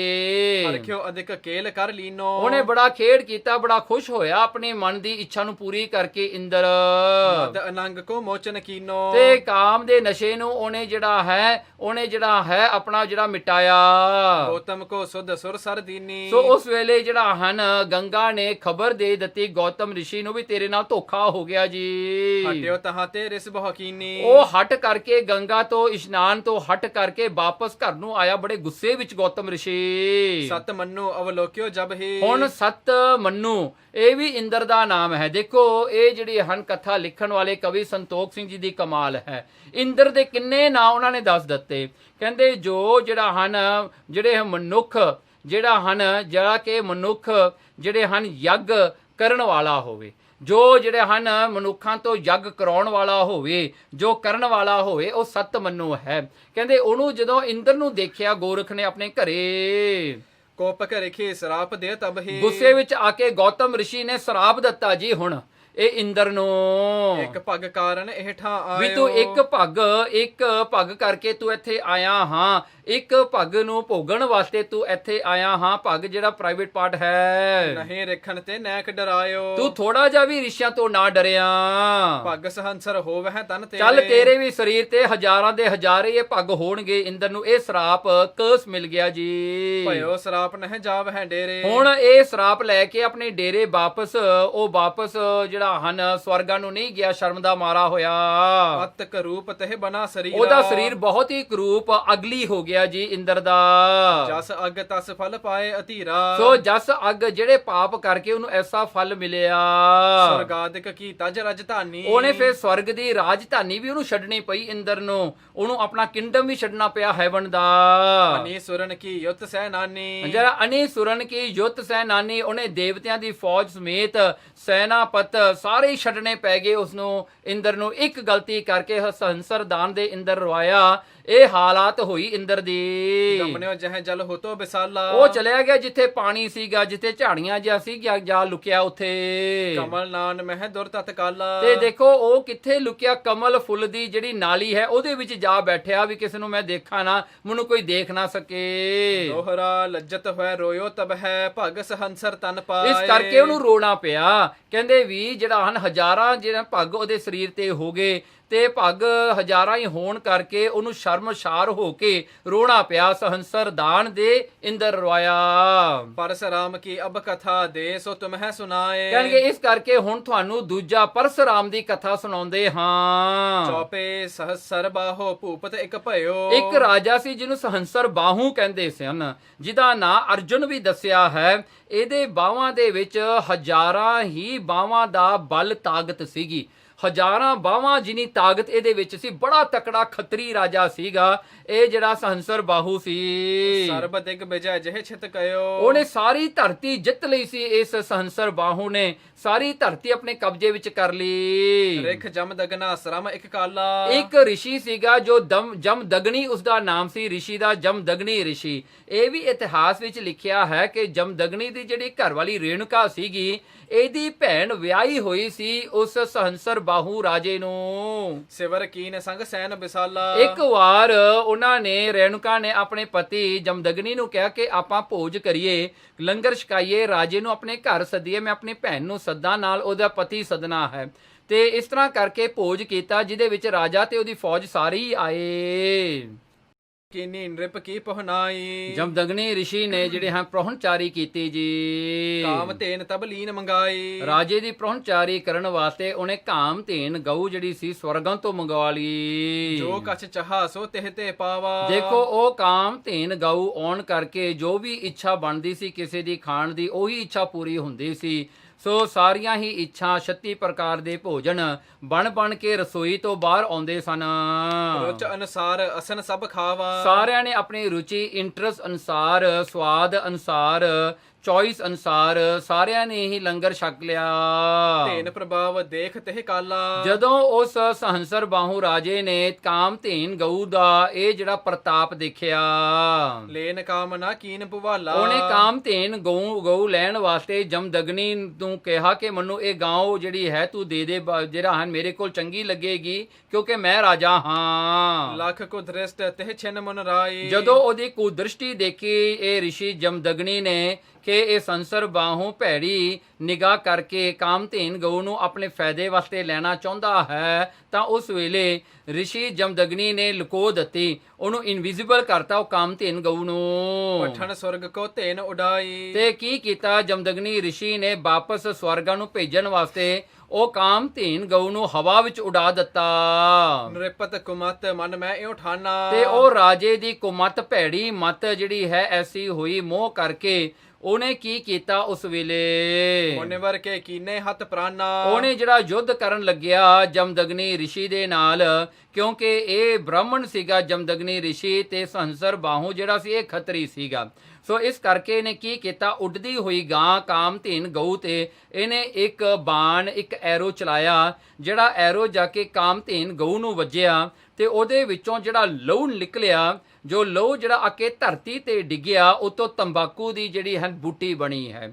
ਉੱਥੋਂ ਹੀ ਤੰਬਾਕੂ ਜਿਹੜਾ ਦੁਨੀਆ ਤੇ ਪੈਦਾ ਹੋਇਆ ਤਾਂ ਇਸ ਕਰਕੇ ਜਿਹੜਾ ਹੈ ਇਹ ਤੰਬਾਕੂ ਦੀ ਬੁੱਟੀ ਬਹੁਤ ਭੈੜੀ ਹੈ, ਇਸ ਦਾ ਸੇਵਨ ਕਿਤੇ ਵੀ ਨਹੀਂ ਕਰਨਾ ਚਾਹੀਦਾ। ਇਹ ਪਾਪ ਰੂਪੀ ਜਿਹੜੀ ਬੁੱਟੀ ਹੈ ਜਿਹਦੇ ਕਰਕੇ ਤਪ ਜਪ ਕੀਤੇ ਹੋਏ ਸਾਰੇ ਨਸ਼ਟ ਹੋ ਜਾਂਦੇ ਹਨ। ਇਹਦਾ ਤਾਂ ਜਿਹੜਾ ਹੈ ਸੇਵਨ ਕਰਨਾ ਤਾਂ ਪਾਸੇ ਰਿਹਾ, ਇਹਦਾ ਧੂਆਂ ਜਿਹੜਾ ਆਉਂਦਾ ਉਹ ਵੀ ਨਹੀਂ ਕਿਤੇ ਸੁੰਘਣਾ ਚਾਹੀਦਾ। ਸੋ ਇਸ ਨੂੰ ਹੱਥ ਤੱਕ ਨਹੀਂ ਲਾਉਣਾ ਚਾਹੀਦਾ, ਜਿਸ ਕਰਕੇ ਗੁਰੂ ਗੋਬਿੰਦ ਸਿੰਘ ਸੱਚੇ ਪਾਤਸ਼ਾਹ ਜੀ ਦਾ ਘੋੜਾ ਵੀ ਇਹ ਤੰਬਾਕੂ ਦੇ ਜਿਹੜੇ ਹਨ ਖੇਤਾਂ ਵਿੱਚ ਦੂਰੋਂ ਹੀ ਸਤਿਗੁਰਾਂ ਦਾ ਘੋੜਾ ਪਾਸੇ ਹੋ ਜਾਇਆ ਕਰਦਾ ਸੀ। ਤੇ ਇਸ ਤਰ੍ਹਾਂ ਕਰਕੇ ਮਹਾਰਾਜ ਦਾ ਵੀ ਬਚਨ ਹੈ ਕਿ ਇਹ ਤੰਬਾਕੂ ਦਾ ਸੇਵਨ ਇੱਕ ਸਿੱਖ ਖਾਲਸਾ ਕਿਤੇ ਨਹੀਂ ਕਰਦਾ। ਪਤ ਕੋ ਦੇਖ ਰੇਣੁਕਾ ਨਾਰੀ। ਜਦੋਂ ਉਸ ਜਿਹੜਾ ਹੰਸਰ ਬਾਹੂ ਦਾ ਜੰਗ ਜਮਦਗਨੀ ਰਿਸ਼ੀ ਨਾਲ ਹੋਇਆ ਤੇ ਸੰਸਰ ਬਾਹੂ ਨੇ ਆਪਣੇ ਬਲ ਦੇ ਨਾਲ ਜਮਦਗਨੀ ਰਿਸ਼ੀ ਨੂੰ ਮਾਰ ਦਿੱਤਾ, ਤਾਂ ਉਸ ਦੀ ਮੌਤ ਨੂੰ ਦੇਖ ਕਰਕੇ ਰੇਣਕਾ ਜਿਹੜੀ ਉਹਦੀ ਘਰਵਾਲੀ ਸੀ ਜਮਦਗਨੀ ਦੀ ਬਹੁਤ ਰੋਈ, ਬਹੁਤ ਬਿਰਲਾਪਤ ਊਚ ਪੁਕਾਰੇ। ਉੱਚੀ ਉੱਚੀ ਉਸਨੇ ਬਿਰਲਾਪ ਕੀਤਾ ਆਪਣੇ ਪਤੀ ਦੀ ਮੌਤ ਦਾ। ਸਪਤ ਤਿਹੱਥੜ ਹਨ ਕਰ ਦੇਹੀ। ਉਹਨੇ ਜਿਹੜਾ ਹਨ ਸਪਤ ਤਿਹੱਥੜ ਜਿਹੜਾ ਹਨ ਉਹਨੇ ਜਿਹੜਾ ਹਨ ਐਸਾ ਜਿਹੜਾ ਹੈ ਵਿਰਲਾਪ ਕੀਤਾ। ਸੋ ਵਿਰਲਾਪ ਜਿਹੜਾ ਹੈ ਇਹ ਹੁੰਦਾ ਹੈ 3 ਥਾਵਾਂ ਤੇ ਹੱਥ ਮਾਰੇ ਜਾਂਦੇ ਨੇ। ਪਹਿਲਾ ਹੁੰਦਾ ਹੈ ਮੱਥੇ ਤੇ ਹੱਥ ਮਾਰਨੇ, 7 ਵਾਰੀ ਮੱਥੇ ਤੇ ਹੱਥ ਮਾਰਨੇ। ਦੂਜਾ ਹੁੰਦਾ ਛਾਤੀ ਤੇ ਆਪਣੇ ਆਪ ਦੇ ਜਿਹੜੇ ਹਨ ਹੱਥਾਂ ਨੂੰ ਮਾਰਨਾ ਕਰਨਾ। ਫਿਰ ਤੀਜਾ ਹੈ ਆਪਣੇ ਪੱਟਾਂ ਦੇ ਉੱਤੇ।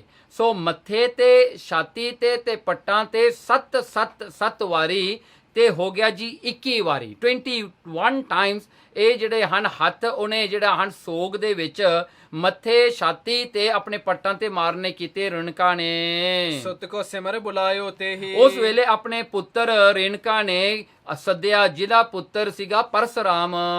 ਤਪ ਹਿਤ ਅਪਰਜੋ ਥਾਨ ਸਿਧਾਵਾ। ਪਰਸਰਾਮ ਜੀ ਉਸ ਵੇਲੇ ਤਪ ਕਰਨ ਵਾਸਤੇ, ਭਗਤੀ ਕਰਨ ਵਾਸਤੇ ਕਿਤੇ ਗਏ ਹੋਏ ਸਨ। ਤਤ ਛਿਨ ਮਾਤ ਨਿਕਟ ਚਲ ਆਵਾ। ਜਦੋਂ ਮਾਤਾ ਨੇ ਯਾਦ ਕੀਤਾ ਪਰਸਰਾਮ ਵਾਪਸ ਘਰ ਨੂੰ ਆ ਗਿਆ, ਉਸੇ ਵੇਲੇ ਬਹੁਤ ਛੇਤੀ ਇੰਸਟੈਂਟਲੀ ਪਿਤ ਕੋ ਮਰਨ ਦੇਖ ਅਕੁਲਾਇਓ। ਜਦੋਂ ਆਪਣੇ ਪਿਤਾ ਨੂੰ ਮਰਿਆ ਹੋਇਆ ਦੇਖਿਆ ਰਿਸ਼ੀ ਜਮਦਗਨੀ ਜੀ ਨੂੰ, ਹੋਏ ਕ੍ਰੋਧ ਮੈਂ ਬਚਨ ਅਲਾਇਓ। ਬਹੁਤ ਕ੍ਰੋਧ ਵਿੱਚ ਪਰਸਰਾਮ ਜੀ ਆਏ, ਬਹੁਤ ਗੁੱਸਾ ਆਇਆ ਪਰਸਰਾਮ ਜੀ ਨੂੰ। ਸੁਨੋ ਮਾਤ ਤੈ 21 ਵਾਰ। ਆਪਣੀ ਮਾਤਾ ਰੇਣੁਕਾ ਨੂੰ ਕਹਿਣ ਲੱਗਾ ਪਰਸਰਾਮ, ਹੇ ਮਾਤਾ ਤੂੰ 21 ਵਾਰ ਹੱਥ ਮਾਰੇ ਹਨ, ਪਿੱਟਣਾ ਕੀਤਾ ਹੈ ਪਿਤਾ ਦੀ ਮੌਤ ਤੇ। ਪੀਰਾਂ ਦੇ ਤਨ ਹੱਥ ਪ੍ਰਹਾਰੇ। ਕਹਿਣਗੇ ਤੇਰੀ ਜਿਹੜੀ ਪੀੜਾ ਤੈਨੂੰ ਹੋਈ ਹੈ ਮੱਥੇ ਤੇ ਹੱਥ ਮਾਰਨ ਕਰਕੇ, ਛਾਤੀ ਤੇ ਹੱਥ ਮਾਰਨ ਕਰਕੇ ਤੇ ਪੱਟਾਂ ਤੇ 7 ਵਾਰ ਹੱਥ ਮਾਰਨ ਕਰਕੇ ਜਿਹੜੀ ਪੀੜਾ ਤੁਹਾਨੂੰ ਹੋਈ ਹੈ, ਸਤ ਪਛਾਨ ਅਬਹਿ ਪ੍ਰਣ ਮੋਰਾ। ਕਹਿਣਗੇ 7 ਪਛਾਣ, ਕਹਿੰਦੇ ਹੁਣ ਤੋਂ ਮੇਰਾ ਜਿਹੜਾ ਪ੍ਰਾਣ, ਮੇਰਾ ਪ੍ਰਣ ਹੈ, ਮੇਰੀ ਪ੍ਰੋਮਿਸ ਹੈ ਤੁਹਾਨੂੰ ਕਿ ਮੈਂ ਵੀ ਇਹ 3 ਵਾਰ ਜਿਹੜੇ 7 21 ਕਰਕੇ ਛਤਰੀ ਛੋਡੋ ਨਹਿ ਕਿਤ ਠੌਰਾ। ਮੈਂ 21 ਵਾਰ ਇਹ ਜਿਹੜੇ ਹਨ ਖੱਤਰੀਆਂ ਨੂੰ ਮਾਰਾਂਗਾ, ਮੈਂ ਛੱਡਾਂਗਾ ਕੋਈ ਨਹੀਂ, ਇਹ ਦੁਨੀਆ ਤੋਂ ਮੈਂ ਖੱਤਰੀਆਂ ਨੂੰ ਖਤਮ ਕਰ ਦਿਆਂਗਾ। 21 ਵਾਰ ਨਿਛਤਰੀ ਧਰਨੀ। ਮੈਂ ਇਹ ਧਰਤੀ ਨੂੰ 21 ਵਾਰ 21 ਵਾਰੀ ਖੱਤਰੀ ਫ੍ਰੀ, ਮਤਲਬ ਕਿ ਖੱਤਰੀ ਨਹੀਂ ਹੋਣਗੇ ਇਸ ਧਰਤੀ ਤੇ, ਕੋਈ ਵੀ ਧਰਤੀ ਤੇ ਮੈਂ ਨਹੀਂ ਛੱਡਾਂਗਾ। 21 ਵਾਰ 21 ਟਾਈਮਸ ਮੈਂ ਇਹਨਾਂ ਨੂੰ ਖਤਮ ਕਰਾਂਗਾ। ਅਤ ਸੰਗਰਾਮ ਕਰੋ ਬਲ ਕਰਨੀ। ਮੈਂ ਬਹੁਤ ਬਲ ਪਾ ਕੇ ਜਿਹੜਾ ਹਨ ਅਤ ਸੰਗਰਾਮ, ਘੋਰ ਸੰਗਰਾਮ ਮੈਂ ਯੁੱਧ ਕਰਾਂਗਾ ਇਹਨਾਂ ਨਾਲ। ਅਸ ਕਹਿ ਕਰ ਸੰਭਾਰ ਕੁਠਾਰਾ। ਇਸ ਕਰਕੇ ਉਹਨੇ ਕੀ ਕੀਤਾ ਉਸ ਵੇਲੇ, ਆਪਣਾ ਕੁਠਾਰਾ ਜੋ ਐਕਸ ਹੈ ਜਾਂ ਪਰਸ਼ੂ ਹੈ, ਇਸ ਕਰਕੇ ਇਹਨੂੰ ਪਰਸ਼ੁਰਾਮ ਕਹਿੰਦੇ ਹਨ। ਇਹਨੇ ਆਪਣਾ ਪਰਸ ਜਿਹੜਾ ਐਕਸ ਹੈ ਉਸ ਨੂੰ ਆਪਣਾ ਸ਼ਸਤਰ ਬਣਾ ਕੇ ਚੁੱਕ ਲਿਆ ਆਪਣੇ ਹੱਥ ਤੇ। ਮਨਹੁ ਵੀਰ ਰਸ ਤਨ ਕੋ ਧਾਰਾ। ਕਹਿਣ ਲੱਗੇ ਇੰਨਾ ਉਹਨੂੰ ਗੁੱਸਾ ਸੀ ਕਿ ਵੀਰ ਰਸ ਨੇ ਇੱਕ ਸਰੂਪ ਹੀ ਧਾਰਨ ਕਰ ਲਿਆ ਸੀ ਪਰਸ਼ੁਰਾਮ ਦਾ। ਸ਼ਸਤਰ ਅਸਤਰ ਸਭ ਹੀ ਕਰ ਲੈ ਕੇ। ਸ਼ਸਤਰ ਤੇ ਹੋਰ ਅਸਤਰ ਲੈ ਕੇ ਆਪਣੇ ਸਰੀਰ ਦੇ ਨਾਲ ਅਰਜਨ ਕੇ ਤਬ ਸਨਮੁਖ ਹੋਇਆ ਕੇ। ਜਾ ਕਰਕੇ ਸਹੰਸਰ ਬਾਹੂ ਜਿਹੜਾ ਅਰਜੁਨ ਹੈ ਉਹ ਰਾਜਾ ਉਹਦੇ ਜੇ ਕੇ ਸਾਹਮਣੇ ਖੜ ਗਿਆ। ਦਾਰੁਨ ਬਹੁ ਸੰਗਰਾਮ ਮਚਾਵਾ। ਬਹੁਤ ਭਿਆਨਕ ਯੁੱਧ ਹੋਇਆ ਉਸ ਵੇਲੇ। ਮਹਾਸਾਰ ਸੰਸਾਰ ਬਜਾਵਾ। ਮਹਾਸਾਰ ਵੱਡੇ ਤੋਂ ਵੱਡੇ ਲੋਹੇ ਦੇ ਨਾਲ ਲੋਹਾ ਖੜਕਿਆ ਜੀ ਉੱਥੇ ਜਿਹੜਾ ਹਨ ਯੁੱਧ ਵਿੱਚ। ਹਾਥ ਕੁਠਾਰ ਸੰਭਾਰ ਸਾ ਜੋਰਾ। ਪਰ ਇਹ ਪਰਸ਼ੁਰਾਮ ਜਿਹੜਾ ਜਦੋਂ ਆਪਣੇ ਹੱਥ ਵਿੱਚ ਵੱਡਾ ਕੁਠਾਰ ਸੰਭਾਲਦਾ ਸੀਗਾ, ਕੁਠਾਰ ਦੇ ਨਾਲ ਹੀ ਐਕਸ ਦੇ ਨਾਲ ਹੀ ਇਹ ਜੰਗ ਕਰਦਾ ਸੀ। ਕ੍ਰੋਧ ਜੁੱਧ ਅਵਿਰੁੱਧਤ ਘੋਰਾ। ਕ੍ਰੋਧ ਦੇ ਨਾਲ ਭਿਆਨਕ ਯੁੱਧ ਵਿੱਚ ਇਹ ਜੁੱਟ ਜਾਂਦਾ ਸੀਗਾ। ਪਰਸ਼ੁਰਾਮ ਛੱਡਦਾ ਕਿਸੇ ਨੂੰ ਨਹੀਂ ਸੀ। ਭੁਜ ਹਜ਼ਾਰ ਤੇ ਕਾਟ ਉਤਾਰੀ। ਕੀ ਹੋਇਆ, ਉਸਨੇ ਜਿਹੜਾ ਹੰਸਰ ਬਾਹੂ ਜਿਹਦੀਆਂ ਬਾਹਾਂ ਵਿੱਚ ਹਜ਼ਾਰਾਂ ਜਿਹੜਾ ਹਨ ਯੋਧਿਆਂ ਦਾ ਬਲ ਸੀ ਉਹ ਕੱਟ ਕੇ ਸੁੱਟ ਦਿੱਤੀਆਂ, ਉਹਨੂੰ ਮਾਰ ਦਿੱਤਾ ਜੀ ਉੱਥੇ। ਗਿਰਿਓ ਮ੍ਰਿਤਕ ਹੋਇ ਭੂਮ ਮਝਾਰੀ। ਇਹ ਧਨਸਰ ਬਾਹੂ ਜਿਹੜਾ ਅਰਜਨ ਰਾਜਾ ਹੈ ਇਹ ਮਰ ਕੇ ਧਰਤੀ ਤੇ ਡਿੱਗ ਪਿਆ।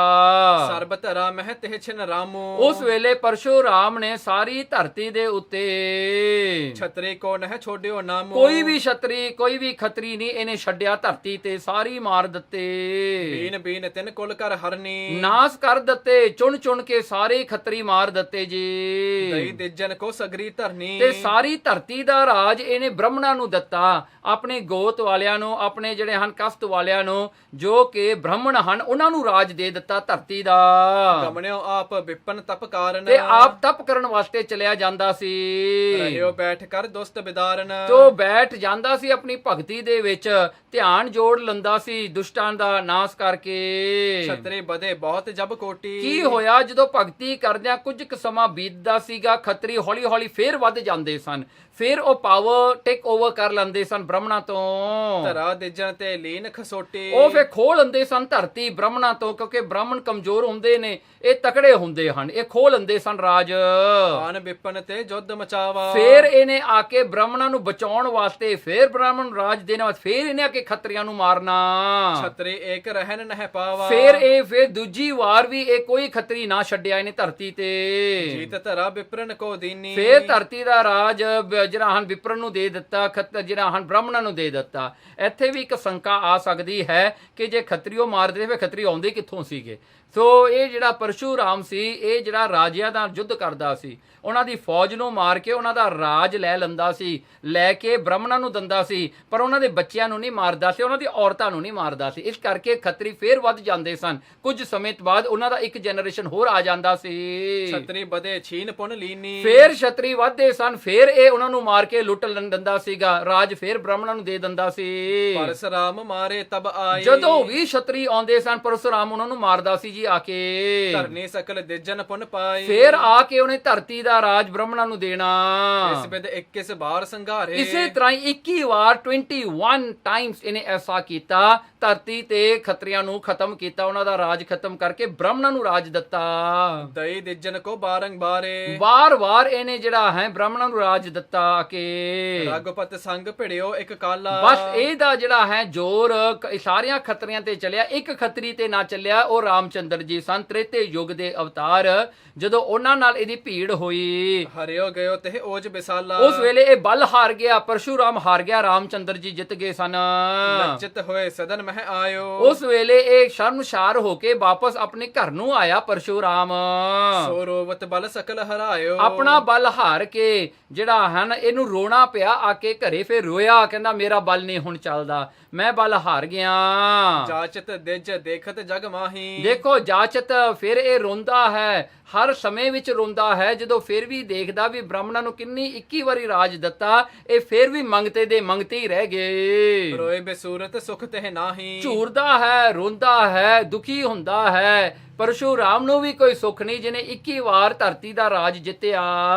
ਅੱਜ ਨ੍ਰਿਪ ਇੰਦਮਤੀ ਬ੍ਰਹੋ ਨਾਲ ਭਾਰੀ। ਫੇਰ ਜਿਹੜਾ ਅੱਜ ਰਾਜਾ ਹੈ, ਅਜੈ ਰਾਜਾ ਜਿਹੜਾ ਹੈ ਦਸ਼ਰਥ ਦਾ ਪਿਤਾ, ਜਿਹਦੀ ਘਰਵਾਲੀ ਸੀ ਇੰਦਮਤੀ। ਰੋਵਤ ਭਿਖਿਆ ਖਾਏ ਆਹਾਰੀ। ਦੇਖੋ ਜਦੋਂ ਉਹਦੀ ਮੌਤ ਹੋ ਗਈ ਇੰਦਮਤੀ ਦੀ, ਇਹਦਾ ਟੈਸਟ ਲੈਣ ਦੇ ਵਿੱਚ ਉਹਨੇ ਆਪਣੇ ਪ੍ਰਾਣ ਤਿਆਗ ਦਿੱਤੇ ਵੀ ਜਾਣਾ ਮੇਰਾ ਪਤੀ ਮਰ ਗਿਆ। ਤੇ ਅੱਜ ਰਾਜੇ ਨੇ ਜਦੋਂ ਐਸਾ ਦੇਖਿਆ, ਬੜਾ ਦੁਖੀ ਹੋ ਕੇ ਜਿਹੜਾ ਹੈ ਉਹ ਵੀ ਜਾ ਕੇ ਜੰਗਲਾਂ ਵਿੱਚ ਭਗਤੀ ਕਰਨ ਲੱਗ ਗਿਆ।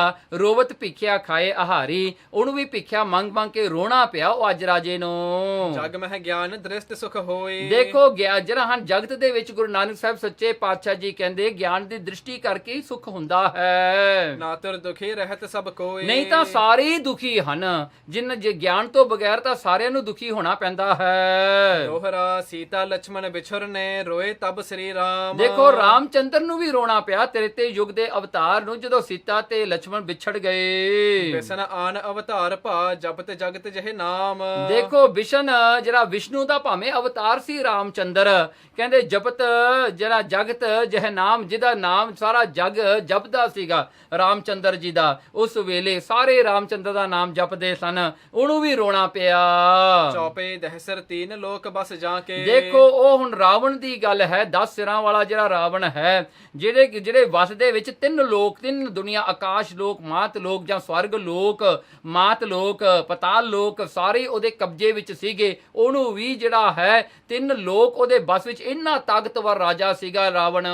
ਬੰਦ ਸਾਲ ਮਹਿ ਕਾਲ ਸੋ ਤਾਂ ਕੇ, ਕਹਿਣ ਲੱਗੇ ਉਹਦੇ ਜਿਹੜਾ ਕੈਦਖਾਨੇ ਦੇ ਵਿੱਚ ਜਿਹੜੇ ਹਨ, ਉਹਨੇ ਵੱਡੇ ਵੱਡੇ ਜਿਹੜੇ ਹਨ ਦੇਵਤੇ ਬੰਨ ਕੇ ਰੱਖੇ ਹੋਏ ਸਨ। ਉਹਦੇ ਪ੍ਰਿਜ਼ਨ ਦੇ ਵਿੱਚ ਜਿਹੜੇ ਹਨ ਅਗਨੀ ਦੇਵਤਾ, ਹਵਾ ਵਾਯੂ ਦੇਵਤਾ ਬੰਨ ਕੇ ਉਹਨੇ ਰੱਖੇ ਹੋਏ ਸਨ। ਉਹਦੀ ਜਿਹਦੀ ਰਸੋਈ ਦੇ ਵਿੱਚ ਅੱਗ ਜਗਾਉਣ ਵਾਲਾ ਅਗਨੀ ਦੇਵਤਾ ਸੀਗਾ। ਐਸਾ ਤਾਕਤਵਰ ਰਾਵਣ ਜਿਹੜਾ ਸੀਗਾ। ਕੰਚਨ ਦੇਸ ਬਹੁਤ ਗ੍ਰਹਿ ਨਾਰੀ, ਉਹ ਲੰਕਾ ਜਿਹੜੀ ਸੀ ਸੋਨੇ ਦੀ ਬਣੀ ਹੋਈ ਸੀ, ਪੂਰੀ ਪੂਰੀ ਸੋਨੇ ਦੀ ਬਣੀ ਹੋਈ ਲੰਕਾ। ਉਹਦੀ ਸਾਰੀ ਕੰਟਰੀ ਸੋਨੇ ਦੀ, ਗੋਲ ਦੀ ਬਣੀ ਹੋਈ ਸੀ। ਤਿੰਨ ਚੁਰਾਏ ਲਿਆ ਜਨਕ ਕੁਮਾਰੀ, ਦੇਖੋ ਉਹ ਜਾ ਕੇ ਜਦੋਂ ਉਹਨੇ ਇਹ ਪਾਪ ਕੀਤਾ, ਸੀਤਾ ਨੂੰ ਜਾ ਕੇ ਚੁਰਾ ਲਿਆਇਆ, ਚੁੱਕ ਲਿਆਇਆ, ਕਿਡਨੈਪ ਕਰ ਲਿਆਇਆ। ਰਾਮਚੰਦ ਤਬ ਤਿਹ ਕੋ ਮਾਰਾ, ਰਾਮਚੰਦਰ ਨੇ ਫਿਰ ਉਸਨੂੰ ਯੁੱਧ ਵਿੱਚ ਮਾਰਿਆ, ਹਰਾ ਦਿੱਤਾ। ਗਿਰਿਓ ਰੋਏ ਕਿਆ ਯੁੱਧ ਮਝਾਰਾ, ਗਿਰਿਓ ਕਹਿੰਦਾ ਜਦੋਂ ਉਹ ਆਪ ਗਿਰਿਆ, ਡਿੱਗ ਪਿਆ ਜਨ ਭੂਮੀ ਵਿੱਚ, ਮਰਨ ਲੱਗਿਆ, ਉਹਨੂੰ ਵੀ ਰੋਣਾ ਪਿਆ ਰਾਵਣ ਨੂੰ। ਕੰਚਨਪੁਰ ਕੋ ਪਤ ਅਸ ਰਾਵਣ, ਦੇਖੋ ਕੰਚਨਪੁਰ ਸੋਨੇ ਦੀ ਜਿਹੜਾ ਹਨ ਸੋਨੇ ਦੀ ਨਗਰੀ ਦਾ ਰਾਜਾ ਰਾਵਣ, ਜਿਹੜਾ ਬਹੁਤ ਧਨੀ ਹੈ, ਕਹਿੰਦੇ ਉਹਨੂੰ ਵੀ ਰੋਣਾ ਪਿਆ। ਰੰਚਕ ਮਿਲਿਓ ਨਾ ਮੁਖ ਹਿਤ ਪਾਵਨ, ਦੇਖੋ ਰੰਚਕ ਮਿਲਿਓ ਨਾ, ਕਹਿਣ ਲੱਗੇ ਥੋੜਾ ਬਹੁਤਾ ਸੋਨਾ ਵੀ ਫੇਰ ਨਾ ਮਿਲਿਆ ਉਹਦੇ ਮੂੰਹ ਵਿੱਚ ਪਾਉਣ ਜੋਗਾ। ਸਾਰੀ ਜਿਹੜਾ ਹਨ ਸਾਰੀ ਨਗਰੀ ਦਾ ਮਾਲਕ, ਉਹਨੂੰ ਇੱਕ ਭੋਰਾ ਸੋਨਾ, ਇੱਕ ਤੋਲਾ ਸੋਨਾ ਨਾ ਮਿਲਿਆ ਮੂੰਹ ਵਿੱਚ ਪਾਉਣ ਵਾਸਤੇ। ਕਹਿੰਦੇ ਐਸੀ ਉਹਦੀ ਹਾਲਾਤ ਹੋਈ ਰਾਵਣ ਦੀ। ਬਲੀ ਸਮਰੱਥ ਸਕਲ ਪ੍ਰਕਾਰਾ, ਇਸ ਕਰਕੇ ਬਲੀ ਕਹਿਣ ਲੱਗੇ ਜੇ ਦੁੱਲੋ ਦੇਈ ਹੈ, ਉਹ ਬਲੀ ਜਿਹੜਾ ਹਨ ਚੱਲ ਇਹ ਜਿਹੜਾ ਬਲੀ ਹੈ, ਕਹਿੰਦੇ ਰਾਵਣ ਦਾ ਬਲ ਹੈ। ਕਹਿੰਦੇ ਜਿਹੜਾ ਹਨ ਬੜੇ ਬਲ ਵਾਲਾ ਸੀ, ਬੜਾ ਤਕੜਾ ਵੀ ਸੀ ਰਾਵਣ। ਉਪਜੇ ਇਸ ਜਗ ਵਿੱਚ ਅਪਾਰਾ, ਕਹਿਣਗੇ ਉਪਜੇ, ਕਹਿਣਗੇ ਹੋਰ ਵੀ ਰਾਵਣ ਵੜ ਗਏ ਕਈ ਬਲੀ ਜਿਹੜੇ ਹਨ, ਬੜੇ ਤਾਕਤਵਰ ਲੋਕ, ਬੜੇ ਹੀ ਇੱਥੇ ਧਰਤੀ ਤੇ ਜੰਮੇ ਹਨ। ਬਿਨਾ ਗਿਆਨ ਦੁੱਖ ਪਾਏ ਕਨੇਰਾ, ਉਹਨਾਂ ਨੂੰ ਵੀ ਰੋਣਾ ਪਿਆ, ਭਾਵੇਂ ਉਹਨਾਂ ਕੋਲ ਤਪੱਸਿਆ ਸੀ, ਭਗਤੀ ਸੀ, ਉਹਨਾਂ ਕੋਲ ਰਾਜ ਸੀ, ਉਹਨਾਂ ਕੋਲ ਜਿਹੜਾ ਹਨ ਵੈਲਥ ਸੀ, ਹੈਲਥ ਸੀ, ਸਭ ਕੁਝ ਸੀਗਾ। ਕਹਿੰਦੇ ਪਰ ਬਿਨਾ ਗਿਆਨ ਤੋਂ, ਬਿਨਾ ਐਨਲਾਈਟਮੈਂਟ ਤੋਂ, ਬਿਨਾ ਨੌਲੇਜ ਤੋਂ ਉਹਨਾਂ ਨੂੰ ਵੀ ਦੁੱਖ ਪਾਉਣਾ ਪਿਆ ਭਾਰੀ। ਕਰ ਗਏ ਕੂਚ ਨਾ ਲਾਗੀ ਦੇਰ, ਦੇਖੋ ਉਹ ਵੱਡੇ ਵੱਡੇ ਰਾਜੇ, ਧਰਮਾਤਮਾ ਰਾਜੇ ਵੀ ਚਲੇ ਗਏ ਇਸ ਸੰਸਾਰ ਦੇ ਵਿੱਚੋਂ, ਉਹ ਵੀ ਨਾ ਰਹਿ ਸਕੇ ਤੇ ਗਏ ਵੀ ਕਿਵੇਂ, ਰੋ ਕੇ ਹੀ ਗਏ ਹਨ, ਜਿਨ੍ਹਾਂ ਨੂੰ ਗਿਆਨ ਨਾ ਹੋਇਆ। ਸੋ ਇਹ ਗਿਆਨ ਹੀ ਹੈ ਜਿਹੜਾ ਸੁਖ ਦੇਣ ਵਾਲਾ ਹੈ। ਗੁਰੂ ਨਾਨਕ ਸਾਹਿਬ ਸੱਚੇ ਪਾਤਸ਼ਾਹ ਜੀ ਦੇ ਕਥਾ ਜਿਹੜੀ ਹੈ, ਇਹ ਸ਼ਬਦ ਦੀ ਹੁਣ ਅੱਗੇ ਕੰਟੀਨਿਊ ਹੋਵੇਗੀ। ਜਿਹੜਾ 24ਵੇਂ ਜਿਹੜੇ ਅਧਿਆਇ ਵਿੱਚ ਇਹ ਅੱਗੇ ਵੀ ਕੰਟੀਨਿਊ ਹੋਣੀ ਹੈ। ਗੁਰੂ ਨਾਨਕ ਸਾਹਿਬ ਸੱਚੇ ਪਾਤਸ਼ਾਹ ਜੀ ਨੇ ਆਪਾਂ ਨੂੰ ਇੱਕੋ ਇੱਕ ਗੱਲ ਸਮਝਾਈ ਹੈ। ਦੇਖੋ ਵੱਡੇ ਵੱਡੇ ਪ੍ਰੋਫਿਟਸ ਜਿਹੜੇ ਸਨ, ਜਿਨ੍ਹਾਂ ਦੇ ਵਿੱਚ ਅਥਾਹ ਸ਼ਕਤੀਆਂ ਸਨ, ਉਹ ਲੋਕ ਜਿਹੜੇ ਬੜੇ ਹੀ ਬਲ ਵਾਲੇ ਸਨ, ਬੜੇ ਤਪਸਵੀ ਸਨ। ਇੰਦਰ ਵਰਗਾ ਰਾਜਾ ਵੀ ਜਿਹੜਾ ਹੈ, ਸਾਰਿਆਂ ਨੂੰ ਹੀ ਰੋਣਾ ਪਿਆ ਜੀ, ਕਿਉਂਕਿ ਗਿਆਨ ਤੋਂ ਬਗੈਰ ਹਰ ਇੱਕ ਹੀ ਰੋਂਦਾ ਹੈ। ਕੋਈ ਵੀ ਸੁਖਿਆ ਨਾਨਕ ਦੁਖਿਆ ਸਭ ਸੰਸਾਰ, ਇਹੀ ਸੰਸਾਰ ਦਾ ਸਾਰਾ ਦੁੱਖ ਹੈ ਜੋ ਗੁਰੂ ਨਾਨਕ ਸਾਹਿਬ ਸੱਚੇ ਪਾਤਸ਼ਾਹ ਜੀ ਆਪਾਂ ਨੂੰ ਸਮਝਾਉਂਦੇ ਹਨ। ਜੇ ਆਪਾਂ ਕਹਿੰਦੇ ਮੈਂ ਦੁਖੀ ਹਾਂ ਨਾ, ਕਹਿੰਦੇ ਫਿਰ ਸੁਖੀ ਕੌਣ ਹੈ? ਕੌਣ ਸੁਖੀ ਹੈ ਸੰਸਾਰ ਦੇ ਵਿੱਚ? ਆਪਾਂ ਕਹਿੰਦੇ ਰਾਜੇ ਸੁਖੀ ਹੈ, ਮਹਾਰਾਜ ਕਹਿੰਦਾ ਰਾਜੇ ਵੀ ਸੁਖੀ ਨਹੀਂ। ਆਪਾਂ ਕਹਿੰਦੇ ਪ੍ਰੋਫਿਟ ਸੁਖੀ ਨੇ, ਕਹਿੰਦੇ ਉਹ ਵੀ ਸੁਖੀ ਨਹੀਂ ਹੈਗੇ। ਜਿਹੜੇ ਦੇਵਤਿਆਂ ਨੂੰ ਕਹੀਏ ਸੁਖੀ ਹਨ, ਉਹ ਵੀ ਸੁਖੀ ਨਹੀਂ। ਦੈਂਤ ਉਹ ਸੁਖੀ ਨੇ, ਉਹ ਵੀ ਤਾਂ ਸੁਖੀ ਕੋਈ ਨਹੀਂ ਹੈਗਾ। ਇਸ ਕਰਕੇ ਪਰਮੇਸ਼ਰ ਦਾ ਨਾਮ, ਗੁਰੂ ਨਾਨਕ ਸਾਹਿਬ ਸੱਚੇ ਪਾਤਸ਼ਾਹ ਦਾ ਉਪਦੇਸ਼ ਜਿਹੜਾ ਹੈ, ਜਿਹਦੇ ਕਰਕੇ ਆਪਾਂ ਨੂੰ ਗਿਆਨ ਹੋਣਾ ਹੈ, ਉਹਦੇ ਕਰਕੇ ਹੀ ਸੁੱਖ ਮਿਲਣਾ ਹੈ, ਨਹੀਂ ਤਾਂ ਹੋਰ ਕੋਈ ਵੀ ਤਰੀਕਾ ਨਹੀਂ ਸੁਖੀ ਹੋਣ ਦਾ। ਇਹ ਆਸ ਛੱਡ ਦਿਓ। ਜੇ ਗੁਰੂ ਨਾਨਕ ਤੋਂ ਬਗੈਰ ਤੁਹਾਨੂੰ ਜਿਹੜਾ ਹੈ ਗਿਆਨ ਹੋ ਸਕਦਾ ਹੈ, ਇਹ ਆਸ ਛੱਡ ਦਿਓ। ਗੁਰੂ ਨਾਨਕ ਹੀ ਹੈ ਜੋ ਸੋਮੇ ਹਨ ਗਿਆਨ ਦੇ, ਜੋ ਗਿਆਨ ਦੇਣ ਵਾਲੇ ਹਨ, ਉਹੀ ਇੱਕ ਆਪਣੇ ਆਸਰਾ ਹਨ। ਇਸ ਕਰਕੇ ਗੁਰੂ ਨਾਨਕ ਸਾਹਿਬ ਸੱਚੇ ਪਾਤਸ਼ਾਹ ਜੀ, ਧੰਨ ਗੁਰੂ ਨਾਨਕ ਦਾ ਜਾਪ ਹੀ ਆਪਾਂ ਨੂੰ ਕਰਨਾ ਚਾਹੀਦਾ ਹੈ, ਜਿਨ੍ਹਾਂ ਦੇ ਗਿਆਨ ਕਰਕੇ ਹੀ ਆਪਾਂ ਨੂੰ ਸੁੱਖ ਪ੍ਰਾਪਤ ਹੋ ਸਕਦਾ ਹੈ। ਬਲੇ ਸਮਰੱਥ ਸਕਲ ਪ੍ਰਕਾਰਾ, ਉਪਜੇ ਇਸ ਜਗ ਬੀਚ ਅਪਾਰਾ, ਬਿਨਾ ਗਿਆਨ ਦੁਖ ਪਾਏ ਕਨੇਰਾ, ਕਰ ਗਏ ਕੂਚ ਨਾ ਲਾਗੀ ਦੇਰਾ। ਇਤ ਸ੍ਰੀ ਗੁਰੂ ਨਾਨਕ ਪ੍ਰਕਾਸ਼ ਗ੍ਰੰਥੇ ਉਤਰਾਰਦੇ ਸ਼ਾਹ ਪ੍ਰਸੰਗ ਵਰਣਨ ਨਾਮ ਤੇ 20ਵਾਂ ਅਧਿਆਏ। ਵਾਹਿਗੁਰੂ ਜੀ ਕਾ ਖਾਲਸਾ, ਵਾਹਿਗੁਰੂ ਜੀ ਕੀ ਫਤਿਹ।